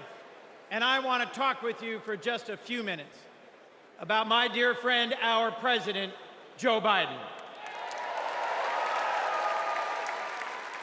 Joe Biden's mom had a saying: "You are defined by your courage, and you are redeemed by your loyalty." 4 years ago, I had the honor of helping introduce Joe Biden to our national convention. I spoke about Joe's faith, his love of family, his determination to restore the soul of our nation. Back in 2020, America was nearly flat on our back from a deadly pandemic, an economic collapse, and then in January, an assault on our democracy. All of this, because the drama and chaos of our former president had knocked us down. But folks, Joe Biden's courage, Joe Biden's faith in us, Joe Biden's determination to heal the soul of our nation gave us hope and gave us confidence. Someone who has himself been knocked down by life time and again. Joe Biden knows the grit and determination of the American people. He believed in us, and Joe Biden helped us get back up again.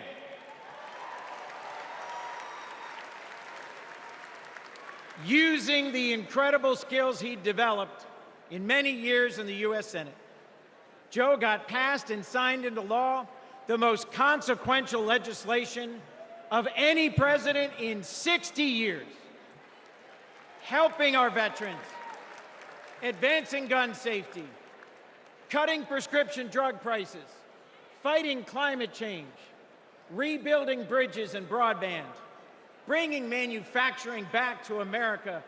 Together, Joe and Kamala helped rebuild our economy from the middle up, from the bottom up, and the middle out, not from the top down. And they made our families safer and our country stronger at home and abroad. Today, we are so much better off because they believed in us in our democracy. And our incredible First Lady, Jill Biden, our incredible First Lady, Jill Biden,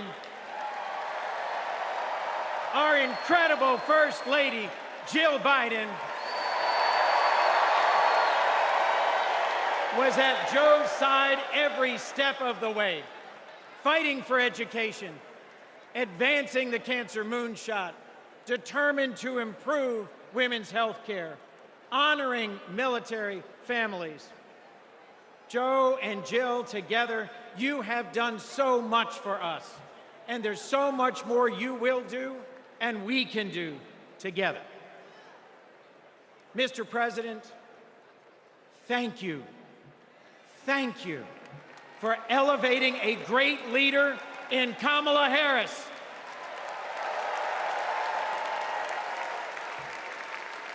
Vice President Harris, thank you for choosing a great running mate with a heart for the middle class like yours in Sergeant, Congressman, Coach, Governor Tim Walz.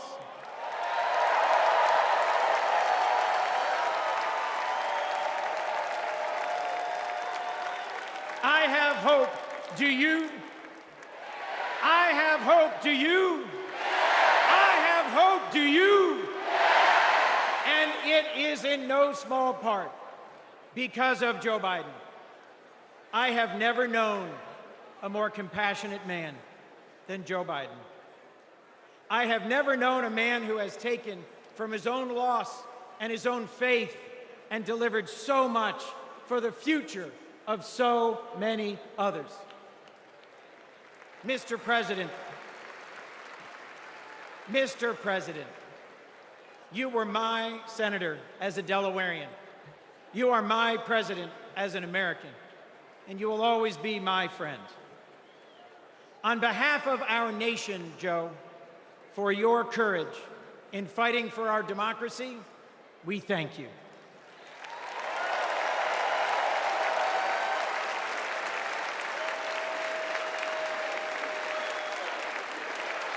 On behalf of our Democratic Party, for your loyalty in fighting for our democratic values, we thank you.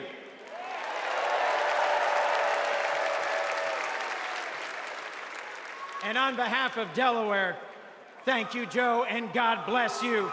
We love you. We love Joe. We love Joe. We love Joe. We love Joe.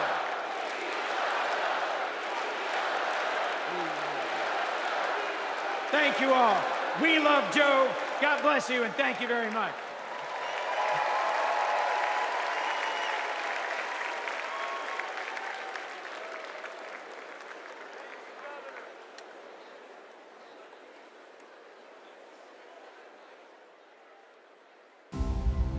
Hi, I'm Vivian Warewell, and I'm a 4th grade student at Christian McAuliffe. I've been bouncing around all week excited for this moment, and last night I could barely sleep. I remember the day that we heard that President Biden had won, and the whole neighborhood started celebrating. So when I heard you were coming, I really wanted to meet you. I adore you because you embrace change from my generation, and the ones to come. I look up to you.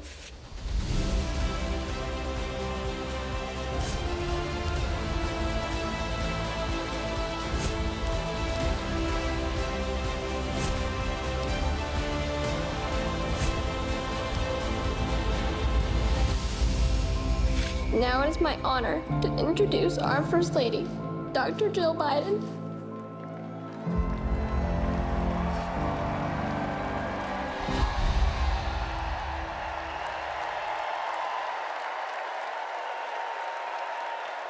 Please welcome First Lady of the United States, Jill Biden.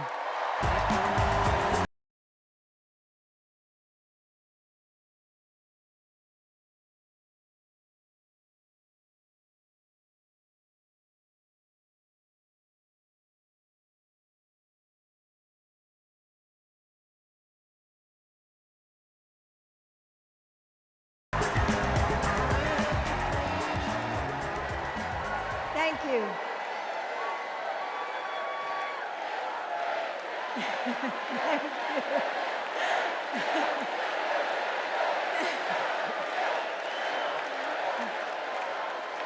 Thank you.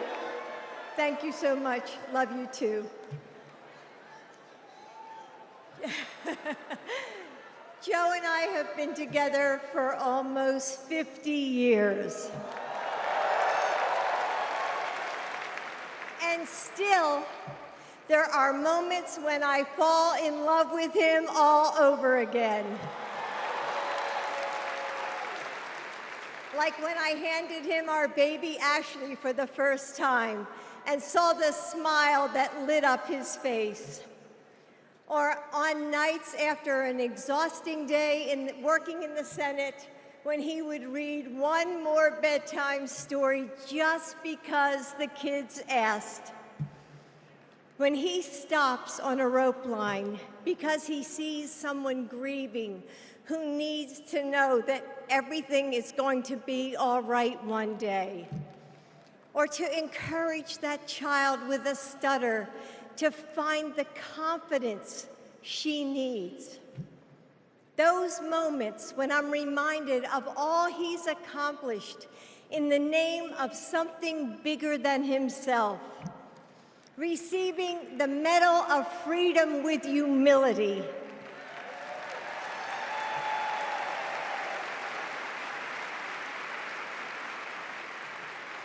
Placing his hand on our family Bible to take his oath of office.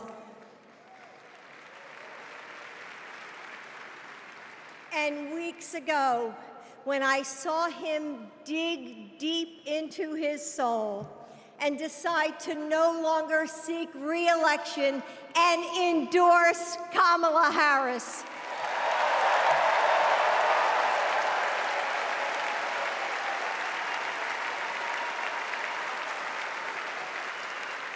With faith and conviction, Joe knows that our nation's strength doesn't come from intimidation or cruelty. It comes from the small acts of kindness that heal deep wounds, from service to the communities that make us who we are, from love of a country that shines with promise and renewal. Kamala Harris knows that too.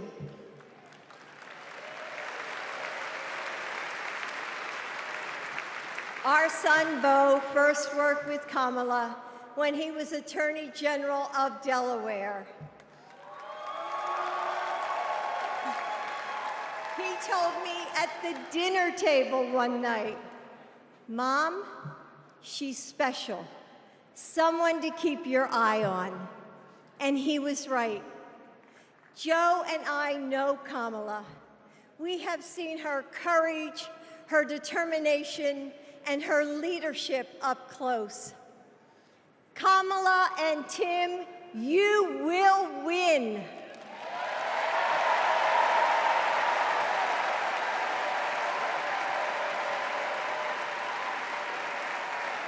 And you are inspiring a new generation. We are all a part of something bigger than ourselves, and we are stronger than we know. The future of our country is in the hands of those in this room and all of you watching at home. It's going to take all of us, and we can't afford to lose. With faith in each other, hope for a brighter future, and love for our country, we will fight and we will win together. Thank you. Thank you.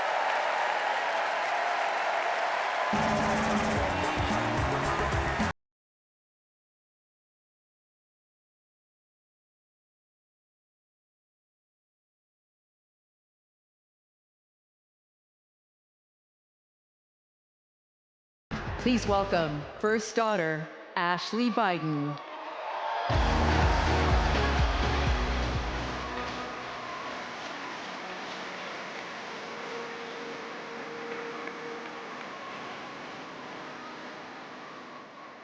Good evening.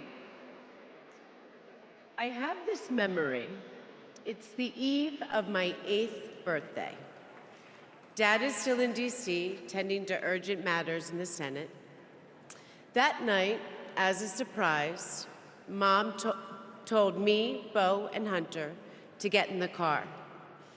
I remember pulling up to the Wilmington Amtrak station, riding up the escalator to the platform. The train stops, doors open, and Dad steps out. As soon as I saw him, I run down that platform and jump into his arms. Like magic, Mom brought out a cake, they sang happy birthday, and I blew out the candles. Dad hugged me, and he said that he had to get back to work. He crossed to the southbound train, and off he went to D.C. That was a snapshot of one moment, of one day, on this extraordinary journey of being Joe Biden's daughter.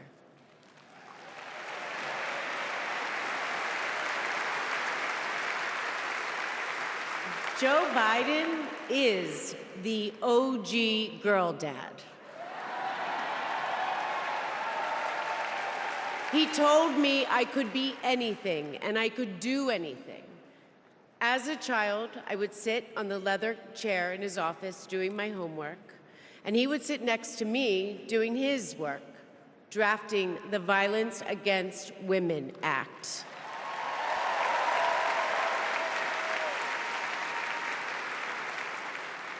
And he wasn't just a girl dad.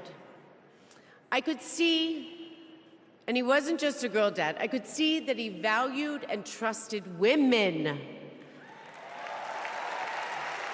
How he listened to his mother, how he believed in his sister, and most of all, how he respected my mother's career. Dad was always there, doing everything he could to be a true partner to her. Dad, you always tell us, but we don't tell you enough, that you are the love of our lives and the life of our love.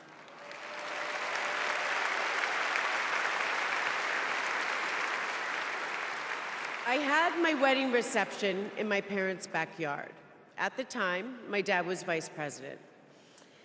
But he was also that dad who literally set up the entire reception.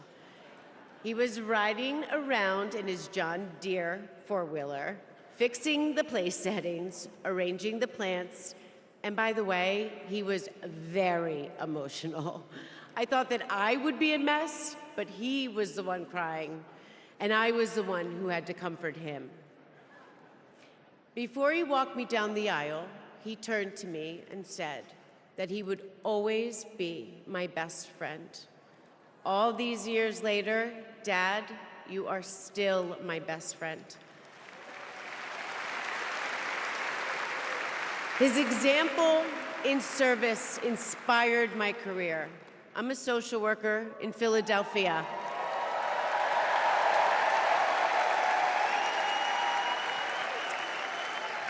I support formerly incarcerated women as they heal from past trauma and they reclaim their lives. Dad always told me that I was no better than anybody else and nobody was better than me. He taught me that everyone deserves a fair shot and that we shouldn't leave anyone behind. That's what you learn from a fighter who has been underestimated his entire life. When I look at Dad, I see grace, strength, and humility. I see one of the most consequential leaders ever in history.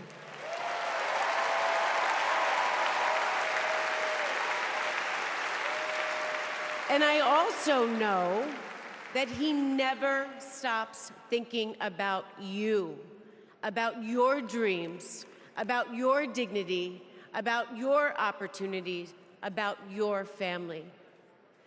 Dad knows that family is everything. When Hunter and I lost our brother Beau to cancer in 2015, the grief and the pain felt like it might never end. Dad had the capacity to step out of his own pain and absorb ours. And I know that Beau is here with us tonight, as he is always with us.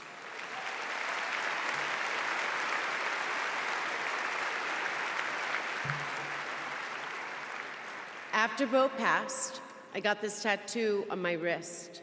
It says, "Courage, dear heart." A reminder to myself to keep going, to get back up, like my dad has always done. He has taught me that a courageous heart is a miraculous thing. A courageous heart can heal a family. A courageous heart can heal a nation, and maybe even the world. And now, this election requires the courageous hearts of all of us. In 2020, my dad selected Kamala Harris to beat Donald Trump. And he knows in 2024, she will beat Donald Trump again.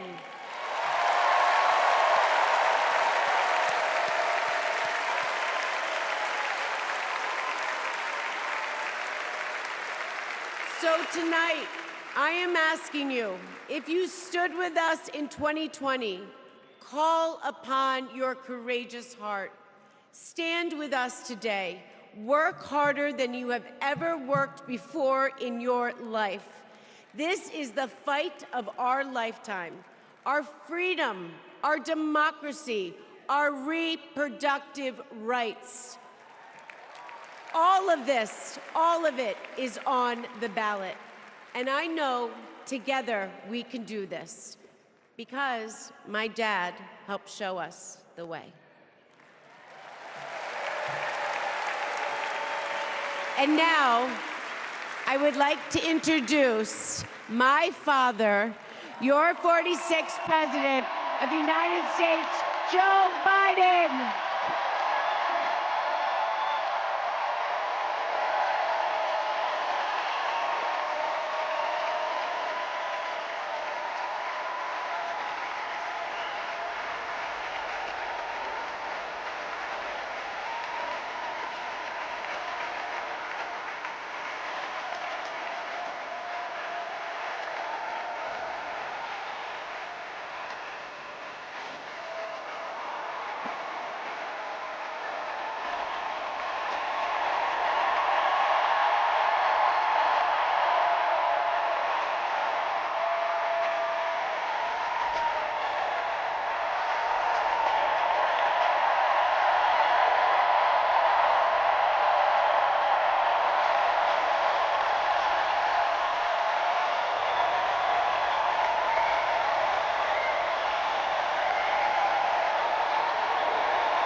Thank you.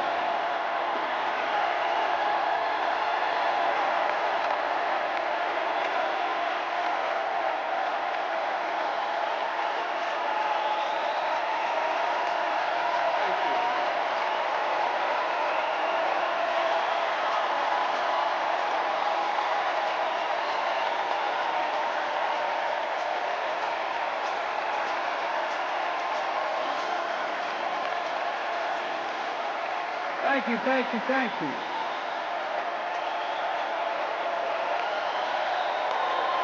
Thank you.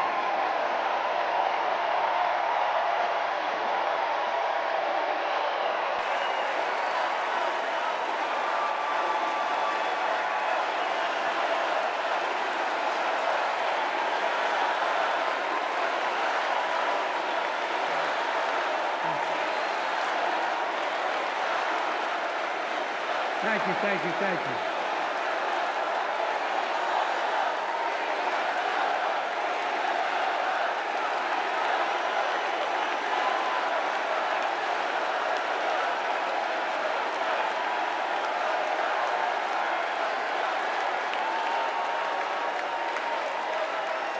Thank you, thank you, thank you.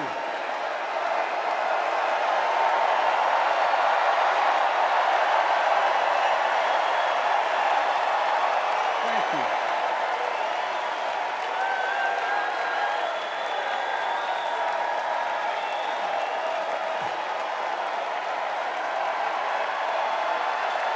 Thank you.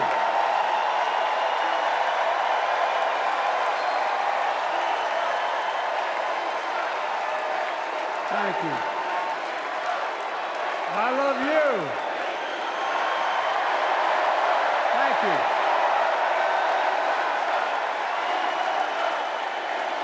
Thank you, thank you, thank you.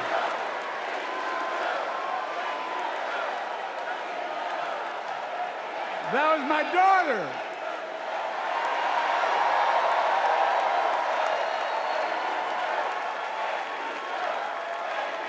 Thank you.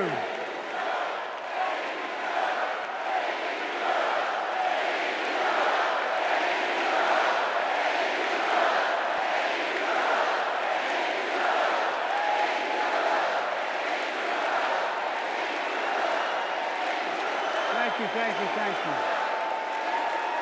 Thank you. Thank you for so.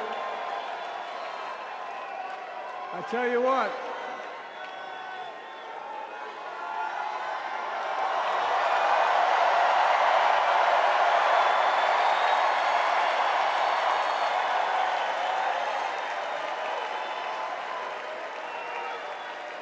To my dearest daughter, Ashley, God love you, you're incredible. Thank you for that introduction and for being my courageous heart, along with Hunter and our entire family, and especially our rock, Jill.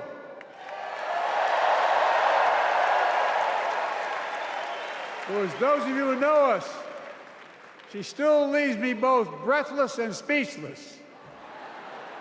Everybody knows her. I love her more than she loves me. She walks down the stairs and I still get that going boom, boom, boom. You all will know me. No, I'm kidding. Let's give a special round of applause to our First Lady, Jill Biden.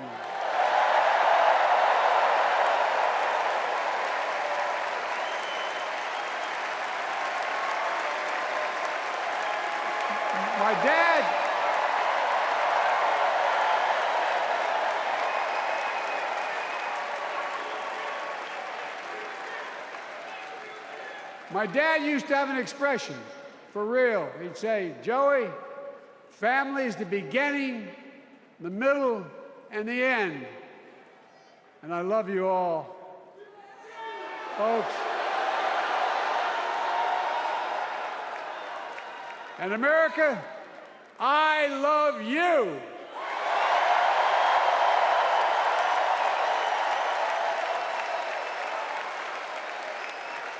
Folks, let me ask you.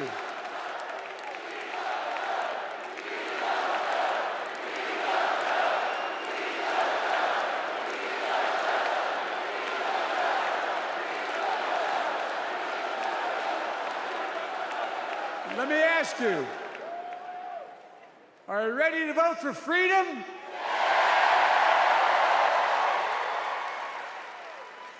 Are you ready to vote for democracy and for America? Let me ask you, are you ready to elect Kamala Harris and Tim Walz, President and Vice President of the United States?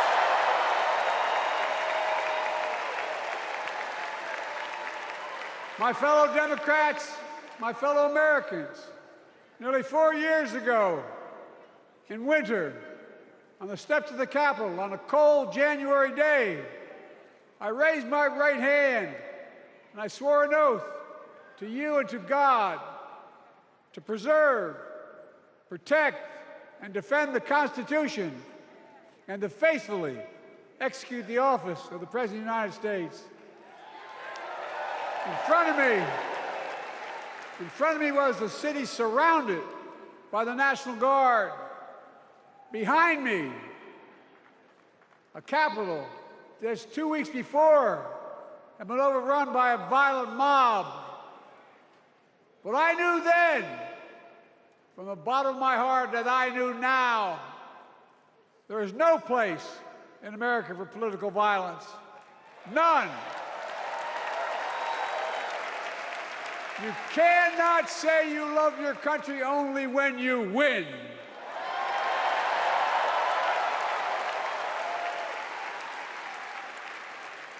In that moment, I wasn't looking to the past. I was looking to the future. I spoke of the work at hand, the moment we had to meet. It was, as I told you then, a winter of peril and possibility. Of peril and possibility. We're in the grip of a once-in-a-century pandemic, historic joblessness, a call for racial justice long overdue, clear and present threats to our very democracy. Thank you.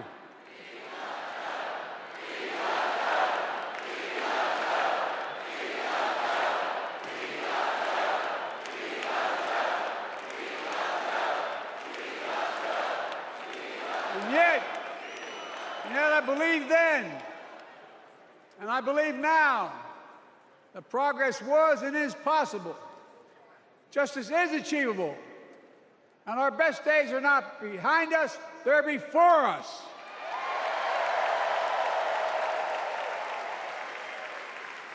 Now it's summer.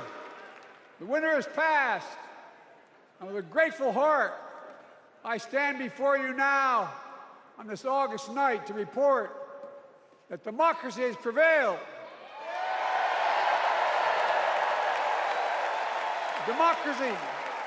Democracy has delivered.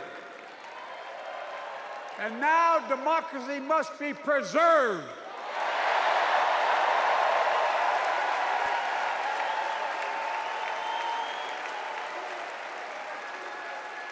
You've heard me say it before. We're facing an inflection point. One of those rare moments in history when the decisions we make now will determine the fate of our nation and the world for decades to come. That's not hyperbole, I mean it literally. We're in a battle for the very soul of America. I ran for president in 2020 because of what I saw in Charlottesville in August of 2017.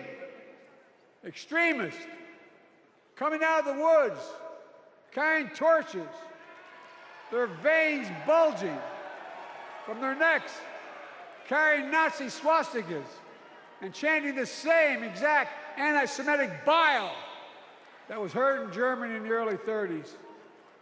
Neo-Nazis, white supremacists, the Ku Klux Klan, so emboldened by a president then in the White House that they saw as an ally. They didn't even bother to wear their hoods. Hate was on the march in America. Old ghosts and new garments, stirring up the oldest divisions, stoking the oldest fears, giving oxygen to the oldest forces that they long sought to tear apart America. In the process, a young woman was killed. When I contacted her mother, I asked about what happened. She told me. When the president was asked what he thought had happened, Donald Trump said, and I quote, "There are very fine people on both sides. My God." That's what he said. That is what he said and what he meant. That's when I realized, had to listen to the admonition of my dead son, I could not stay in the sidelines. So I ran.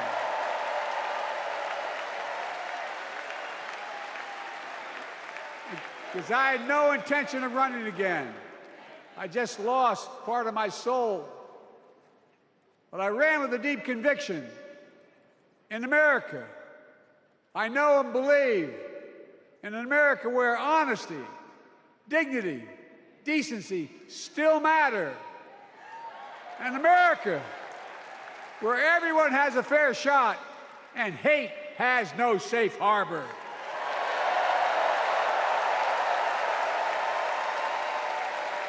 An America where the fundamental creed of this nation, that all of us are created equal, is still very much alive.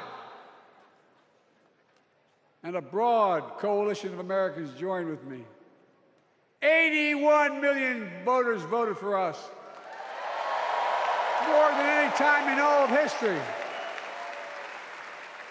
Because of all of you in this room and others, we came together in 2020 to save democracy.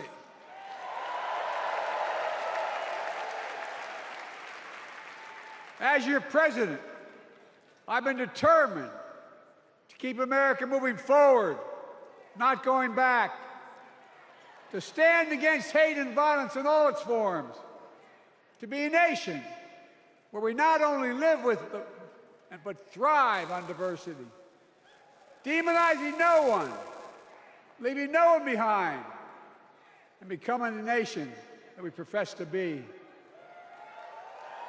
I also ran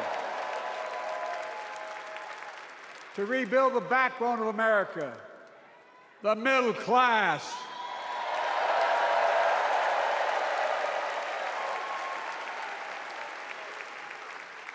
I made a commitment to you that I be a president for all Americans, whether you voted for me or not. We have done that. Studies show the major bills we have passed actually delivered more to red states than blue. Because the job of the president is to deliver to all of America.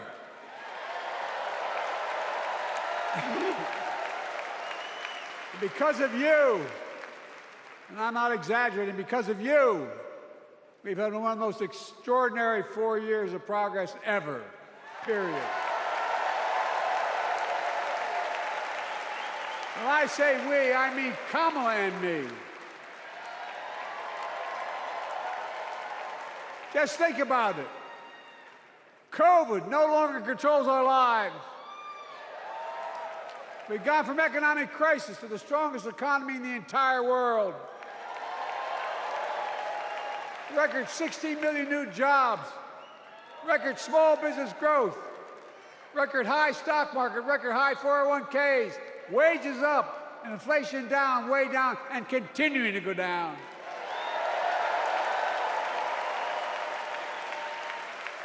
The smallest racial wealth gap in 20 years.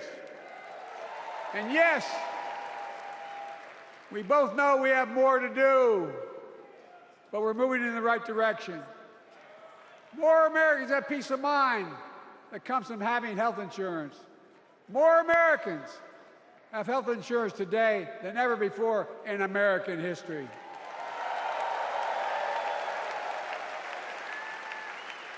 And after, as a young senator beginning to fight for 50 years to give Medicare the power to negotiate lower prescription drug prices, we finally beat Big Pharma.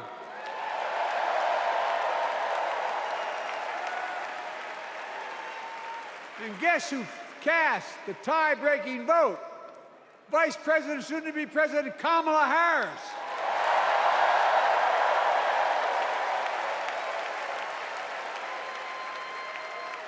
And now it's the law of the land. Instead of paying $400 a month for insulin, seniors with diabetes will pay $35 a month. The law we passed already includes, starting in January, every senior's total prescription cost can be capped at $2,000 no matter how expensive the drugs they have. And what we don't focus on, and our Republican friends don't seem to understand, our reforms don't just save seniors money, they save the American taxpayers money. You know what we just passed saves? It saved $160 billion over the next decade. That's not hyperbole. It's because Medicare no longer has to pay those exorbitant prices to the big pharma. But look, thank you, Kamala, too. Look, folks, how can we have the strongest economy in the world without the best infrastructure in the world? Donald Trump promised Infrastructure Week every week for 4 years, and he never built a damn thing.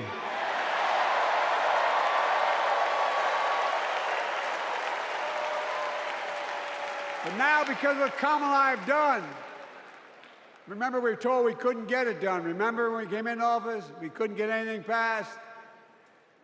But right now, we're giving America an infrastructure decade, not week. We're modernizing our roads, our bridges, our ports, our airports, our trains, our buses. We're removing every lead pipe from schools and homes so every child can drink clean water. We're providing affordable high-speed internet for every American, no matter where they live, not unlike what Roosevelt did with electricity. And so much more. We are uniting the country. We're growing our economy. We're improving our quality of life. And we're building a better America.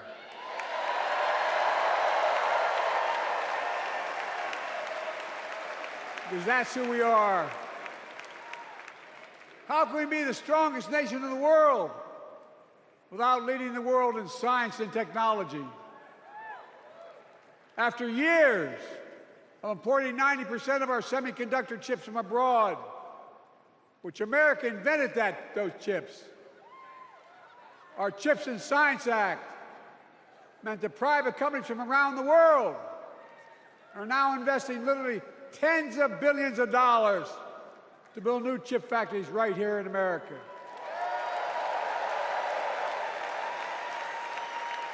And over that period, they'll create tens of thousands of jobs. And many of those jobs in the so-called fabs, the buildings that make the chips, that's being constructed now. And guess what? The average salary in those fabs, size of a football field, will be over $100,000 a year, and you don't need a college degree.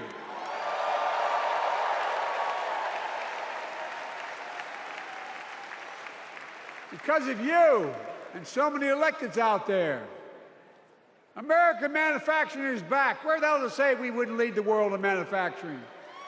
800,000 new manufacturing jobs.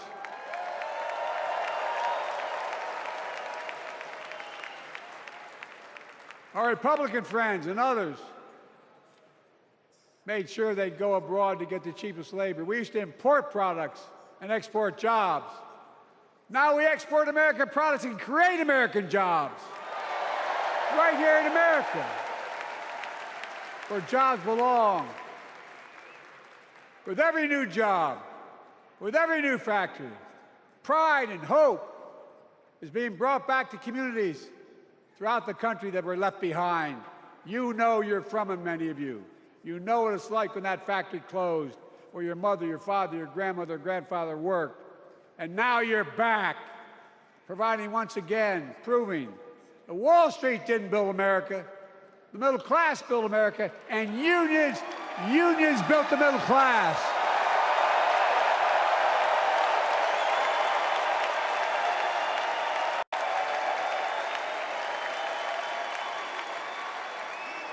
It's been my view since I came to the Senate. And that's why I'm proud to have been the first president to walk a picket line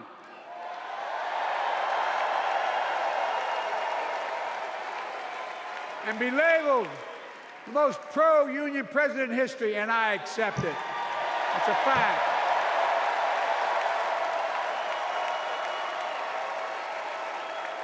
Because when unions do well, we all do well.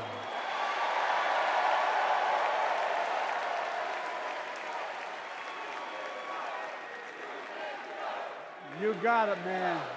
You got it.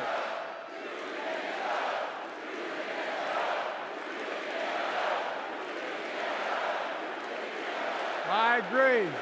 I'm proud. Look, remember we told we couldn't get anything done because we couldn't get anything done in the Congress. But with your support, we passed the most significant climate law in the history of mankind.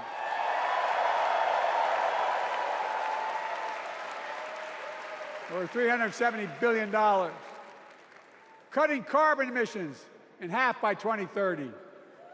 Launching a climate corps, similar to AmeriCorps and Peace Corps, creating tens of thousands of jobs for young people of the future who are going to make sure this continues. Creating hundreds of thousands of jobs in clean energy for American workers, including the IBEW installing 500,000 charging stations all across America. And in the process, reducing carbon emissions. And we're seeing it. We're seeing to it that the first beneficiaries of environmental initiatives are those fence-line communities that have been smothered by the legacy of pollution. Louisiana and Delaware, Route 9, all the factories, all those chemical factories are right next to the poorest neighborhoods. They're the ones we're going to bring back.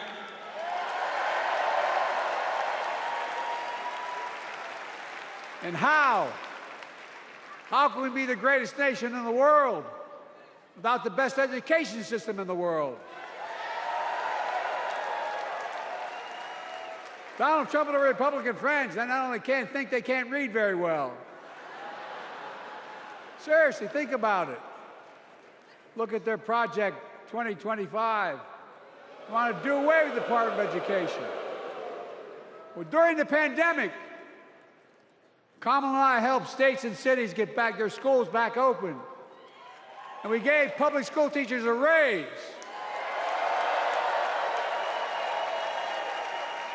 We created apprenticeships with businesses and communities, putting students on a path to a good paying job, whether or not they go to college. And by the way, we're making college a hell of a lot more affordable. Increasing Pell Grants by $900. Over $15 billion for HBCUs. Minority service education, including Hispanic institutions and tribal colleges. We kept our commitment to provide more student relief than ever by lifting the burden of helping millions of families so they could get married, start a family, buy a home, and begin to build family wealth and contribute to the community and grow our economy. It's not costing us, it's creating more wealth. We've fundamentally transformed how our economy grows, from the middle out and the bottom up instead of the top down. You know, my dad used to say there wasn't a whole hell of a lot to drop down on my kitchen table at the end of the month. I come from a basic middle-class family, 3-bedroom house, 4 kids, a grandpop living with us, decent neighborhood, but never a penny to spare. And look, that top-down notion never worked. A lot of Democrats didn't think it worked, but thought it worked, but it doesn't. And when we did all that, what we've done, everybody can do well. Everybody.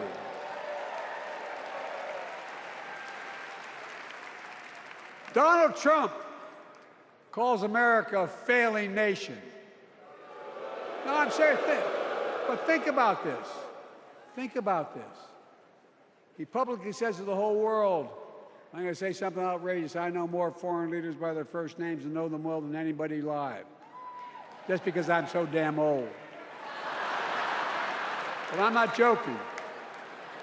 Think of the message he sends around the world when he talks about America being a failing nation.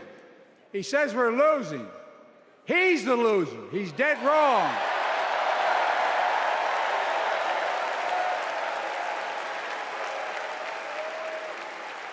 Many of you are very successful people who travel the world. Name me a country in the world that doesn't think we're the leading nation in the world. Without America, not a joke, think about it. I'm being literal. Who could lead the world other than the United States of America? Well, guess what? America's winning, and the world's better off for it. America's more prosperous, and Americans are safer today than under Donald Trump. Trump continues to lie about crime in America, like everything else. Guess what? On his watch, the murder rate went up 30%, the biggest increase in history. Meanwhile, we made the largest investment, Kamala and I, in public safety ever. Now, the murder rate is falling faster than any time in history. Violent crime has dropped to the lowest level of more than 50 years. And crime will keep coming down when we put a prosecutor in the Oval Office instead of a convicted felon.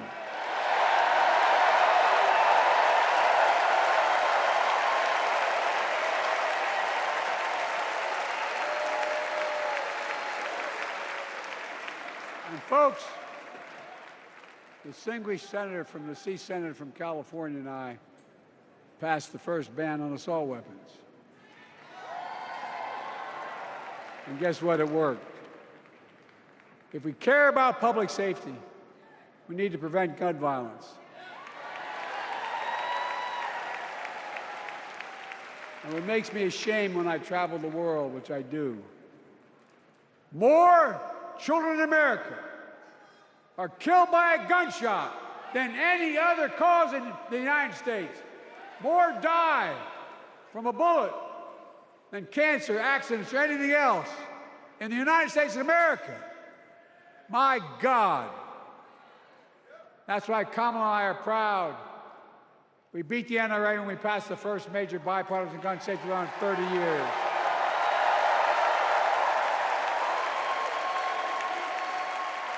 I'm serious. That comes from here. And now it's time to ban assault weapons again. And demand universal background checks.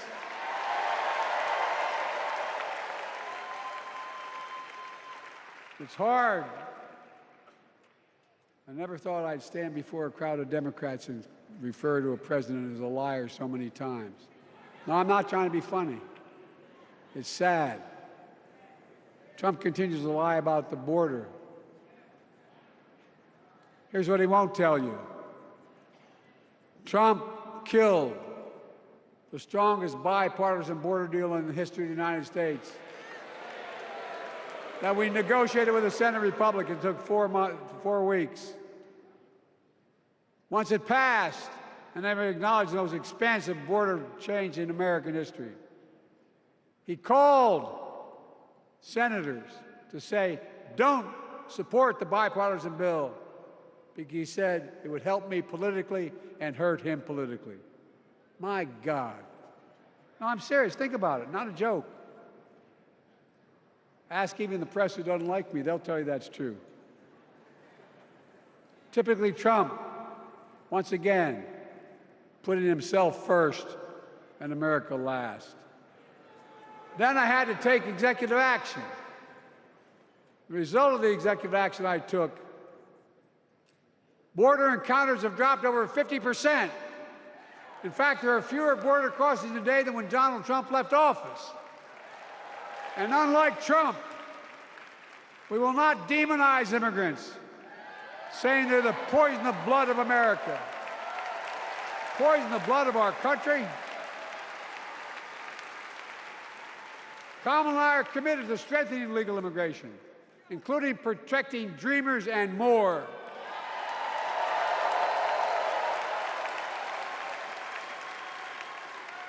And here's what else I believe in. Protecting your freedom to vote, your freedom to love who you love.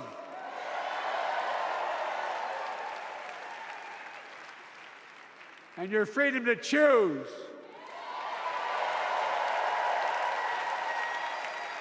In its decision overturning Roe v. Wade, as you heard earlier tonight, the United States Supreme Court majority wrote the following, quote, women are not without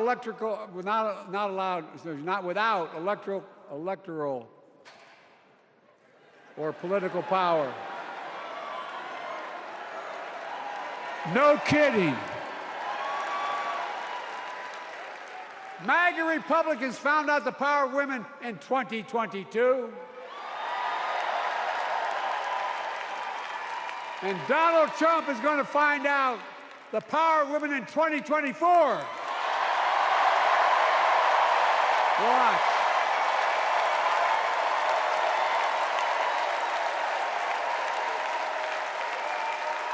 And where Trump and his mega Republican right-wingers seek to erase history, we Democrats continue to write history and make more history.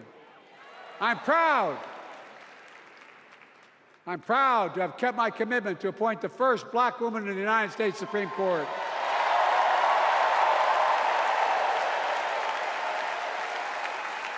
Ketanji Brown Jackson, a symbol for every young woman in America that you can do anything. I'm proud that I've kept my commitment to have an administration that looks like America and that taps in to the full talent of our nation. The most diverse cabinet in history, including the first black woman in South Asian descent to serve as vice president. And will soon serve as the 47th President of the United States.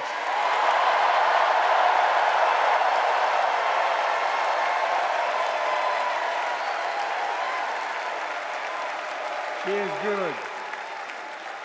Look. Thank you, Kamala.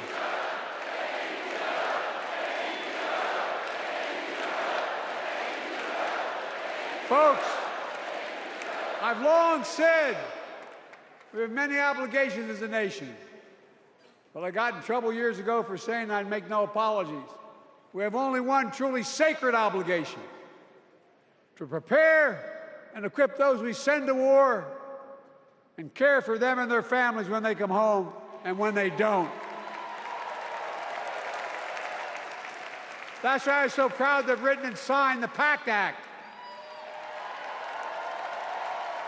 one of the most significant laws ever, helping veterans and their families exposed to toxic materials like burn pits in Agent Orange. I was around during the Vietnam War. It's hard. Nobody was able to prove that there's illness was the consequence of Agent Orange. And no one was able to prove initially that because they lived in burn pits like my son lived next to in Iraq for a year, that is the cause of their illness. But because of the PACT Act, a surviving spouse with 2 children is now eligible for a stipend of about $3,000 a month. And those children who lost a parent are eligible for tuition benefits to go to college and to get job training. It's already helping over 1 million veterans and their families just so far. Well, I love them, and I'm so proud of my son's service. We get it, but guess who doesn't get it and doesn't respect our veterans? We know from his own chief of staff, the 4-star General John Kelly, that Trump, when in Europe, would not go to the grave sites in France. The brave service members who gave their lives to this country. He called them suckers and losers. Who in the hell does he think he is? Who does he think he is? There's no words for a person. They are not the words of a person not worthy of being commander-in-chief, period. Not then, not now, and not ever. I mean that. I mean that from the bottom of my heart.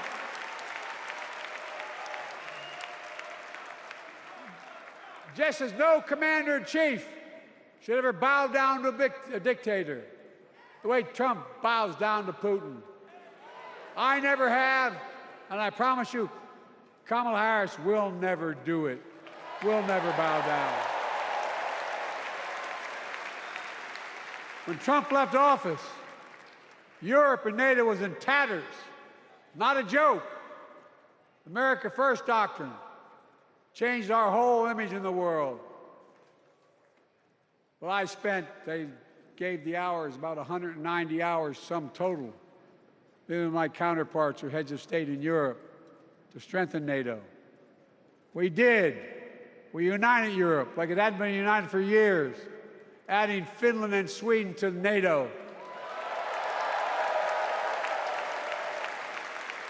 10 days before he died, Henry Kissinger called and said, not since Napoleon has Europe not looked over their shoulder at Russia with dread until now. Until now.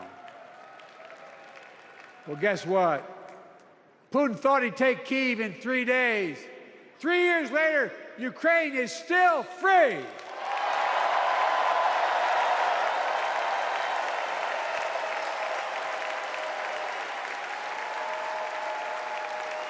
When I came to office, the conventional wisdom was that China would inevitably surpass the United States. They haven't noticed. No one's saying that now.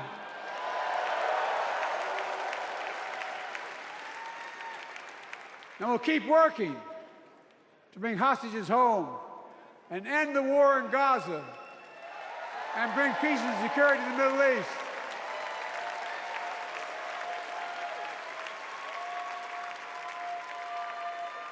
As you know, I wrote a peace treaty for Gaza. A few days ago, I put forward a proposal that brought us closer to doing that than we've done since October 7th. We're working around the clock, my Secretary of State, to prevent a wider war and reunite hostages with their families and surge humanitarian health and food assistance into Gaza now. To end the civilian suffering of the Palestinian people, and finally deliver a ceasefire and end this war.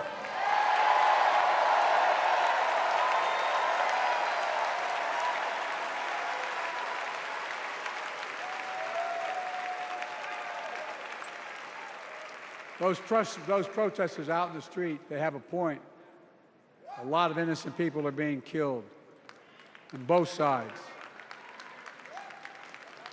Just as we worked around the clock to bring home wrongfully detained Americans and others from Russia in one of the most complicated swaps in history, but they're home. Kamala and I are going to keep working to bring all Americans wrongfully detained around the world home. I mean it. Folks, I've got 5 months left in my presidency. I've got a lot to do. I intend to get it done.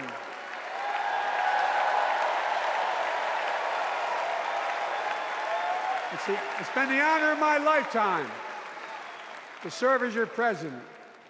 I love the job, but I love my country more. I love my country more. And all this talk about how I'm angry at all those people who said I should step down, that's not true.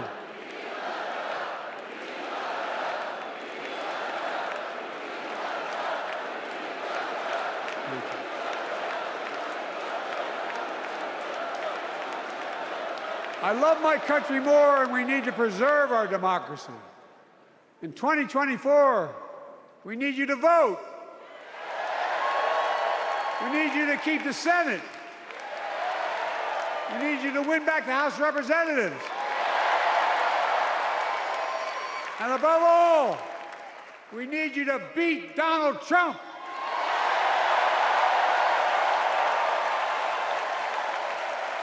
And elect Kamala and Tim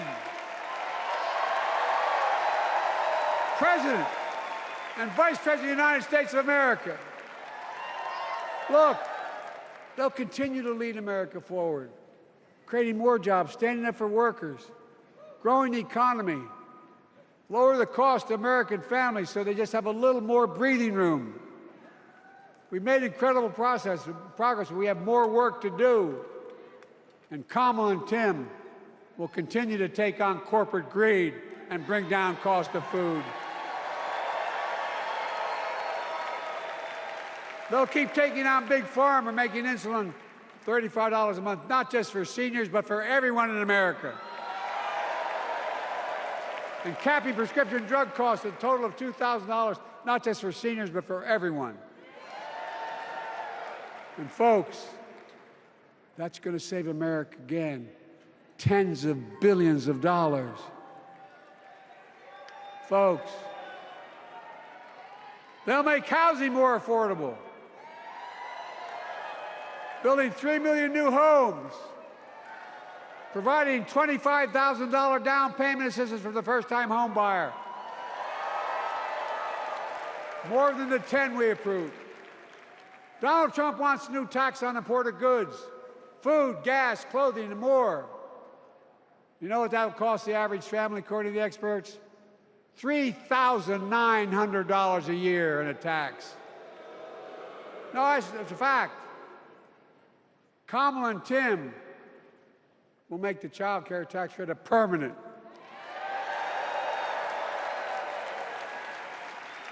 Lifting millions of children out of poverty and helping millions of families get ahead. But you know what Trump has? He created the largest debt any president had in 4 years with his $2 trillion tax cut for the wealthy. Well, Trump has a new plan. He wants to provide a $5 billion tax cut for corporations and the very wealthy. Read it. Put us further in debt. And folks, you know we have 1,000 billionaires in America. You know what their average tax rate they pay? 8.2%. If we just increase their taxes we proposed to 25%, which isn't the highest tax rate even, it would raise $500 billion new dollars over 10 years. They'd still be very wealthy. Look, Kamala and Tim are going to make them pay their fair share. They'll protect Social Security and Medicare. Trump wants to cut Social Security and Medicare. Kamala and Tim will protect your freedom. They'll protect your your right to vote. They'll protect your civil rights. And you know Trump will do everything to ban abortion nationwide. Oh, he will. You know, Kamala and Tim will do everything they possibly can. That's why you have to elect a Senate and a House to restore Roe v. Wade.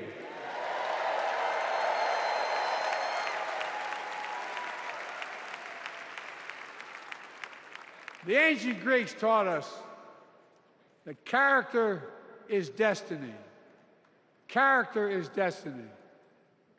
For me and Jill, we know Kamala and Doug are people of character. It's been our honor to serve alongside them. And we know that Tim and Gwen Waltz are also people of great character. Selecting Kamala was the very first decision I made when I became our nominee. And it was the best decision I made my whole career.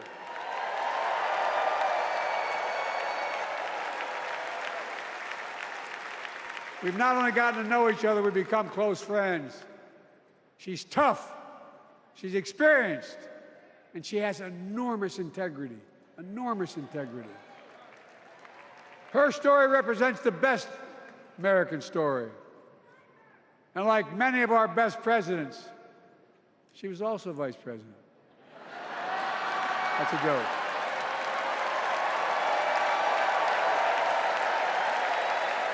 But she'll be a president our children can look up to. She'll be a president respected by world leaders because she already is. She'll be a president we can all be proud of. And she will be a historic president who puts her stamp on America's future.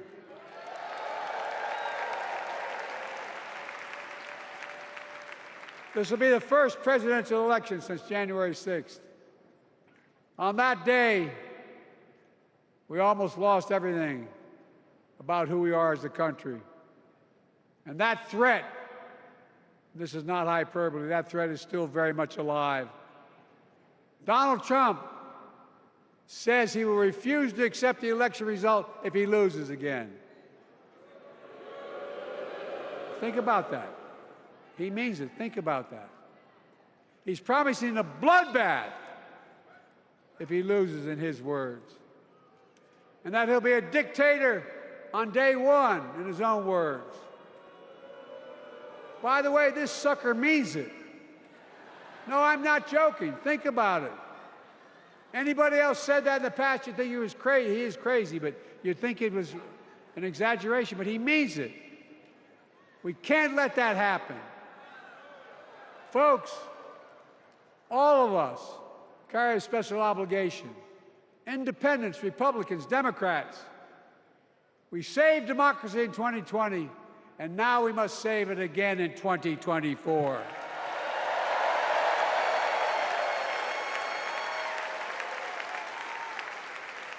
The vote of each of us cast this year will determine whether democracy and freedom will prevail. It's that simple. It's that serious. And the power is literally in your hands. History is in your hands. Not hyperbole.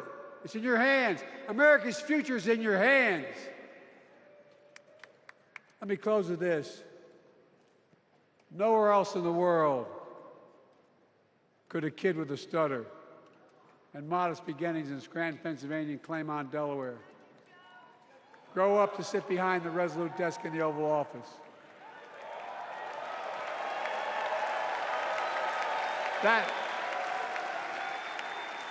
That's because America is and always has been a nation of possibilities.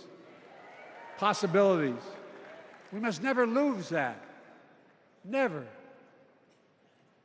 Kamala and Tim understand that this nation must continue to be a place of possibilities, not just for the few of us, but for all of us. So join me in promising your whole heart to this effort, and where my heart will be. I promise I'll be the best volunteer Harrison Waltz has Cam ever seen.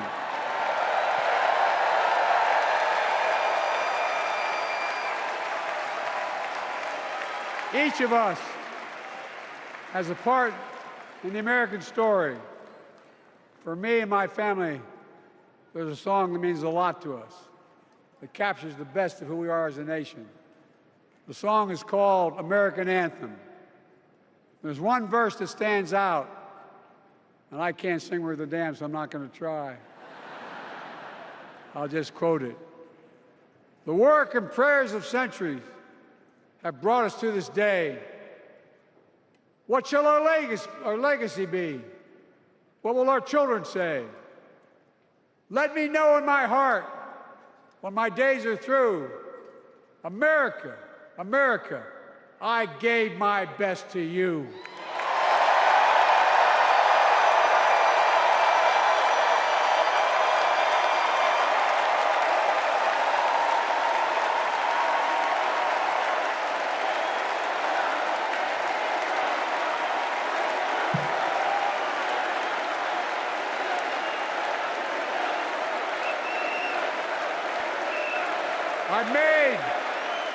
I made a lot of mistakes in my career, but I gave my best to you. For 50 years, like many of you, I've given my heart and soul to our nation. And I've been blessed a million times in return with the support of the American people. I've either been too young to be in the Senate because I wasn't 30 yet, and too old to stay as president. But I hope you know how grateful I am to all of you. I can honestly say, and I mean this from the bottom, give you my word as a Biden, I can honestly say I'm more optimistic about the future than I was when I was elected as a 29-year-old United States Senator. I mean it. Folks, We just have to remember who we are. We're the United States of America.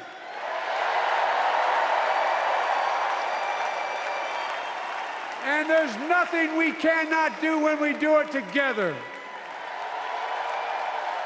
God bless you all, and may God protect our troops. Thank you.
Please stand if you are able for this evening's benediction, offered by Rabbi Michael Beals and Pastor Cindy Rudolph.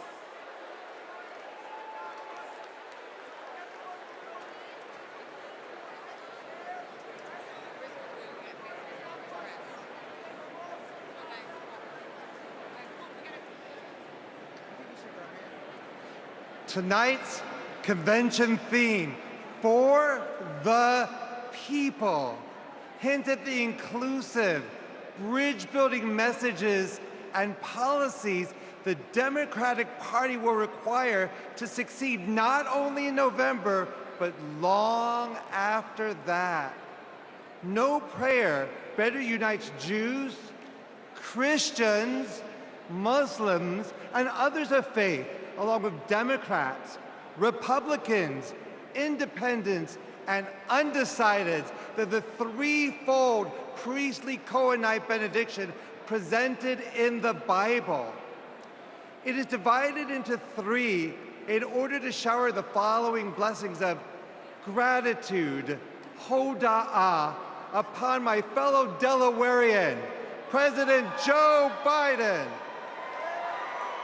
for more than 50 years of selfless, effective public service.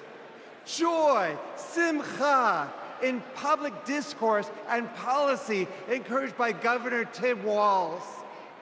And light, or, combined with freedom, cherut, inspired by Vice President Kamala Harris's vision for America. Please respond in unity with a heartfelt Amen after each of these three ancient Hebrew benedictions.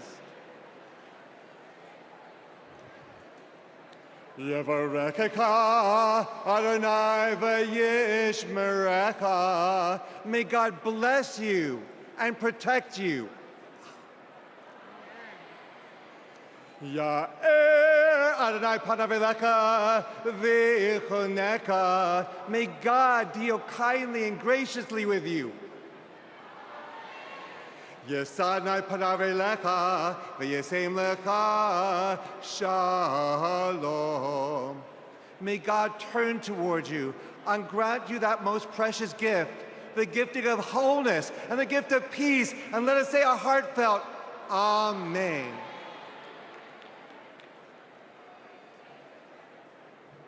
Most gracious, kind, and loving God, we thank you for this tremendous gathering of people invested in our nation's progress. Lord, as we look upon our leadership, we see what you require of us. To do justice, like the Justice Vice President Harris has championed her entire career. To love mercy, like the mercy Governor Walz has modeled as a lifelong public servant and educator. And to walk humbly, like the humility President Biden has embodied with decades of outstanding servant leadership. Oh God, as we strive to work for the people, we pray you will unite our nation. Help us to choose hope over hostility, compassion over callousness, and liberty over tyranny. We recognize that we are living through paradoxical times, times that are precarious yet promising. But through God who gives us beauty for ashes, all things are possible. Lord, bless the work of our hands until the weak and meek become purposeful and powerful, and until the marginalized and disenfranchised become energized and mobilized. Inspire us to stand with our fellow Americans so this nation will be a light that shines for you. In the name of our loving and redeeming God, we pray. Amen.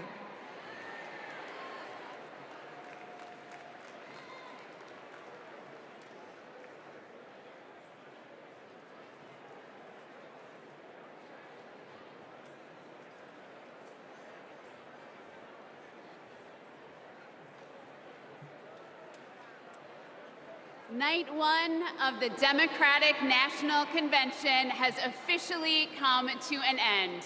What an incredible day. Thank you, President Biden, from the bottom of my heart. You have restored the soul of our nation. You have given us all hope. The chair will now entertain a motion to recess our convention until Tuesday, August 20th at 6 p.m. Is there a second? All in favor, please signify by saying aye. All opposed? The ayes have it. We'll see you tomorrow night, everybody.